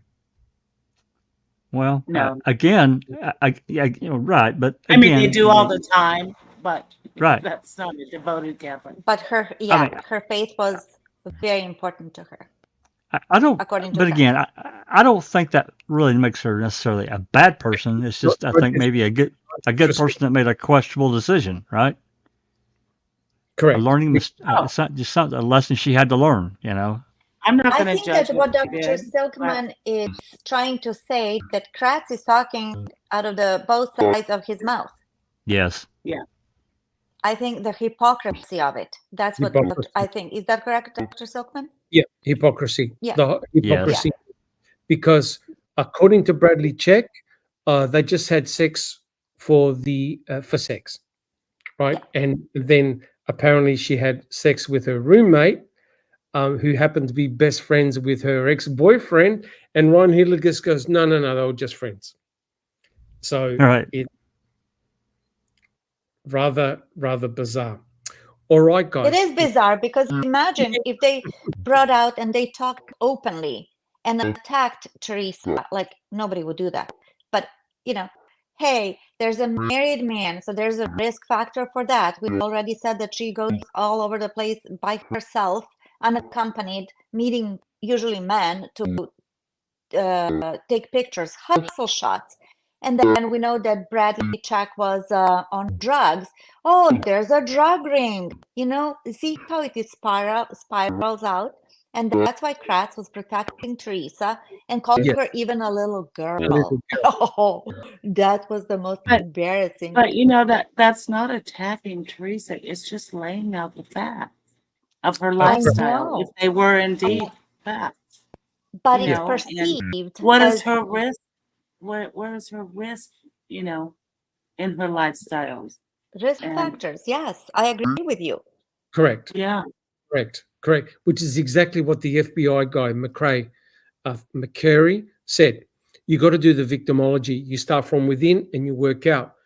But in this case, they worked from without. On the outside, they looked at Stephen, George Zipperer, then focused on Stephen. Whereas they allowed Ryan Hilligus and Scott Blowdorn to just keep on doing whatever they wanted. That's not the way a proper investigation works. And Fassbender was asked, did you consider anybody else? Yeah, you did consider anybody else, right? When you didn't even ask for Ryan Hilligus and Scott Blowdorn for an alibi. And correct me if I'm wrong, guys, but didn't Mr. Kratz provide an alibi for Ryan Hilligus years later? Yeah, he did. There you go.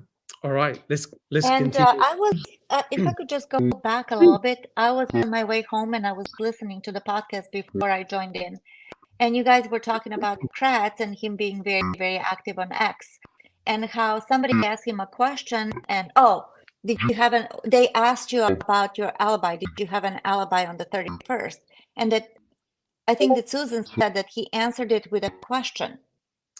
Yeah. Right? And it was Yes. something along the lines, only if you believe that she was murdered on the 31st. Who's to say that she was murdered on the 31st? This is not a coincidence that he said something like this. He said this again in court, actually. Remember when Jerry Buting was talking about the deleted messages on the 2nd of November? And he had a conniption fit. He lost it. He jumped up, he sprang up from the chair, and he was, whoa, are you saying this and that? And again, he used the same words, same verbiage. That's his verbiage. But that's not what the jury heard. Correct. The jury heard she died on October 31st. Right, because the jury had been excused out of that. Yeah. That's right. But here's the issue. And it's interesting that a lot of people have hinted that Teresa Halbach could have been kidnapped and held somewhere and murdered at a later time. But here's the problem for the state. We have one fire, October the 31st. That's right. They're locked in. They're locked in on the 31st. Cuss Road. Nothing happened at Cuss Road, right? So now you've got a problem. Teresa was cremated. As horrible as that sound, she was dismembered and cremated. But where?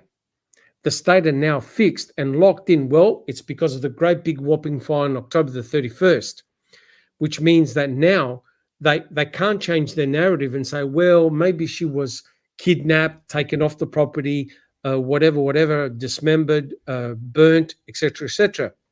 They now can't say that. So now they're locked in. They said the evidence proves that this happened. That's right. And by one person, by Stephen. Yep. Right? Because Ken Kratz, even in his book, says, well, I can't actually produce the same set of circumstances, a narrative for Brendan and Stephen. I had to do two. So now you've got two people with the one victim and dying under two different circumstances, right?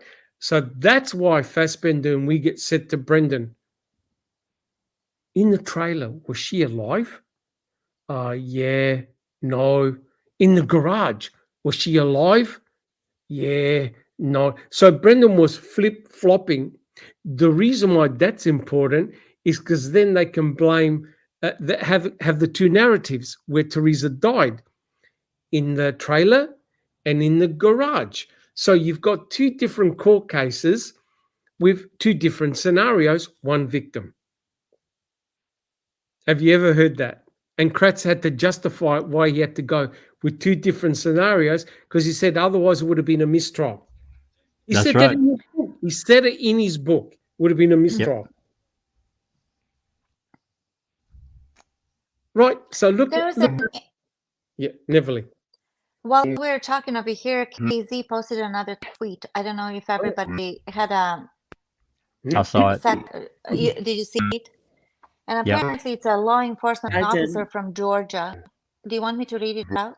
Yeah, go for it. Okay. It says, I'm a law enforcement officer from Georgia, 20 years, and have investigated cases for almost 7 years. I've never seen such a gross miscarriage of justice in my entire career. Reasonable doubt was present during the initial investigation. That circle broadened throughout the trial. As I watched the Netflix series, I was in total shock and disbelief of the negligence shown by everyone involved in the investigation. The Manitoba County Sheriff's Office, capital letters, should not have been anywhere near the alleged crime scenes. Stephen Avery should have never been convicted, period. Also, if there was no DNA from the victim on the mattress, shouldn't that void Brendan Dassey's coerced confession? And this is why I'm reading it for. This email is totally out of, okay, so he goes, this email is totally out of character to me, but I felt the need to say something. Please continue the fight for Stephen Avery. I'm totally convinced that he was framed by Manitoba County sheriffs. There are corrupt people in every occupation, and law enforcement is not exempt. Take care and God bless. So he sent an email to KZ, and KZ posted, tweeted it. Wow. And I just wanted to say that comment that he said. They are claiming that Brendan's confession was not coerced, that everything is legit, you know, blah, blah. We talked about this for years. And in this one sentence, he said, then how can you cherry pick? If there was no blood after raping, butchering, stabbing in the belly, that should have been an indicator that the boy doesn't know what he's talking about. He doesn't. He doesn't. Nothing. Yep. The kid knows nothing. Because that's actually a tangible thing. They could prove that. They can't prove Correct. whether Teresa was allegedly being placed in the alleged burn pit whole or cut up. They cannot prove that. But this, they can. Yep. Well, Because as you far found as the the mattress. bed, they only say the absence of evidence is not Yes. evidence of absence. Yes. That's just, Yep. oh, Jesus Christ. They're basically saying we couldn't find anything. We did luminol, we did swabbing, we tore Stephen Avery's bedroom apart. We took off the paneling, we took off the carpet, we brought in a cadaver dog. The whole fucking box and dice. We can't find one molecule of Teresa Hallbach. Answer? They had 5 days to clean up. So we can't find any. We can't find any evidence. We don't care. That's their argument. And now they've thrown it. Oh, okay, they've thrown the gauntlet down. Well, what about Bobby? You're going to use the same mantra on Bobby? There's no evidence with Bobby yet, as in Kathleen Zorner hasn't tested the forensic evidence for DNA, additional DNA. Are you going to use the same mantra? So, like I said right at the beginning, and that's why the logic makes no sense. And I agree with Susan, what everybody said. You got a kid in prison for life, and he's being charged with all these things. There's no proof, zero proof. And now the state is saying, well, there's no proof about Bobby. So how can you have the same set of circumstances, the same criteria on two brothers, and have a totally different outcome, and no one to batter an eyelid to say, oh yeah, okay. So now the state is in a bind, in a big, big mess. All right, guys, shall we continue? We've got a few more slides left. So, who would like to read this one now? If nobody wants to, I'll read it. Yeah, okay. 61. Okay. Avery's lawyer said the remains focused on finding out what really happened to Halbach's personal artifacts, including her purse, her full set of keys, her shoes, and the money that was in her RAV4. All the items remained missing. She also said an unknown sample of DNA was found on the license plate that were taken from Halbach's vehicle and discarded into one of the junked vehicles on the Avery property. Quote, part of our case moving forward will involve more scientific testing, including the DNA on the license plates, end quote, she said. Yeah, and remember in our last podcast, we talked a lot about the license plates, right? Yep. And remember, Brendan Dassey had no idea, right? He kept on changing his narrative from, no, I was never down there, to, yeah, we did such and such. But what did he do with the license plates? I don't know. Right? I don't know. So if Brendan, if there wasn't common knowledge out in the media that the license plates were found in the station wagon, right?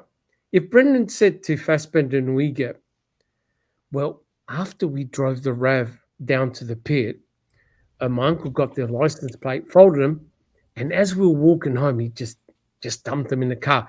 And if no one had known that except law enforcement, guys, are we even here? No. Nope. Done like a dinner. We're done like a dinner. We wouldn't even be involved in this case. Yep. But Brendan he goes, I don't know what he did with the license plate. Why? Because he never saw the bloody license plate. Never saw it. Never saw him. All right, let's continue, guys. He didn't know, but then he did know. Yep, correct.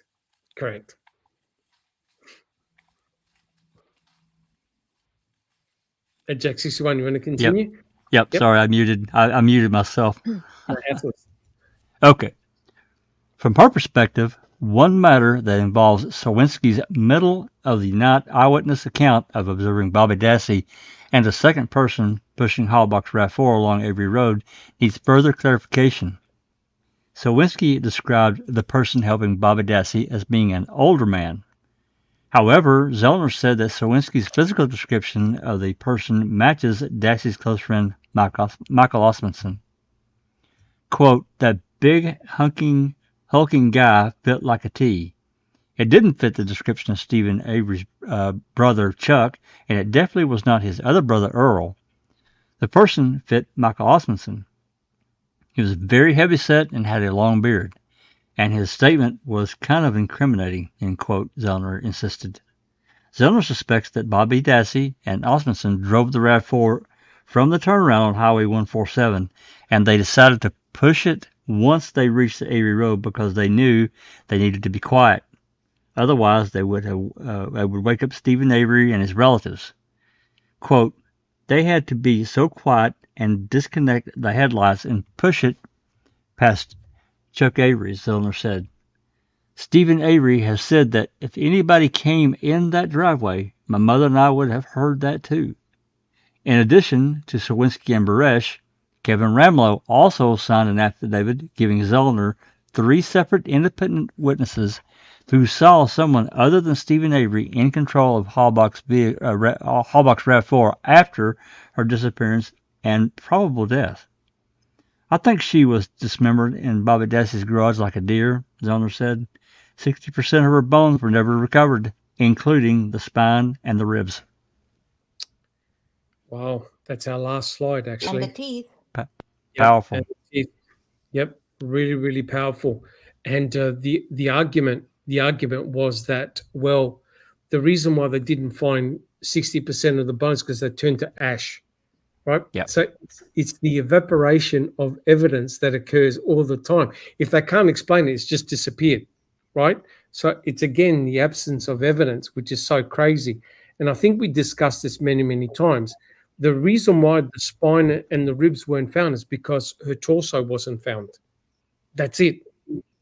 That explains the whole lot, right? Yeah. And then they use the deception that, well, a bone was found of every example of the skeleton. Bullshit. Oh my God. Now listen I to this. still get They use that a lot. Yep. That's Now it. listen to this, right? You got your whole arm. There are many bones in your arm. If they find the tip of a finger bone, their argument is the whole arm is there.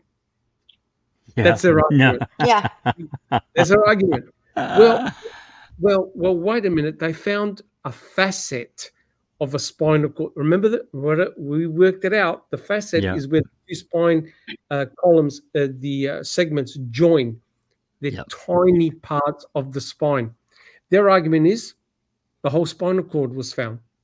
Mhm. And Yeah. remember, What about her scapula? Yep. There was some scapula, right? Yep. That's a big So- bone. Yep. So basically, if they bones. find a fragment of a bone, especially those which are almost impossible to burn, their argument is we found every representative of the skeleton. It's misleading. And they're trying to say the rest turned to dust. Correct? What, was that in Correct. their reply? That it turned to ash. We To can't ash. find. We can't find the rest of the body because it turned to ash. It doesn't happen. No, Well, you can't have a whole torso turn to ash. no. Ribs, they're so hard to burn to ash, actually. Yes. Yeah. So, but you see how they're manipulating this and being very deceptive? They're saying that 60% turn into ash. Well, Yeah. we don't really know what all was found in the Manitowoc County gravel pit. We don't. No. And I'm very suspicious that at least some, or maybe even a good portion of that is there. I don't know that. Or That's or just- Cuss that- Road. Or Cuss Road. That's right. Yes. Well, Yes. the cadaver dog detected something, some Yes, it kind of did. death. At the So- disturbed earth, Yes, Yep. that's right. and they prevented Lou from crossing the tape. The scent dog. That's right. Yeah, the scent dog as well. So, guys, this is our last slide, and the Jack 61 showed the picture of Teresa Horbach. To me, we still don't know what happened to her. No. I don't care what anybody says. We still don't know, and I feel embarrassed and ashamed that the truth of what happened to this young lady is still unknown. And now the state is in this really ridiculous and crazy situation whereby Kathleen Zonner's got all these independent witnesses, has got all these affidavits, has employed a lot of professional scientists involved in all different fields, have done all this analysis, and the state just keep on saying, bugger off. We don't want Right. we don't want you anywhere near a judge. Yeah. And it's just a shocking situation. I've seen some questions in the chat about We've got the Oh, go DNA on the license plate. That was a partial profile, right? Yes. Now, what is very interesting is that when Colhane, and I looked into this, and we did it in the podcast, when I looked at the number plate, she said male DNA, and it was low level, which meant that she didn't have enough DNA to get a full profile. Because when you do PCR, you've got to have a certain amount of template DNA for the PCR reaction to work.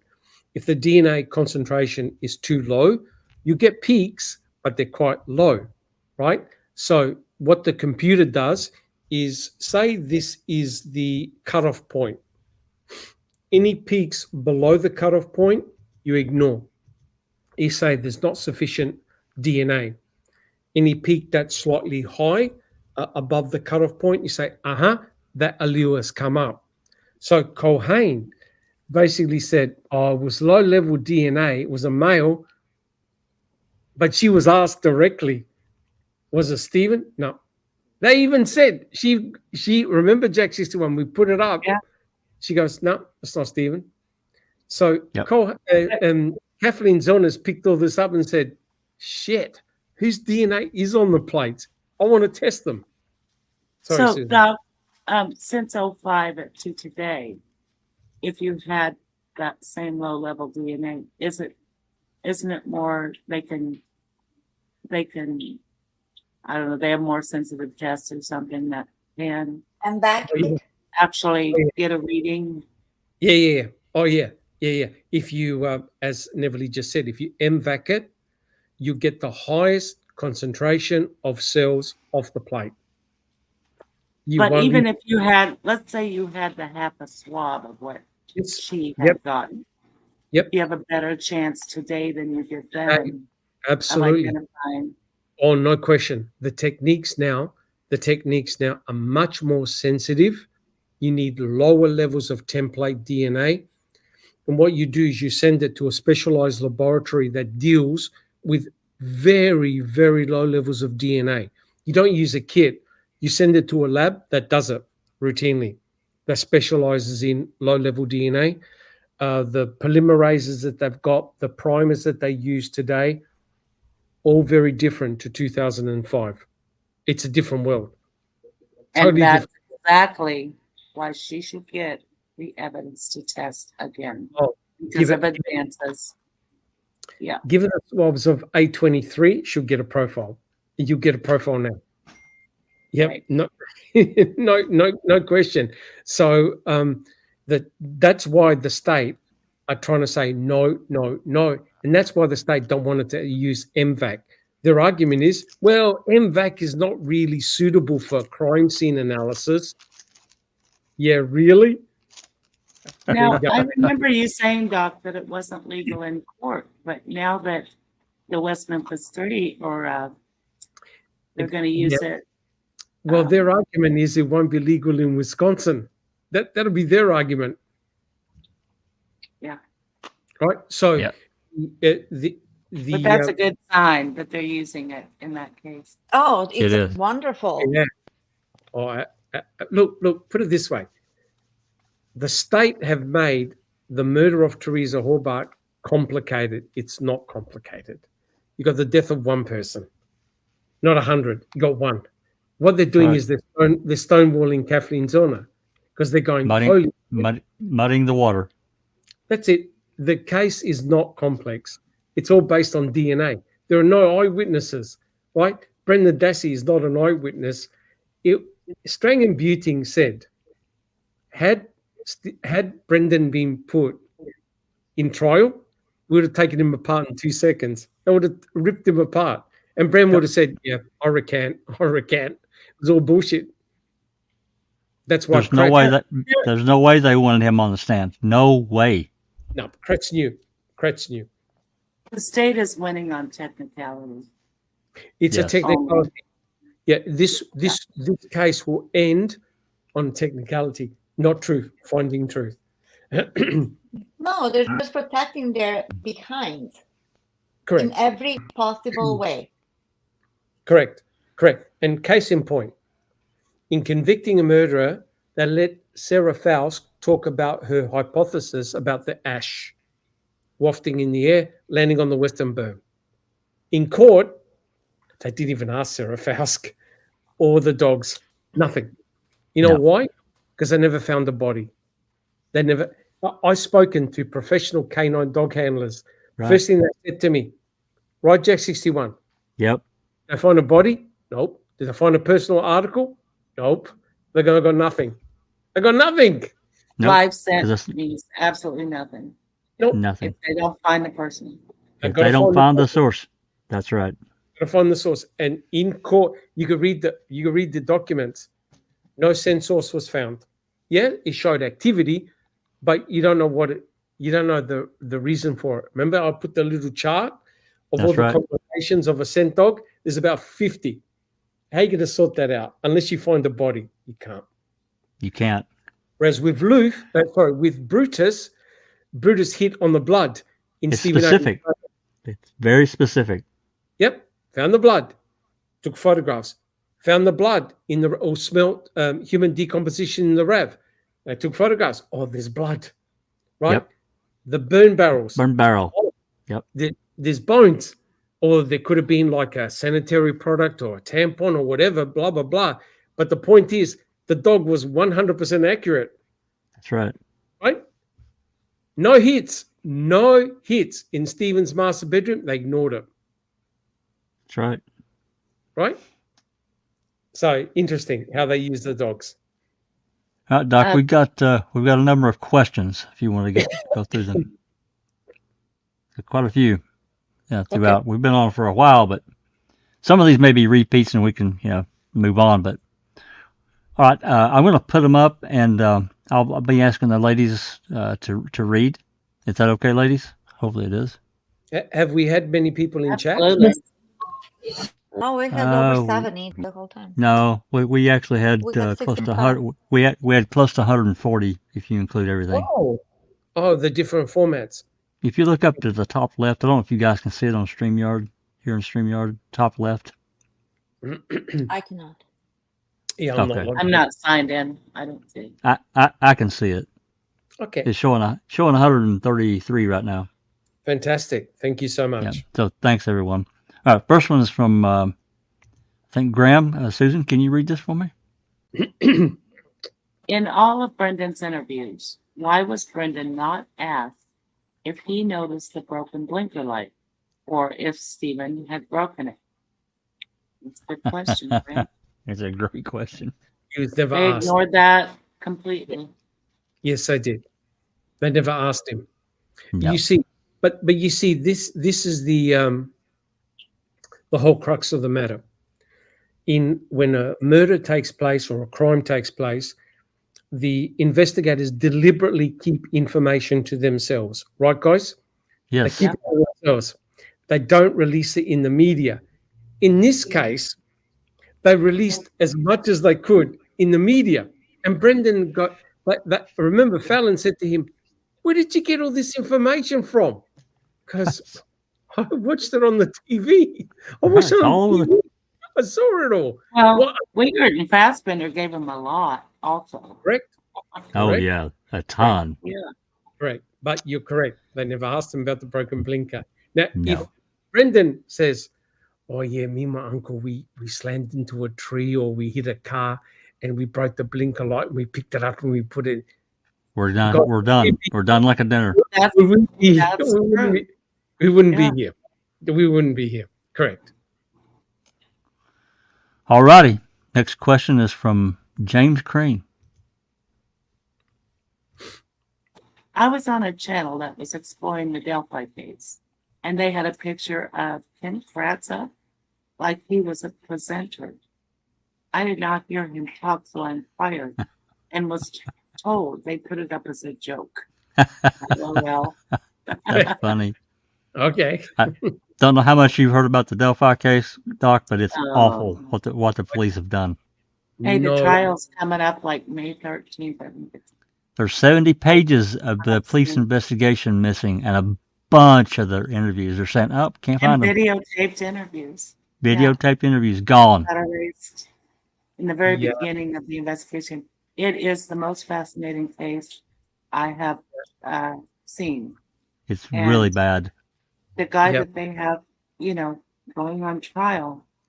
Oh my gosh, this case is just going to be mind blowing Yeah. when it gets to court. Yeah, I mean, I've made a conscious decision just to stick to this case. I've done it Yeah. deliberately because basically it was just affecting me going into all the different trials that I was going into. And the trouble with myself is that I deep dive. I don't just, I got to Right. read everything Watch about it. And I got into the Murdoch trial. Oh my God. Oh yeah. That about killed Oh, you. yeah. I watched everything live. That was a great trial. Yeah. Yeah, I and watched that, it too. It's still going. that did my head in. Yeah. Well, I'm pretty much the same way, Doc. I actually read pretty much everything I just said. I'd read on Twitter. I didn't really go looking, but it was there, and I'm like, I clicked on it, and it kind of expanded, and I read about it, and I'm like, are you kidding me? Yeah. If I get Talk about corruption. if I Yeah. get sucked into the Delphi case, oh boy, I'm going to do a deep dive like this, and Yeah. my family will disown me for a start. So, And also, there's another big one right now, Karen Reed, which is about law enforcement corruption. yeah. Very interesting case as well. Yeah. The remember trial 4? Possible. Oh, I should Remember say trial 4? possible corruption. If you Yeah, trial 4. Yeah. on trial 4, Scapicchio took on the entire Boston police force. Oh And my won. God, I love that woman. Oh Yeah. my God. Sometimes She's I one. just need to watch that over again. So it gives me hope that things could go in favor and that police department does get called on their bullshit occasionally. Yeah. That was horrific. Imagine if Scapicchio and Zona worked together. Oh, She's a God. bull. She's a Scapicchio- bulldog. Unstoppable. She's a bulldog. Yeah. All right, moving on. Next one's from Steve Dassey. Someone made a post today that TH was seen at 10:30 on October 31st. Never heard that before. No, I never heard that Neither. one. No, that's a new one for me. As in 10:30 night. The times that she was at Walmart and Taco Bell, that was That was- on Yes. It was later in the week. That was Later. later in the week. Yeah, I think it was the 'Cause same day they found the rat. We just listened to those Actually. calls. Yeah. But I remember there was a phone call with Mama Avery that said that she was seen at Green Bay on that night. Maybe that's what they were referring to. Even Mama Avery said it. But remember Jack 61. Remember, guys, when Skolinski questioned Chuck Avery, and Chuck Avery said, "Oh, I heard that she was raped by a bunch of Mexicans." Yep. And I Skolinski remember. said, "Yeah, we're looking into that too." What? The hell? What did Right. Chuck? He goes. I heard it from somebody in the police department. What the hell? So Didn't yeah, hear any- that call's not on. We don't have that dispatch call. nope. So there's some real weird stuff going on here. Yep. All right. Next question is from Hugh. Regarding Fallon and his possible association with judges, is the doctrine of separation of powers taken seriously in Wisconsin? Have they ever heard of it? No.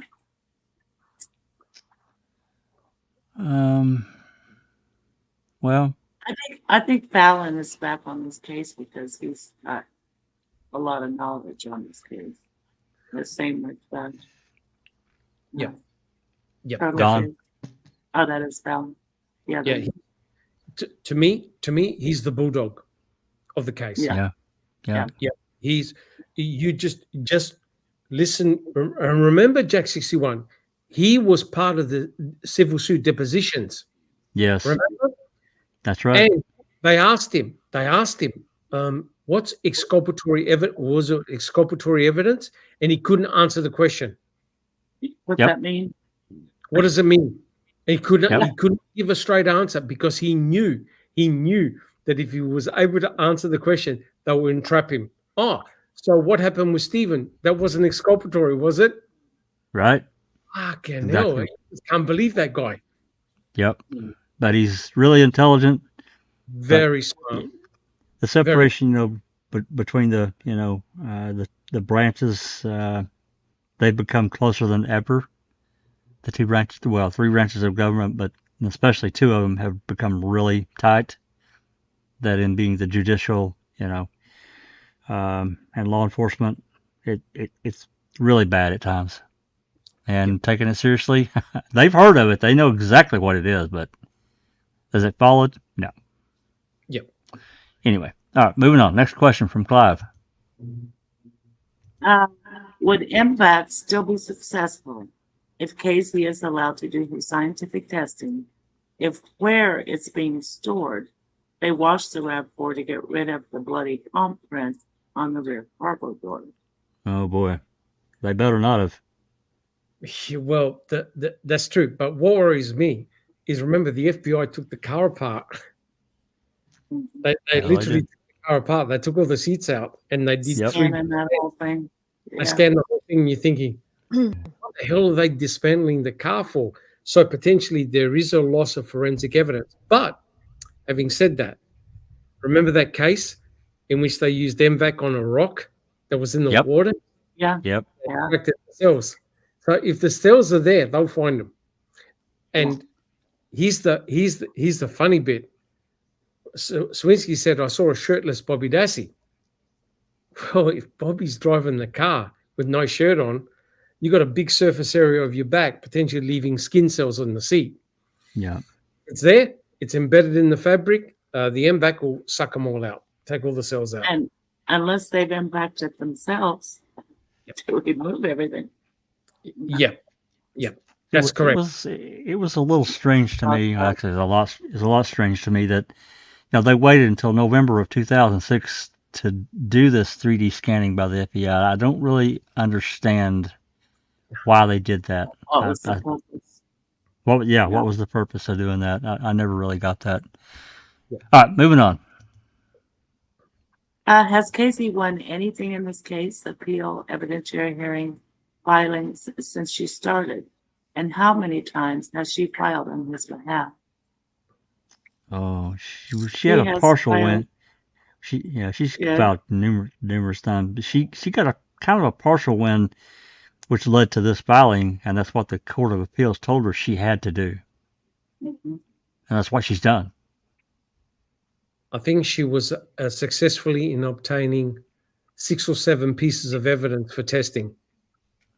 Yeah. And after that, And- after she did that, they said, fuck that, we're not going to give her any more. Pretty Simple much. as that. Yep. Okay. Next question from James. How does an affidavit differ from sworn testimony as far as penalties go, perjury, Not etc.? not at all. You can be. It's a You sworn. can It's be. a sworn Yeah. Yeah. You can be arrested. found. Yeah. If you lie on an affidavit or on a And, witness stand, or Yep. it doesn't happen often, as I understand it. But yeah, there can be penalties. Absolutely. But having said that, hold on. Yep. Having said that, I worry for one particular person. Any guess? Who I really Yeah. worry about? Who gave a affidavit to Kathleen's honor? Yeah. Blaine. Starts with B. Blaine. Blaine. Yeah. Blaine. Yep. Blaine potentially is in big trouble. I doubt anything. But yeah. Right. You never know. All right. Next question is from Trav. Why do you guys think that KK, Norm gone. and G, Norm gone. Norman Tom Gunn. Gahn, Tom Fassbender, Mark Rieger, and all the Fallon. guilters. Tom Go ahead. Fallon, didn't I say? Oh, I said Fassbender. And all the guilters are so absolutely fixated that the boys are guilty. They seem like very smart people, and they seem to believe in the conviction. Yep. They Susan. want to be right, for one thing. I mean, they're the ones that tried this case, that investigated this case, that they want to be right. They cannot say, well, we made a mistake, or to the point that, they fucked up the case. They cannot say, they have to protect the verdict. So they're going to say till their last breath that they're guilty and that they truly believe in that. I They don't cannot go know back. that all those people believe in their conviction. Not privately. I I- don't either. Not privately, but publicly, Yeah. they have to double down. It was, there was the lawsuit. There We've was seen the little crack. lawsuit. We've seen little cracks. Fallon saying or Fassbender saying and Cam mistakes were made. Well, yeah, there were some huge ones made. Kraft has even said it on X. Stuff They know missing. mistake. Yeah, Yeah. stuff missing. There's just all kinds of problems with this case. All kinds. All he And needs, I think the ones that do believe that truly that they're guilty, are judging them on their past characters. Yes, correct. absolutely, absolutely. Well, not Brendan, but Stephen. Stephen, it's character based, correct. And at the And end of the Brendan day, was naive enough to do what his Correct. uncle said. correct, Yeah. correct. Remember, the same can be said about any case, right? And even people that get exonerated, a lot of the prosecutors and a lot of the district attorneys say, no, they're still guilty, right? How many times have we seen people being exonerated? DNA evidence proves that they weren't the person involved. Same Yeah. thing happened with Stephen in 1985. Yeah. Couchet, who was it? I forgot his name. Peterson. Just basically said, no, I don't believe it. So they're pushing the narrative that despite DNA evidence exonerating Stephen and implicating Gregory Allen, they still don't believe the DNA stuff. Couchet even said, where'd it come from? Where'd the Right. hair come from? That's right. That's a scary thing is because Couchet even admitted that DNA evidence can be fabricated. Yep. He Has it did. been fabricated before? Yeah. He was Yeah. very. That was a very. I don't know the right word to describe it, but the way he answered was really strange. I ask you, who on the state side would plant Gregory Allen's hair to exonerate Stephen Avery? Exactly. Yep. All right. So it's All right, human next nature. questions. It's It's silly. human nature. It's human Sure. nature to never admit that you're wrong. Well, at this point in the game, oh my God, if one of them stepped forward and said, "Hey, this and this happened," holy shit, they better be somewhere unreachable. Well, because the case now is very notorious.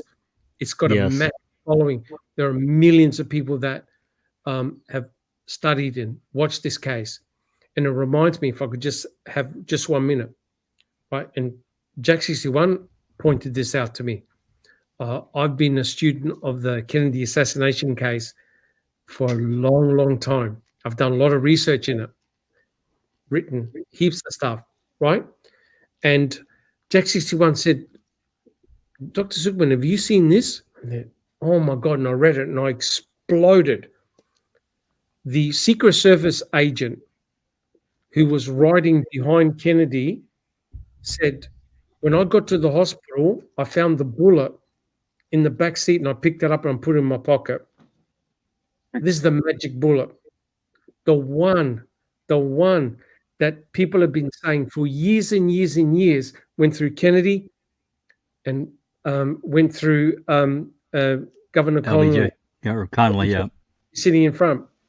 This agent, after 60 years, comes clean and says, nah, I picked up the bullet, I put it in my pocket. When I got to the hospital, I thought, shit, I better put it on the gurney. Right. For Mind blown. Mind blown. For years, doctors, pathologists, professors have said, there's no fucking way there's no fucking way a bullet's going to go through two people and, you know, and do all that. Take all these turns, yeah. Right? Well, And it not be mangled. Correct. And then the agent admits that it was him. I just stopped. I just said, no, I'm not going to get involved. Right? Well, you have to. You Right. go insane. Yep. And that's why the attorneys for the state pushed, no way.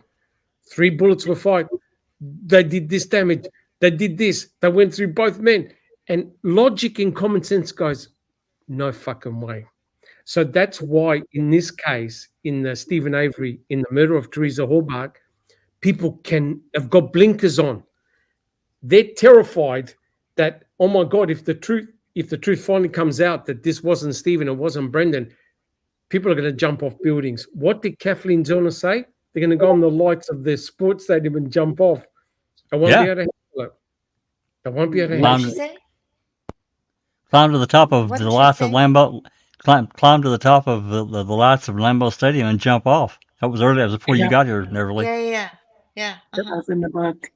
Yeah, Yeah. and when Jack 61 showed me that article on the agent, bullet. I just walked away. I said, no, I'm not diving back in. I almost didn't send it to you because I knew it'd blow your head up. But I thought you got to read it. You got to read this. I was furious. I spent years saying that it was all bullshit. I even studied anatomy to prove that the bullet never struck at the angle that it did. And I was ridiculed. And now the agent comes out and says, yeah, Dr. Silkman, you were right. I had the bullet in my pocket. Yeah. And remember that scene in JFK where the prosecutor, what was the guy's name that played his part? Kevin Costner. Yeah, and he just goes through explains it in great emotion and detail, and he holds up that bullet, and it's a brand new bullet, and I'm like, it's crazy. It's just absolutely crazy. Anyway. It's the same madness, because here we're saying, guys, there's no forensic evidence Teresa was in the trailer or the garage. You can debunk item FL. And the state is saying, we don't care. No, we don't care. Doesn't matter. It doesn't matter. Don't worry, there's no evidence. And that's the craziness of it. Yes, It is. All right, moving on. Next question. Important here is the timeline of Baresh and Swinsky. If Baresh saw them around 2 a.m., so at what time Swinsky saw the raft pushing by Bobby? It's before daylight. Did Bobby was not working the night shift? No. Not on Friday night. Home. He was home. Friday, yeah. Yep. He was off. Yeah, he was off the 4th and the 5th. Yep. So potentially it could have been him, and we don't know about timelines because no one did at this particular time, right? So it's a bit like John LeQuern. I observed this. I'm not 100% sure of the time. Same with Swinsky and Bares. That's why it needs to go in front of a judge. They'll draw it all out. They'll say, shit, this either fits or it doesn't fit. What's happening? But the one that's the person that's got the most weight and damage is Swinsky. Yes, because he made the phone call. Yeah, because he made the phone call. Made the phone call on the scene. Yeah. Right? And he confirmed it to his ex-girlfriend, what he was talking about. Right? All this stuff that happened after November the 6th, forget it. It's what he told Sergeant Scott Seglob. Now, Baresh could potentially have mucked up his times or whatever, but still, the narrative is the same. Two guys, one of them named as Bobby Dassey, driving a RAV4 close to the Avery salvage yard. That in itself, in any other country, is damning, except in Wisconsin, where the judge is saying, so what if Bobby's driving Teresa's RAV4? Doesn't matter. Well, was he there and did he help? That's what Craig said for Brendan. Well, say that for Bobby too. Was he there and did he help? Correct. And that's why these words come back to haunt them. Because they're same standards don't apply. Using the same standard, but in a totally different opposing manner. And that's how would it help Stephen Avery to bring the vehicle back onto the property? With friends like that. Yeah. And remember we talked about how difficult it is to crush a car and get rid of the crushed car. It's not. You think it's trivial? It's not. It's not. It's a huge deal to just. And it's after the low-flying plane over the property. After law enforcement had talked to Stephen. Yep. Correct. Twice. Correct. Yeah. Correct. All right. Next question from Hugh Frazier. Oh, I'm sorry. Regarding point 9 on Baresh's affidavit, every time I see mention of deceased Mike, I wonder if that could be Michael Van Den Heuvel. Has that occurred to anyone else? A wild coincidence? If so, I'm not sure who Michael Van Den Heuvel. Well, you remember the Van Den Heuvel that was living in Teresa's old apartment? Yes. On Monroe in Green Bay? Was it Yes. Vandenheuvel? Well, it was Vandenheuvel. Is that who you're referring to? Who? I don't He know. was, I I don't think never dove so. off in, I never dove off into doing much research on that guy. I just remember the name. They were from different areas. I mean, I doubt he would be riding in Rush. Probably not. Probably not. I don't know. I can't truly That answer would that be a one. gigantic coincidence. Yeah. Yep. Okay. Next question. So, if two people were seen inside the route from Sheila Smokies and it was planted on 87th yard, did they put the stuff on the passenger seat that was found? Wouldn't there be fingerprints on those items or planted later? There were fingerprints. There's 8 sets of latent prints that I don't know who they belong to. Some of the items did contain Teresa Horbach's fingerprints, but their argument is, well, getting fingerprints is not an easy thing. So you touching an object may or may not leave fingerprints. So the state's got an argument for everything, right? But think about it, right? You've got the water bottle and you've got a CD case half covered in blood. Brendan Dassey apparently sat on the CD case and the bottle of water. It didn't crush any of them, right? So it doesn't make any sense. How can Brendan Dassey be driving in the seat, right? But then again, the argument will be, well, doesn't that apply for the 2 guys in the seat and who were driving the RAV? Does that mean that they put those items on there? You don't know. You don't know. You know, what confuses me, and that's because of the lack of knowledge of law, of course. It seems like for Stephen and Brandon, in this case, for the defendants, they have to have everything bulletproof in order to prove a possibility, to consider a possibility that there is a Danny. But when the state is replying, it's so arbitrary and they're using just like logic and their own thinking. You see what I'm saying? Yes. Yes. The bar's been set extremely high for Stephen. And who's to say that what they think is the most logical, because we think that it's not logical what they're saying. Well, i.e. that Bobby, if he was even doing that, he was probably helping Stephen, which is illogical. But that's how it works, right? I mean, we could ask, I don't recall, but that's how they work. You have to find a get out clause. Yeah. You have to find an argument, some type of argument to say, well, it doesn't necessarily mean he was involved in the murder. In fact, the judge argued that how do you know that Bobby Dassey was even in control of the vehicle prior? It could have been just that night. The unknown male could have said, hey, let's get the RAV4 and put it on the property. That's their argument. That's right. what I'm saying. Mm-hmm. They're putting their like improbable scenarios. That's exactly right. But that's why Kathleen John is saying, okay, let's back it up. If they were in that car, the DNA is there. No arguments. And once again, it changes the narrative of the state. And I hate to say it, but that's what David Cofford said, right, guys? Because I don't care what people say. I want hard physical proof. That's why he planted the blood. That's right. Yeah. You need a hard physical proof. Zelna is saying, okay, give me those items. Let me test them. If they're innocent, they had nothing to do with the RAV, no problems. Their DNA is not there. But if their DNA is there, they've got to explain what's your DNA doing on those plates. Yep. That's right. The plates have been removed. They had to be handled. It's a good source of DNA. And there's DNA on them. That's right. Okay.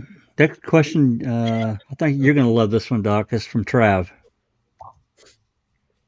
Doc, in your expert opinion, how did Norm Khan use and get away with in court the phrase, use your common sense?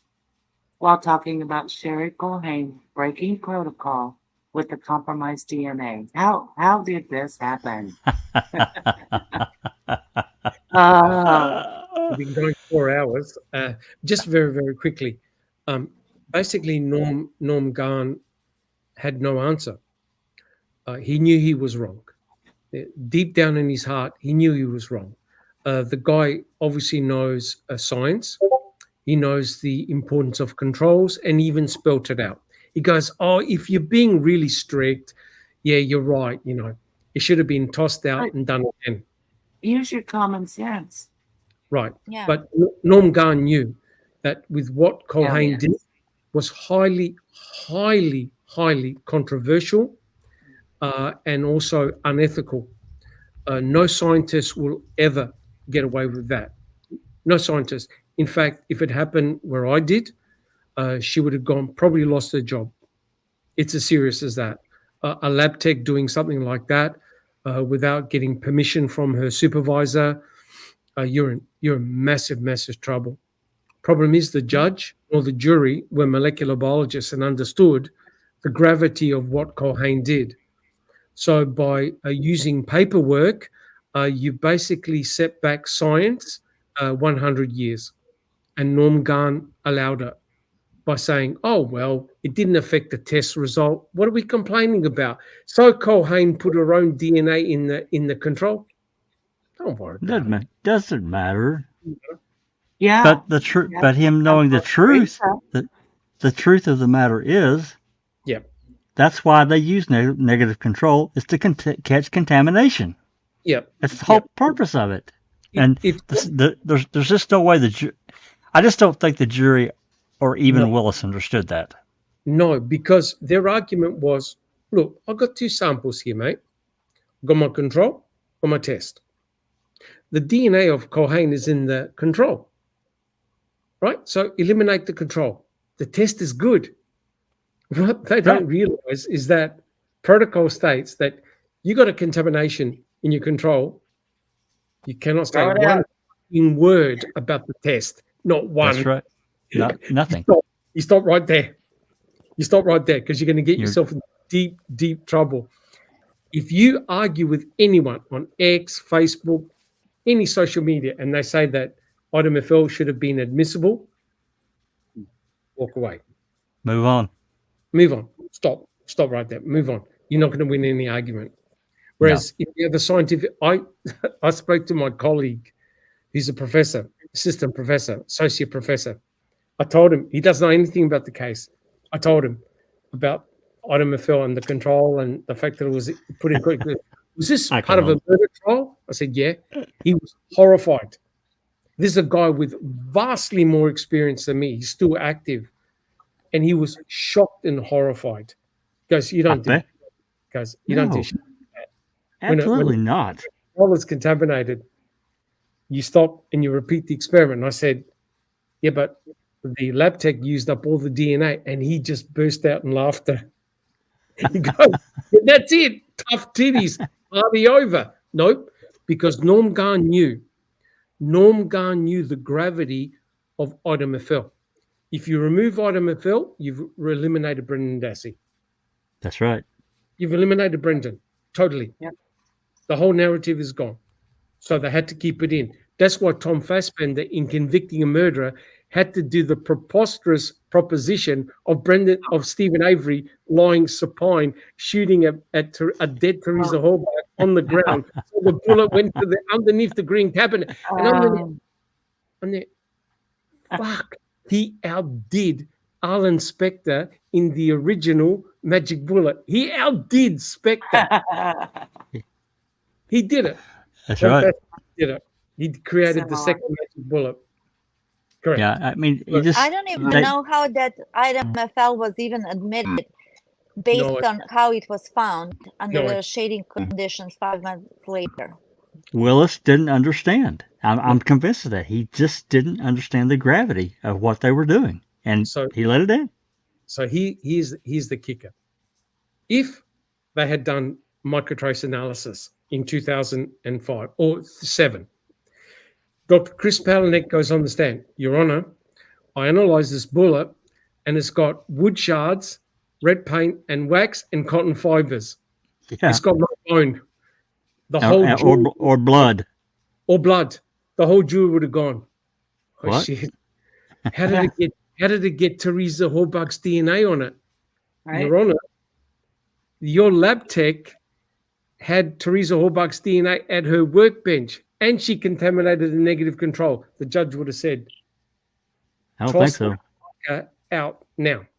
It would have gone. Would have gone in the rubbish bin, which meant you would have taken the most powerful element that Kratz had in his pocket, item FL, which he called. What did he call it? Game changer. Game changer. And then Kratz stepped away. Goes, oh, I never said item FL struck Teresa Horbach in the skull, whereas they presented skull fragments with holes in it. That's right. Presented the gun, right? But they never linked item FL to the cranial bone fragments. You know why? Because the bullet never struck bone. That's right. Well, Stephen was supine on the garage floor. It skimmed her shoulder. Correct. It ran around the floor of the garage, picked up wood and paint, and ended up where it was. And no one picked up the first. That's what Channeling the magic boulder from the JFK case. Correct. It's the second magic bullet. Yeah. Yeah. Correct. All right. So the answer, Trav, is that Norm Gunn sold it. He sold it. He sold it to the judge and the jury, and that was it. Yeah. Party over. Correct. All right, moving on. Danny Brewers fan. What are the personal where are the personal electronics? What are Where? the personal? What are? What? Oh, Cell phone and PDA. Yes, cell phone and PDA. camera. Camera. Correct. Yeah, the sure shot. Next question from Monica. So if the killer is an unnamed person, not Avery, then why is Avery still in jail? Well, that's a good question. Can't answer it. And why is Brendan in jail? Yeah, especially Why- Brendan. Because you see, what they're trying to basically do is to state that Stephen controlled both Bobby and the unnamed individual to help Stephen and Brendan get rid of the forensic evidence. Except they brought the forensic evidence back on the property. You're going Right. MK hell? Ultra by Stephen Avery. correct, Exactly. correct. Okay. Another question from Monica. Why hasn't Casey gone after with tampering with evidence? According to the death certificate, something is off somewhere with that. That too shows tunnel vision and that law enforcement set up a Well, if you notice what Kathleen Zona has done, she's been very clever and strategic. She's left law enforcement completely out, except the groin swabs that she won't let go. The reason why is got that him in there. yes, she does. But if she goes after them big time, the case will never make the courts. They'll throw it out. Yeah. Okay. Moving on. Next question from Millie. Millie Hill, did Casey get permission to test the rat? No. No. Nope. Probably No. won't. You can Well, always help. yeah. It No, hasn't that been was- decided yet. She has Well, to wait until this appeal is finished Right. The And appeal has to go then- through before she got to reapply that motion for testing. before they can hand the case back to the circuit. Correct. Um, All right. Next question from Anthony. Can you explain the legitimacy of MVAC testing in Arkansas and Wisconsin for court admissibility? No. No. So in Arkansas, they've allowed it. Now, I think the FBI has to approve all types of forensic testing for suitability in crime scene analysis. I think the That's argument was federal. that Wisconsin, huh? That's federal.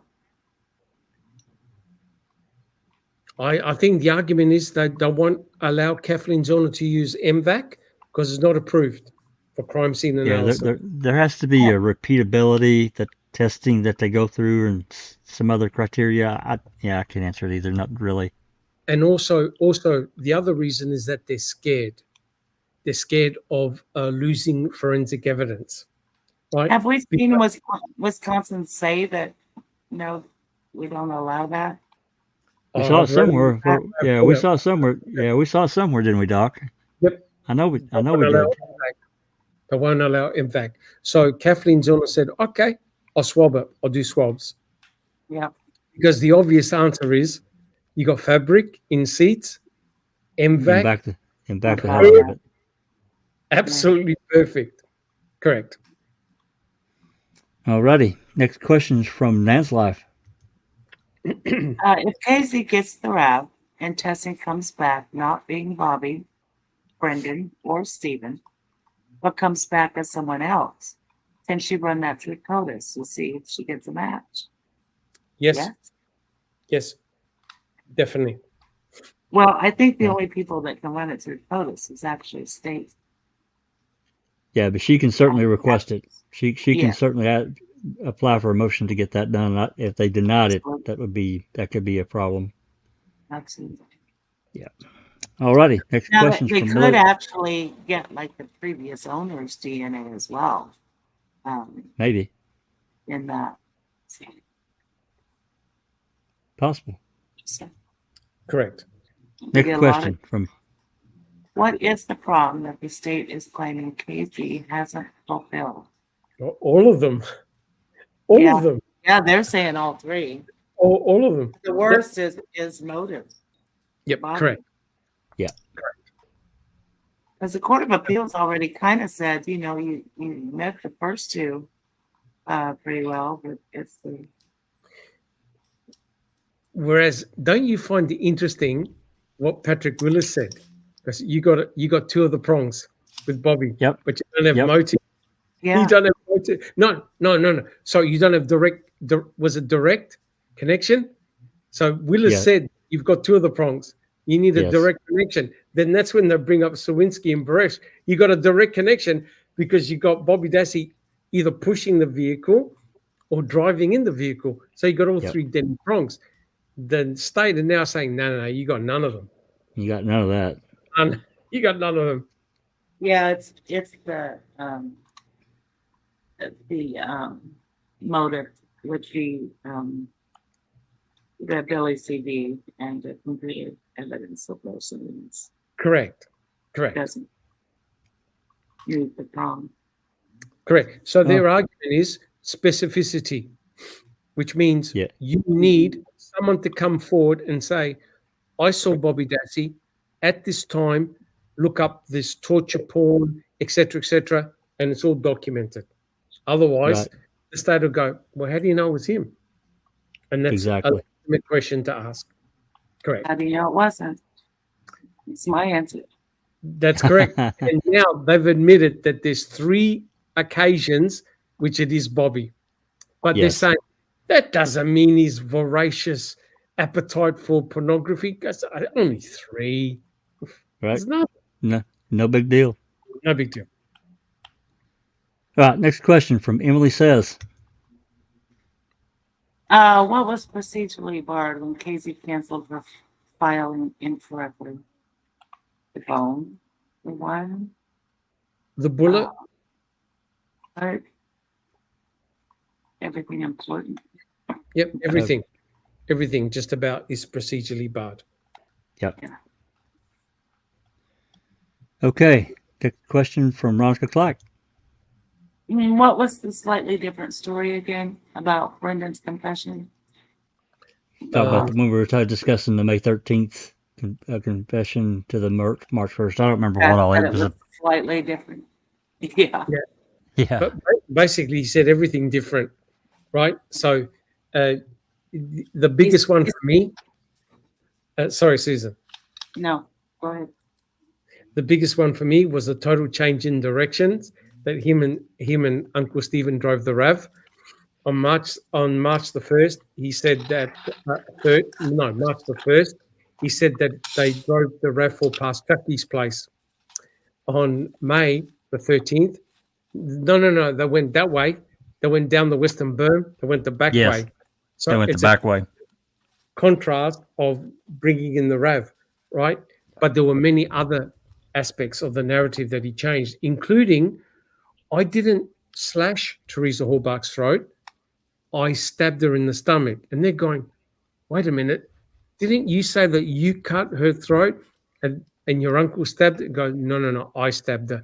So major aspects of what had occurred, his narrative was all flip-flopping everywhere. So his story was completely changing. Then, did you cut off her hair? Yes. Did you really cut her hair? Yeah. Did you really cut her hair? No. No. No. No. Yeah, it's bad. It's bad. Yeah. Hey guys, there's Travis in the chat said something regarding the MPAC and the admissibility in Wisconsin and FBI. We talked about it 5 minutes ago. He said FBI does not need to approve any particular process or system of DNA collection for it to be utilized in the state courts. However, if FBI uses something, it is easier to get state court to accept it. Okay. Thank you. Yeah. There you go. Thank you. Yeah. Makes sense. Okay. We've just got just a few left here. Next one's from True Crime Fangirl. Do you think that the NDA and non-disparage agreement can be FOIA'd from the Colburn crime? Wouldn't it be fun to read those? That'll definitely be fun. Maybe we should invite Brenda Schuller on our panel. Well, if that's a civil matter, and several things are sealed. Yep. And if it's sealed, we can't have it. Yep. We also Unfortunately. signed NDAs there. Correct. We did. Correct. To do CAM. Yep. We never opened up our mouth. Never said a word. Yeah. No. Or shared any recordings. Correct. Wink, wink, wink, wink, nudge, nudge. Kidding. Rock Clack. Why hasn't Brendan's lawyers asked for testing of the RAV? Can't answer that. I don't know. You know, Kathleen said in the book there in her quote that Brendan's case was done. Yep. Pretty much done. They're going through the route of clemency. And remember, Brendan Dassey lost 4-3. And why? Because Brad Schimmel kept on insisting until he got the result Brad Schimmel wanted. It's got nothing to do with the truth. Well, but he won. He won more victories because he won 2 priors. Go ahead, Susan. Yep. Well, the en banc ruled that Brendan's confession was true. And if Brendan's confession is true, and that's a legal fact, what is testing anything? They're not going to allow you to test anything. He's guilty.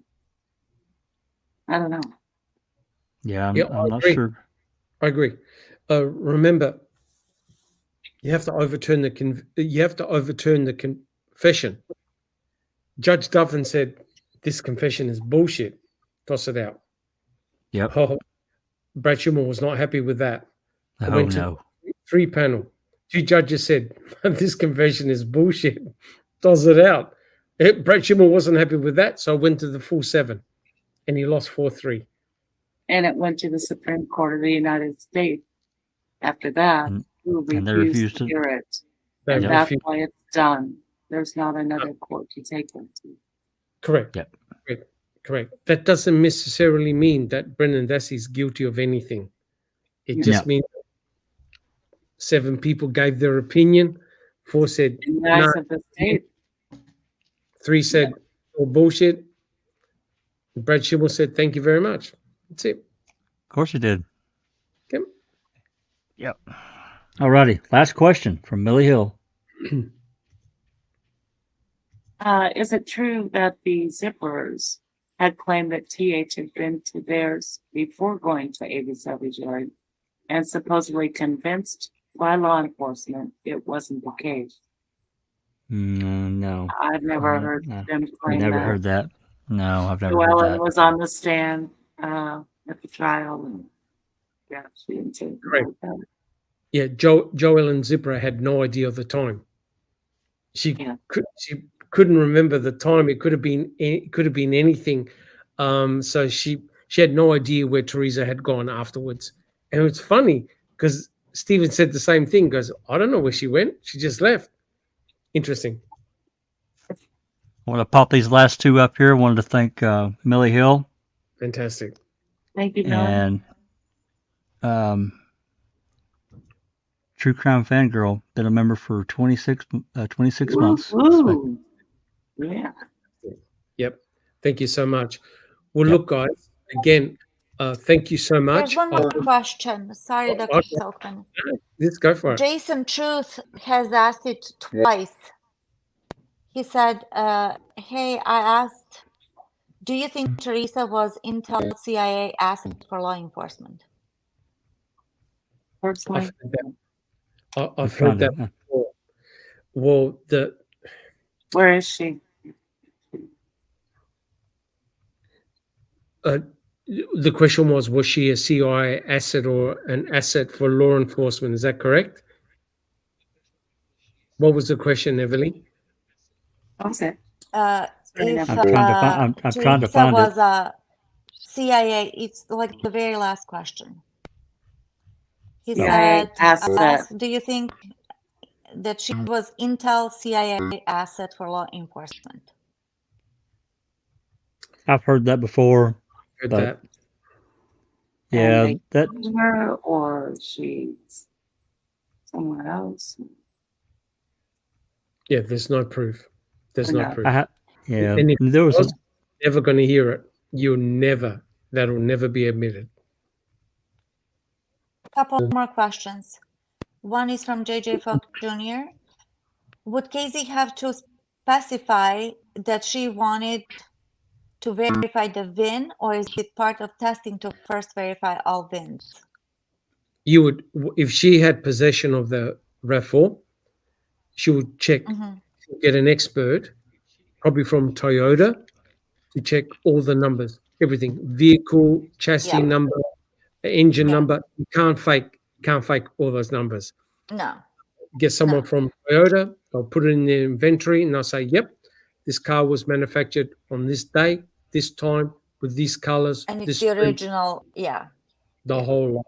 Correct. And then Travis also asked, MVAC on shoelaces in the West Memphis 3 case they were in the water.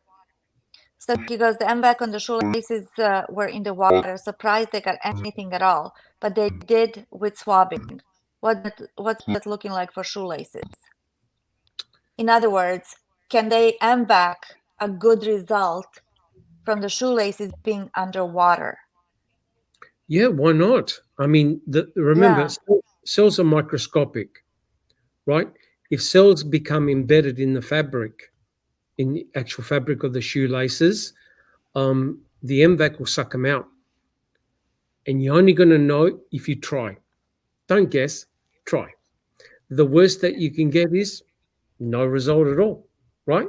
But there's always a chance of you getting something. If they were able to get MVAC from a rock, that's pretty impressive. So I think it's worth a try. But the RAV4 is a different story. The RAV4 has never been placed underwater, right? The RAV4 has always been placed under storage. So that's a treasure trove. That should have, you MVAC the battery terminals, you MVAC everywhere in the car where Stephen Avery would have reasonably touched with his hands, right? So in that regard, you're probably going to get a higher rate of success by MVACing the RAV. But in the West Memphis 3 case, absolutely go for it. absolutely. MVAC it. See what you get. All right. Well, look, guys, again, thank you so much. I hope you've enjoyed the series that we've done, that Neville and I put together and the Foul Play team have discussed. And we certainly did a real deep dive into the chapters. Witnesses emerge, new witnesses emerge. And the good thing is it's very current to what's happening now. And hopefully you guys are armed with a lot more knowledge and look at alternatives. We're not saying that we're correct, but at least we've put a lot of things out there for study and analysis. But what I would like to do is I want to take a couple of weeks off from the chapter analysis from the book.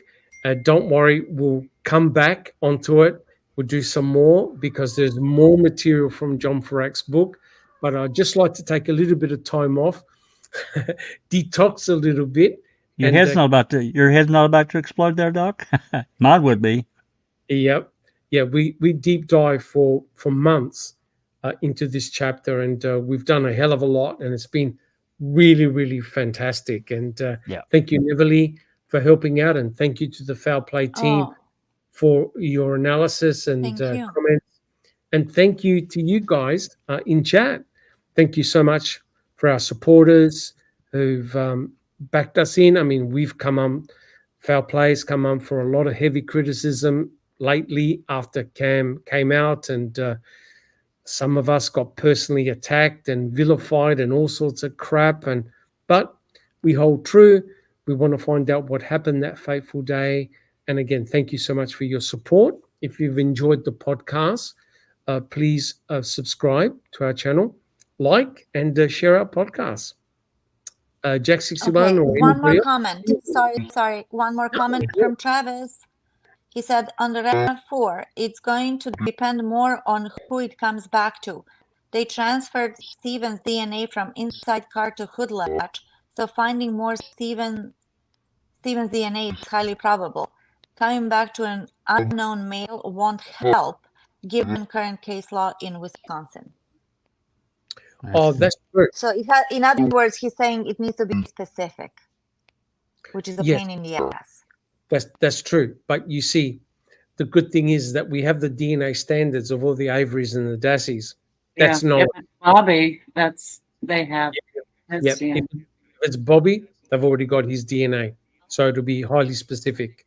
And again, remember what we speculated and what people have speculated, that this could well be someone involved in the family that was involved in this crime. Not saying it's Bobby, but it tends to suggest that the state have already got the DNA exemplars of all the Averys and Dasseys. Yep. So there's no argument there. You don't have to discover anything new. But if it comes back to an unknown party, then what they'll do is, okay, where did you find the DNA? I found the DNA on the plates, the blinker light, and inside the RAV. That's not random. If it's the same sample, it's not random. That's right. Person, right? So I understand what Trevor's saying, but you have specificity because you have the same sample and A23, right? If it's the same person, there's your killer right there. Yep. If it's Stephen, party over. We're Party done. over. Yep. We're done. All right. So, guys, does anybody have any comments before we finish? Open mic tomorrow. This was really awesome. Open mic tomorrow, 5 p.m. Central. We're going to start with the last 2 depositions. It'll be Coburn and I think it's Coburn. Couché, and I can't remember the other one. It is Coburn. Coburn's is very short. It's only like 20 pages. We'll do that one, and we'll get started on Couché. We can't finish it because it's long. It's 180 pages, so that's what we'll be doing tomorrow. So if you're interested in the 2005 depositions, we're going to be starting to finish up the last 2. Join us at 5 p.m. Central. Awesome. Does anyone have any closing comments? I just wanted to say, if they do find Stephen's DNA, more of his DNA in the route, what would convince you that they didn't plant it? Well, this is the problem. It's where the DNA is being found, where right. it's being located. Yeah. And there is the danger that one of the lab techs admitted that they didn't change their gloves when they went under the hood. Yeah. Right? Right. They did it, and they were in the RAV. So you know how sensitive DNA is. You touch something and you transfer it from one spot to another, that's a problem. But what Zellner will do, the experts will do, is do a recreation. Okay, so if you committed this crime, what would you do? If you're in the driver's seat, this is the areas you will touch of the car. If you took off the number plates, this is where you would touch the number plates. Same with the broken blinker light. So they will swab and do analysis and get a profile of what is in the RAV. If it's Stephen and Brendan, you'll find their DNA, touch DNA, in specific spots, correct? If You should. If there's an unknown profile in there, it'll be consistent. It'll be one or two people handling the material, and you'll find their DNA consistently. If it's Brendan or Stephen that's on all the items, that's it. There's no argument. Well, they've Party up. proven that Stephen's not on some of those items. Correct. Yeah. That's the clue. The plates, item A23, Yep. they're testing the blinker light. So we know that there are unknown DNA samples on them. It's not Stephen. It's definitely not Brendan. So we'll see. All right. Anybody else have any comments? Neverly, did you have some comments? No, I just wanted to thank you for your tenacity and professionalism in all of this. It's been a great series, and you do deserve a break. I think I need a break. Yeah. But Approved. Your vacation request has been approved. awesome. But I'll still be active on X and, of course, in Discord, and get back into the Discord and get back into the community. But yeah, it just takes a lot of time to do the deep diving and analysis. And again, I'm so fortunate because we've got a fantastic team here. Yeah. Awesome. Question regarding Colleen getting in trouble and your finding on that. Can we FOIA that? If it's a federal case, it'll be on Pacer, Okay. and we can get that. Don't worry. I'll find the article. That would be It's in the interesting. newspapers. Yeah. It's in the newspaper, and it was just recently written. Let me just have a look. I'll see if I can find the gentleman's name. He recently died. He passed away. He sued the state for $20 million. I don't think I've got it. Wait a minute. Oh yeah. This was in 1997. Man cleared of rape, files suit, and the gentleman's name is Ferak Sacker. He was 47, of Winona, Minnesota, I think. And Spell Yeah. that last name, Doc. Saecker.